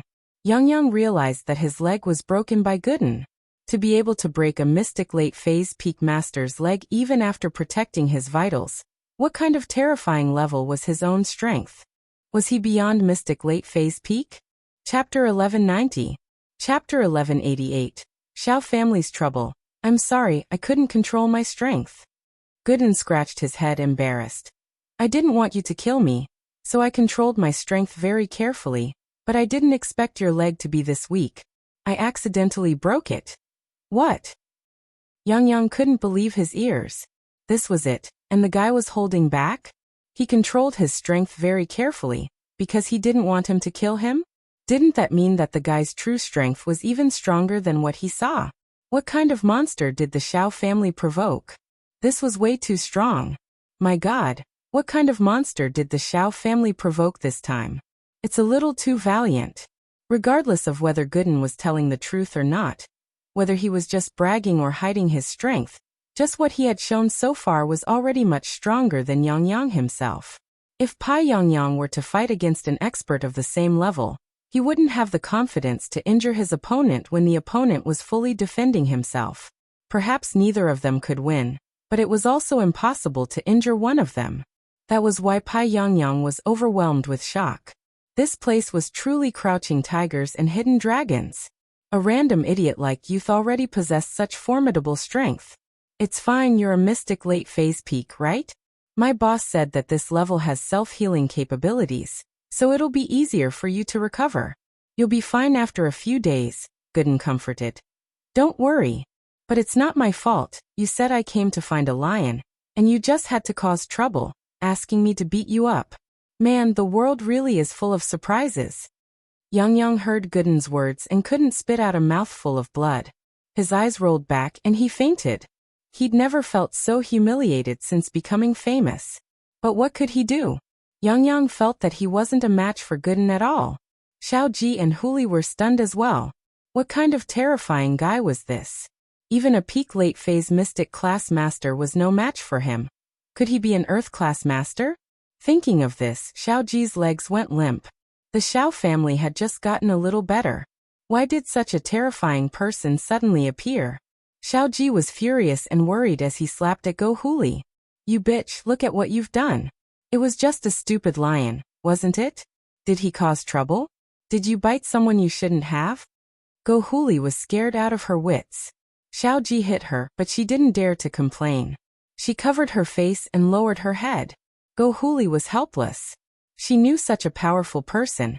And even the hidden house pies masters weren't his match. And she still wanted to be a cleaner? Even becoming a great bandit would make money faster than this. If you were short of money, you could just send this person to the noble houses to ask for a favor. I'm sure none of them would dare refuse. Even house, you would have to be respectful to this person. Wouldn't they? Don't you think I have nothing better to do? Great, I'm really unlucky this time. Hero. Spare us. No matter how much money you want, we, the Xiao family, will give it to you. Please have mercy and let us go. Xiao Ji was the typical type of person who bullied the weak and feared the strong. Gooden had given him too much of a shock. Even the hidden house pies masters weren't his match, so what else could he do? Hurry up and beg for mercy. Yeah, didn't you want an explanation? I was wrong. I'm not a good master of the lion. I deserve to be beaten. With that, Huli started slapping herself on the face, making a loud sound. If you said that earlier, I wouldn't have come up, right? Aren't you just wasting time? Gooden thought that his boss was right. In front of absolute power, these people were nothing but clowns. Gooden humphed. Where's the lion? Call the lion out. I'll kill it with one punch and we'll forget about this. Go Huli didn't doubt that Gooden could kill the lion with one punch. Even a master like Pai Yangyang was heavily injured, let alone a lion. But the problem was that the lion wasn't here. Go Huli said carefully, Hero, the lion isn't in the villa now, it's gone. Gone? Is it because you saw it did something wrong and decided to help it get away? Gooden glared angrily. Wah. Go Huli paused. Was there something wrong with her? Why would she help a lion escape? But she didn't dare say that to Gooden. Who knew what kind of temper this guy had? He might just kill her with one punch. She smiled bitterly. Hero, that lion ran away on its own. It has nothing to do with us. Sir, if you're looking for the lion, I'll tell you where it is. Just go there and find it. Xiao Ben, who'd been hiding in the dark, finally came out. When he saw Gooden's strength, he felt a chill in his heart. The Xiao family was really unlucky this time, encountering such a strong enemy. What should he do? But as he continued to observe, he realized that Gooden only wanted to find the lion, not cause trouble for the Xiao family. What happened with Pai Yangyang was just a misunderstanding, and this old Pai had been wronged. So Xiao Ben was thinking, could he turn this bad thing into a good thing? Suddenly, he thought of a good idea to divert the trouble to others. The lion ran away, but it went to House Chu's villa. Wasn't Gooden looking for the lion? Then he'd go to House Chu's villa, and there'd be conflict with the Chu people. Then he'd beat up Linny too, and it'd be best if he crippled him. That way, he'd get his revenge for the Xiao family. Xiao Ben felt that he really was a genius. Even the ancient Zhuge Liang couldn't compare to him, right? No wonder even Big Brother, the patriarch, had to listen to his words. He had the strength. Oh, where's the lion? Gooden turned to Xiao Ben. That lion's a bit arrogant. And now that it found a stronger master, it's ignoring us. I heard that the lion has a golden class dog as its boss. Xiao Ben said solemnly. It wasn't a secret that House Chu had a golden class dog, and anyone in the noble houses would know about it. What? Golden class dog? There's a golden class dog? Gooden's eyes went wide, but he waved his hand after some thought. Who cares what class it is? If it dares to protect the lion, I'll kill it too. Chapter 1191. Gooden and Yushu before. Huli was a bit annoyed that her man, the head of the house, had to discuss everything with Xiao Ben. Who was the head of the house now? Wasn't this the same as Xiao Ben being in charge? But now, Huli truly admired Xiao Ben. He was too strong, too evil. That's right. The owner of that family is very powerful and powerful. You have to be careful, hero, he's very protective. I'm afraid you're not his match. Xiao Ben said. Even if he's protective, he needs to give me an explanation. Gooden raged. If they dare to do that, I'll kill them with one punch. Ugh. Then you'll be doing the people a favor. Xiao Ben smiled. That family is doing whatever they want in this villa district. It's already a big deal. If you can kill them, everyone will thank you. Tell me the address. I'll go meet them right now. Gooden wasn't an idiot, but he was a simple man. Whatever Xiao Ben said, he'd believe it. Otherwise, he wouldn't have been scammed by Xiaoke until he was penniless. Let's go, Mr. Warrior. I'll send you off and show you the way. Xiao Ben made a welcoming gesture as he spoke respectfully. Gooden came out of the Xiao family villa and ran to the Chu villa according to Xiao Ben's directions. The Xiao family, on the other hand, started laughing happily as they watched Gooden leave. Brother, you're really something. Sending such a strong guy to cause trouble for House Chu. Even Lin Yi wouldn't be a match for him. Xiaoji gave him a thumbs up. Of course I'm not his opponent. Xiao Ben smiled. It'd be best if their conflict gets more intense and they kill that Lin Yi. Then we can take over House Chu's company. The Xiao family had always wanted Pengzhan's assets, and it was a sore point that they couldn't get it last time. Now that they had House Pai's support, the Xiao family naturally wanted to regain their face, but they never had the chance to do so. Now that Gooden was here, even if Lin Yi didn't die, he'd be heavily injured, and they could make their move on House Chu. Brilliant, second brother. Xiaoji nodded. Right, the two masters from House Pai? Big brother, I almost forgot about them if you didn't mention it. Hurry up and send them to the hospital. Don't let anything happen to them. They are the support of our Xiao family. With that, Xiao Ben ran back into the villa. The two masters from House Pai might not be a match for Gooden, but they were more than enough to deal with the other noble houses. Therefore, Xiaoji quickly dialed the emergency number and called an ambulance. Gooden ran all the way to House Chu's villa, and as expected, he saw a lion and a dog on the lawn. The dog seemed to be training the lion, making it jump up and down. This dog wasn't simple. Gooden looked at the dog. He couldn't tell how strong the dog was, but it didn't seem weak. Otherwise, a lion wouldn't be this obedient. Gooden was born in a village, and he often hunted in the mountains. He knew the habits of animals. This lion was afraid of a dog, so there was a problem. Not far from the dog and lion stood two beautiful girls. One was tall and slender, while the other was slightly buxom. The slightly buxom girl was giving instructions to the dog, as if she was telling the dog the training plan for the lion. Gooden's face reddened as he looked at the two beautiful girls. Why were the girls in the city so beautiful? But Gooden only took one look before moving his eyes away. Don't look at indecent things, that was what his dad told him. When Gooden was very young, his dad always told him that farmers shouldn't find wives that were too pretty, or they wouldn't be able to keep them. Gooden knew his place too. He had some strength in his hands, but he wasn't handsome, smart, or brave. Finding Yuan was already a blessing from 8 lifetimes. He didn't dare think about girls that were too pretty. But Gooden was a bit puzzled. Didn't they say that the owners of this house were all bad people? How could such pretty girls be bad people? Go Huli did look like an old hag, sharp and mean, but these two girls in front of him were too cute and pretty. They didn't look like bad people at all. Looking at the lock, Gooden knocked on the door. He really couldn't do anything to these two pretty girls, even though he knew that not all pretty girls had good hearts.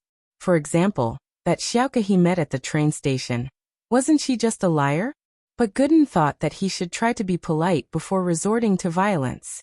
He hoped that these two girls would be reasonable. Who are you looking for? Yushu was in the middle of training the lion to guard the villa, when someone knocked on the door. She turned around to see a plainly dressed young man standing outside the villa's door. She asked, startled, "I'm looking for this lion. This lion bit my friend's mother, and I'm here to demand an explanation. Let me deal with this lion, and I'll let this go." Gooden, on the other hand, didn't make a move right away. After all, he knew that this was a bit complicated. The lion might have come here, but the bite was in the Xiao villa. It had nothing to do with these two girls, so he didn't have anything to do with them. He just wanted to get the lion back. Lion? Bit your friend's mother? That's impossible. This lion hasn't left our house since coming here. Why would it bite your friend's mother? Are you sure you're not mistaken? Yushu didn't know what Gooden was talking about. This lion belongs to Go Huli, right? My friend's mother is a cleaner at Go Huli's house, and she got bitten by this lion. I'm here to demand an explanation. Gooden explained. Fuck. Since she got bitten at Go Huli's house, you can go get an explanation from Go Huli. Why are you looking for a lion? Why are you bickering with a beast? If it weren't for that evil master, this lion wouldn't have bitten your friend's mother. Yushu didn't want to waste time talking to Gooden anymore, so she waved her hand. She's already apologized and paid the compensation. Now we only need this lion. Give it to me. I'll kill it with one punch. Gooden was a bit narrow-minded. He felt that Yushu was right, but this lion was still ferocious. Chapter 1192. Chapter 1190. Call him over. If it weren't for Gooden's honesty, Yushu wouldn't be talking to him this much. So you're saying that you're going to protect this lion? Gooden frowned, thinking that this girl was quite domineering. It seemed that he had to use force after saying no. Mingyao frowned as well. As far as she was concerned, this was a bit hard to handle. Shu was right, but Gooden was an honest person, and if he really wanted to cause trouble for the lion, it would make sense. Mister, this lion is just an animal. It doesn't know who to bite. Without the owner's permission, it wouldn't bite. Mingyao explained. Look, it's in my house now, it won't bite. Gooden was speechless. He wasn't good with words, and Mingyao and Yushu's words made him speechless. But if he really turned around and left like this, he wouldn't want to just let the lion go like this. Even if they were right, should he just let the lion go like this? Gooden sighed. How about this? This animal bit my friend's mother's leg, so I'll break its leg. No. Yushu panicked. It wasn't easy to get a guard in the house, and if his leg was broken, what was he supposed to do? Seeing that she couldn't get through to Gooden, Yushu got a little angry. She wasn't an easy person to talk to. She didn't want to talk to Gooden anymore. If you don't leave, I'll get the lion's boss to teach you a lesson. The lion's boss? Gooden blinked. This lion has a boss? That's fine, since it's the boss. I'll get the boss for his lackey's mistakes. This is the lion's boss, General Weiwu. If you don't leave, I'll open the door and let the dog out. Why are you so stubborn? Yushu pointed at General Weiwu, threatening Gooden. This dog. Gooden looked at General Weiwu. It wasn't that he looked down on it, but he'd killed countless animals before. Why would he be afraid of a dog? So he said, open the door and let it out. I can even break its legs. Gooden was a very honest man. He didn't come for the money, he just wanted an explanation. Like many other victims, he just wanted the perpetrators to pay the price and get an explanation. As for money, it was secondary. Come in if you dare. Yushu wouldn't open the door for Gooden. Gooden didn't want to use force, but since Yushu was being unreasonable, he wouldn't go easy on her. Gooden gripped the iron fence with both hands, and with a slight tug, the fence broke just like the one in front of the Xiao family's villa, as if the steel was soft. Holy shit. Yushu's eyes went wide. You're that strong? General Weiwu was very lazy at first, but after seeing Gooden's sudden display of strength, he was shocked. He stood up straight and looked at Gooden cautiously. This man was very dangerous. Gooden looked at the broken fence and estimated that he might not be a match for him. Gooden didn't dare attack first, standing in front of Mingyao and Yushu. He had to protect them, and as for the lion, he wouldn't be able to protect it. General Weiwu's actions naturally didn't escape Yushu's eyes.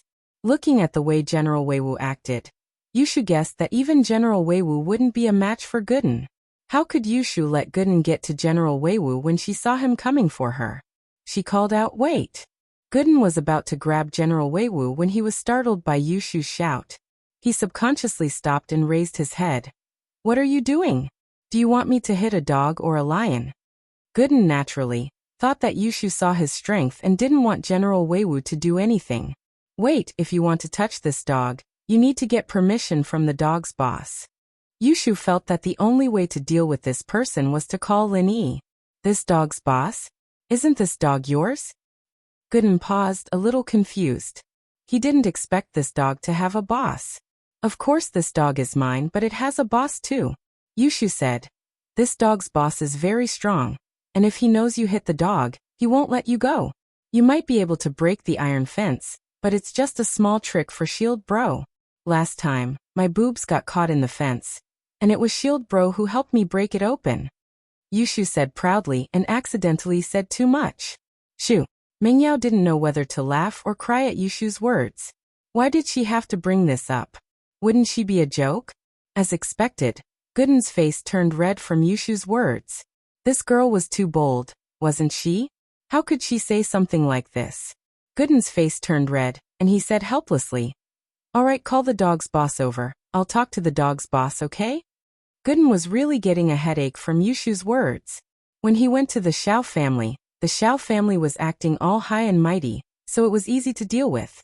Gooden could just make a move and deal with it.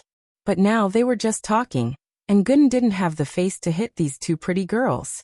Plus, they didn't have much to do with this. Gooden was a man who knew right from wrong, and naturally, he wouldn't hit people for no reason. But the problem was he could be reasonable, but this girl in front of him was unreasonable. Gooden was the dumbest and he couldn't beat her in an argument. And so after going around and around, she didn't look for the lion anymore, but Shield Bro. "Shield Bro's here, and you'll have to submit. I advise you to leave now, or I won't care if Shield Bro beats you up." Yushu tried to scare him. "You've already destroyed our villa. Do you know what happened to the person who destroyed our villa's gate last time?" "No." Gooden shook his head. "Shield Bro killed him with one punch," Yushu said. "Ugh." Gooden thought to himself. Why is this so similar to his style? They both like to kill people with one punch? But Gooden wasn't afraid. "I'm just asking for an explanation. Go get that Shield Bro." Chapter 1193. Do you know him? Gooden was speechless after hearing Yushu's words. Could this dog talk? Did this girl watch too many cartoons? Lin Yi was practicing, so he didn't pay attention to what was going on in the yard. Lin Yi naturally knew that Yushu and Mingyao were training the lion in the yard. There wasn't any danger, and General Weiwu would warn him if there was any. Hearing General Weiwu's voice, Lin Yi quickly stopped his practice and returned to reality. Before General Weiwu could walk in, he quickly walked out of the villa and met General Weiwu. "What's wrong?" Lin Yi asked as he walked. It seemed that the yard wasn't as dangerous as he thought it would be. Mingyao and Yushu didn't seem to be hurt at all. "Shield Bro, there's a bumpkin here looking for trouble." Yushu pointed at Gooden. "Trouble?" Lin Yi paused and looked in the direction Yushu was pointing at. He froze. "Ah, boss." Gooden's eyes were wide open as he looked at Lin Yi in disbelief. He didn't expect to see Lin Yi here. Gooden? You're here?" Lin Yi didn't know whether to laugh or cry. Gooden probably didn't explain things clearly, and Yushu thought that he was looking for trouble. "Boss, I finally found you." Gooden was beyond excited. He ran over and hugged Lin Yi. "Boss, this is great. I finally found you." Lin Yi thought that Gooden came here with the address old Lin gave him. He didn't know that Gooden was actually here for the lion. Lin Yi thought so, but Yushu and Mingyao looked at the scene in front of them curiously. They didn't know what was going on. "What's going on?" Mingyao looked at Lin Yi and Gooden, confused. Did these two know each other? "Oh, I knew it. This person will definitely surrender to Shield Bro. Sister Yao Yao, you see, I was right? I'm Prophet Shu," Yushu said proudly after some thought. Mingyao didn't know what to say, but she had to admit that Yushu's sixth sense was pretty accurate. "By the way, why are there so many geniuses here? The old man said that you left a few days ago?" Lin Yi asked curiously. Lin Yi knew that Gooden wasn't weak and wouldn't make any mistakes, but he was late by so many days. He didn't know if he was in trouble or not. "Boss, I got scammed when I got off the train," Gooden said bitterly. "Not only did I lose the money, but she also took the address. So I couldn't find you." "Oh, then how did you find me? You found that scammer?" Lin Yi paused. He didn't think that Gooden would have this kind of encounter, getting scammed right after getting off the train. But then again, it wasn't that strange for Gooden to get scammed. After all, he hadn't seen the world before, and it was his first time going out. It was inevitable that he would get scammed. "No, I came here to talk to the lion, but I didn't think I'd meet you here, boss." Gooden paused. "Boss, you're not this dog's boss, are you?" "Dog." Lin Yi paused and looked at where Gooden was pointing. He smiled. "I guess so. I see." Gooden was in a tough spot. If this dog was under someone else's protection, then Gooden would have killed him with a single punch if he tried to stick his neck out. But facing Lin Yi, his boss, he didn't dare do anything. Although he wanted to talk to Mrs. Yu, he couldn't do it to his boss. "Right, you said you wanted to talk to the lion, what happened?" Lin Yi remembered what Gooden said and asked. "It's like this, Gooden didn't hide anything and told everything to Lin Yi. "You're saying that you injured the two masters from House Go Huli?" Lin Yi didn't know whether to laugh or cry after hearing Gooden's story. Before, Lin Yi and Faubert had studied the two masters from Xiao family. Although Lin Yi was confident that he could fight the mystic late-phase peak physical practitioner to a draw, he wasn't confident that he could defeat him. Gooden solving the problem just like that was out of Lin Yi's expectations. "Yeah, I didn't want to beat him up, but that old man begged me to beat him up, saying that he was itching for a beating, so I had no choice but to beat him up. But I wasn't careful, and I broke his leg."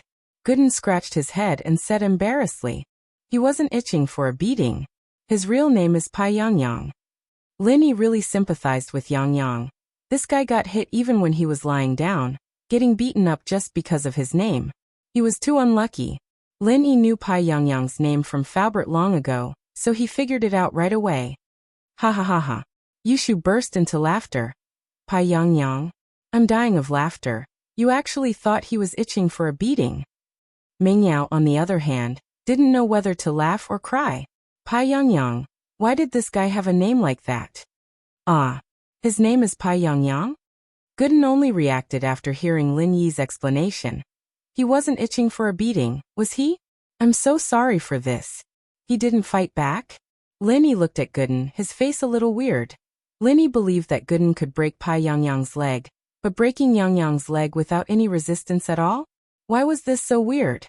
Did Yangyang just let Gooden hit him instead of fighting back?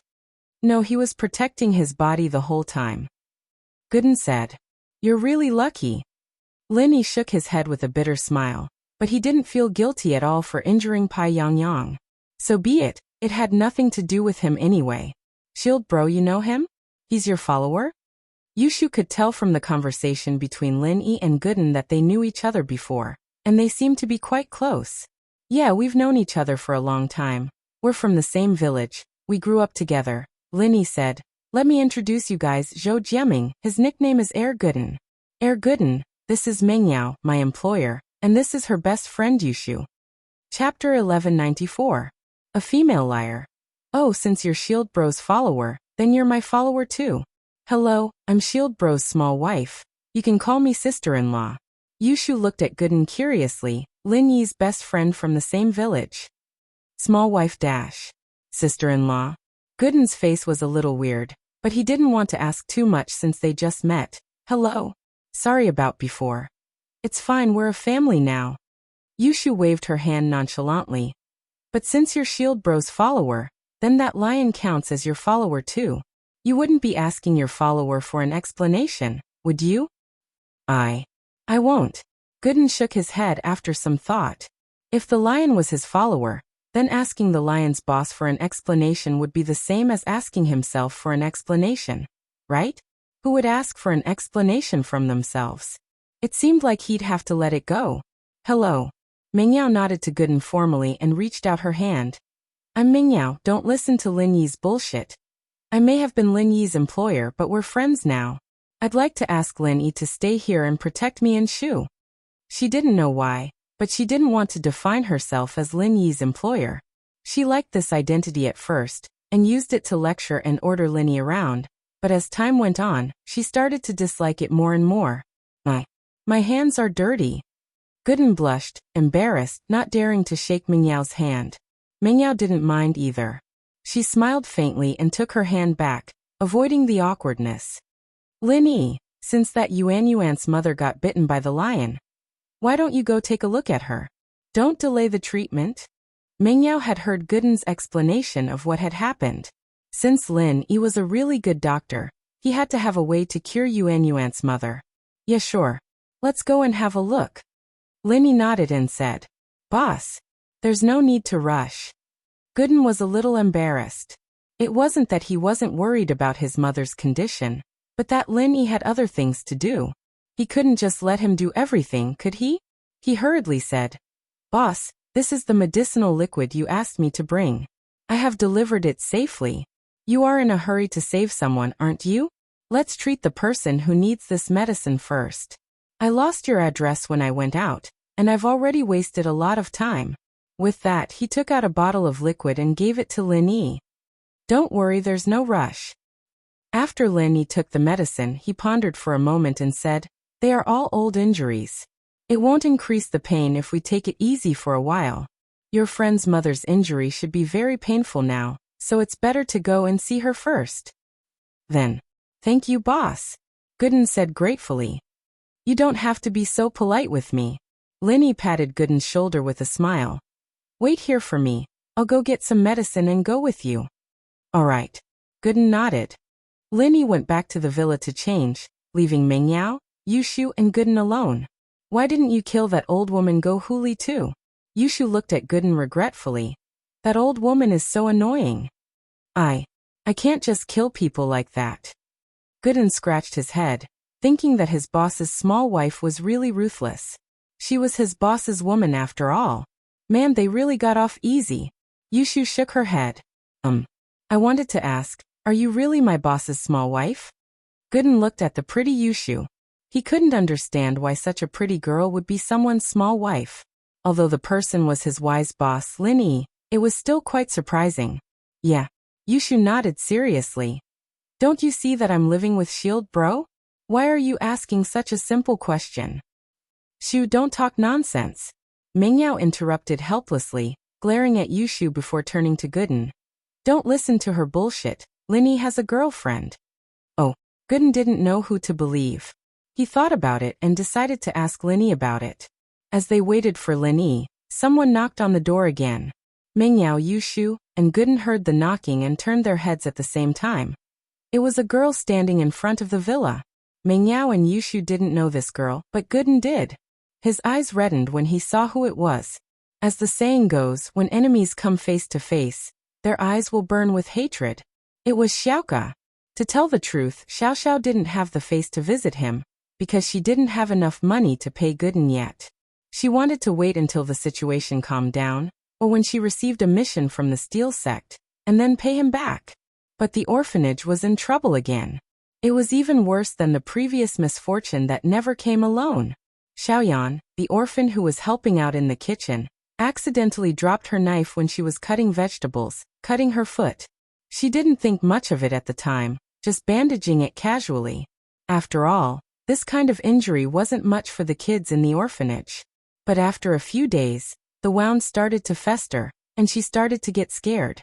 She went to Xiaoka, and Xiaoka quickly applied some red medicine on her, but it wasn't very effective.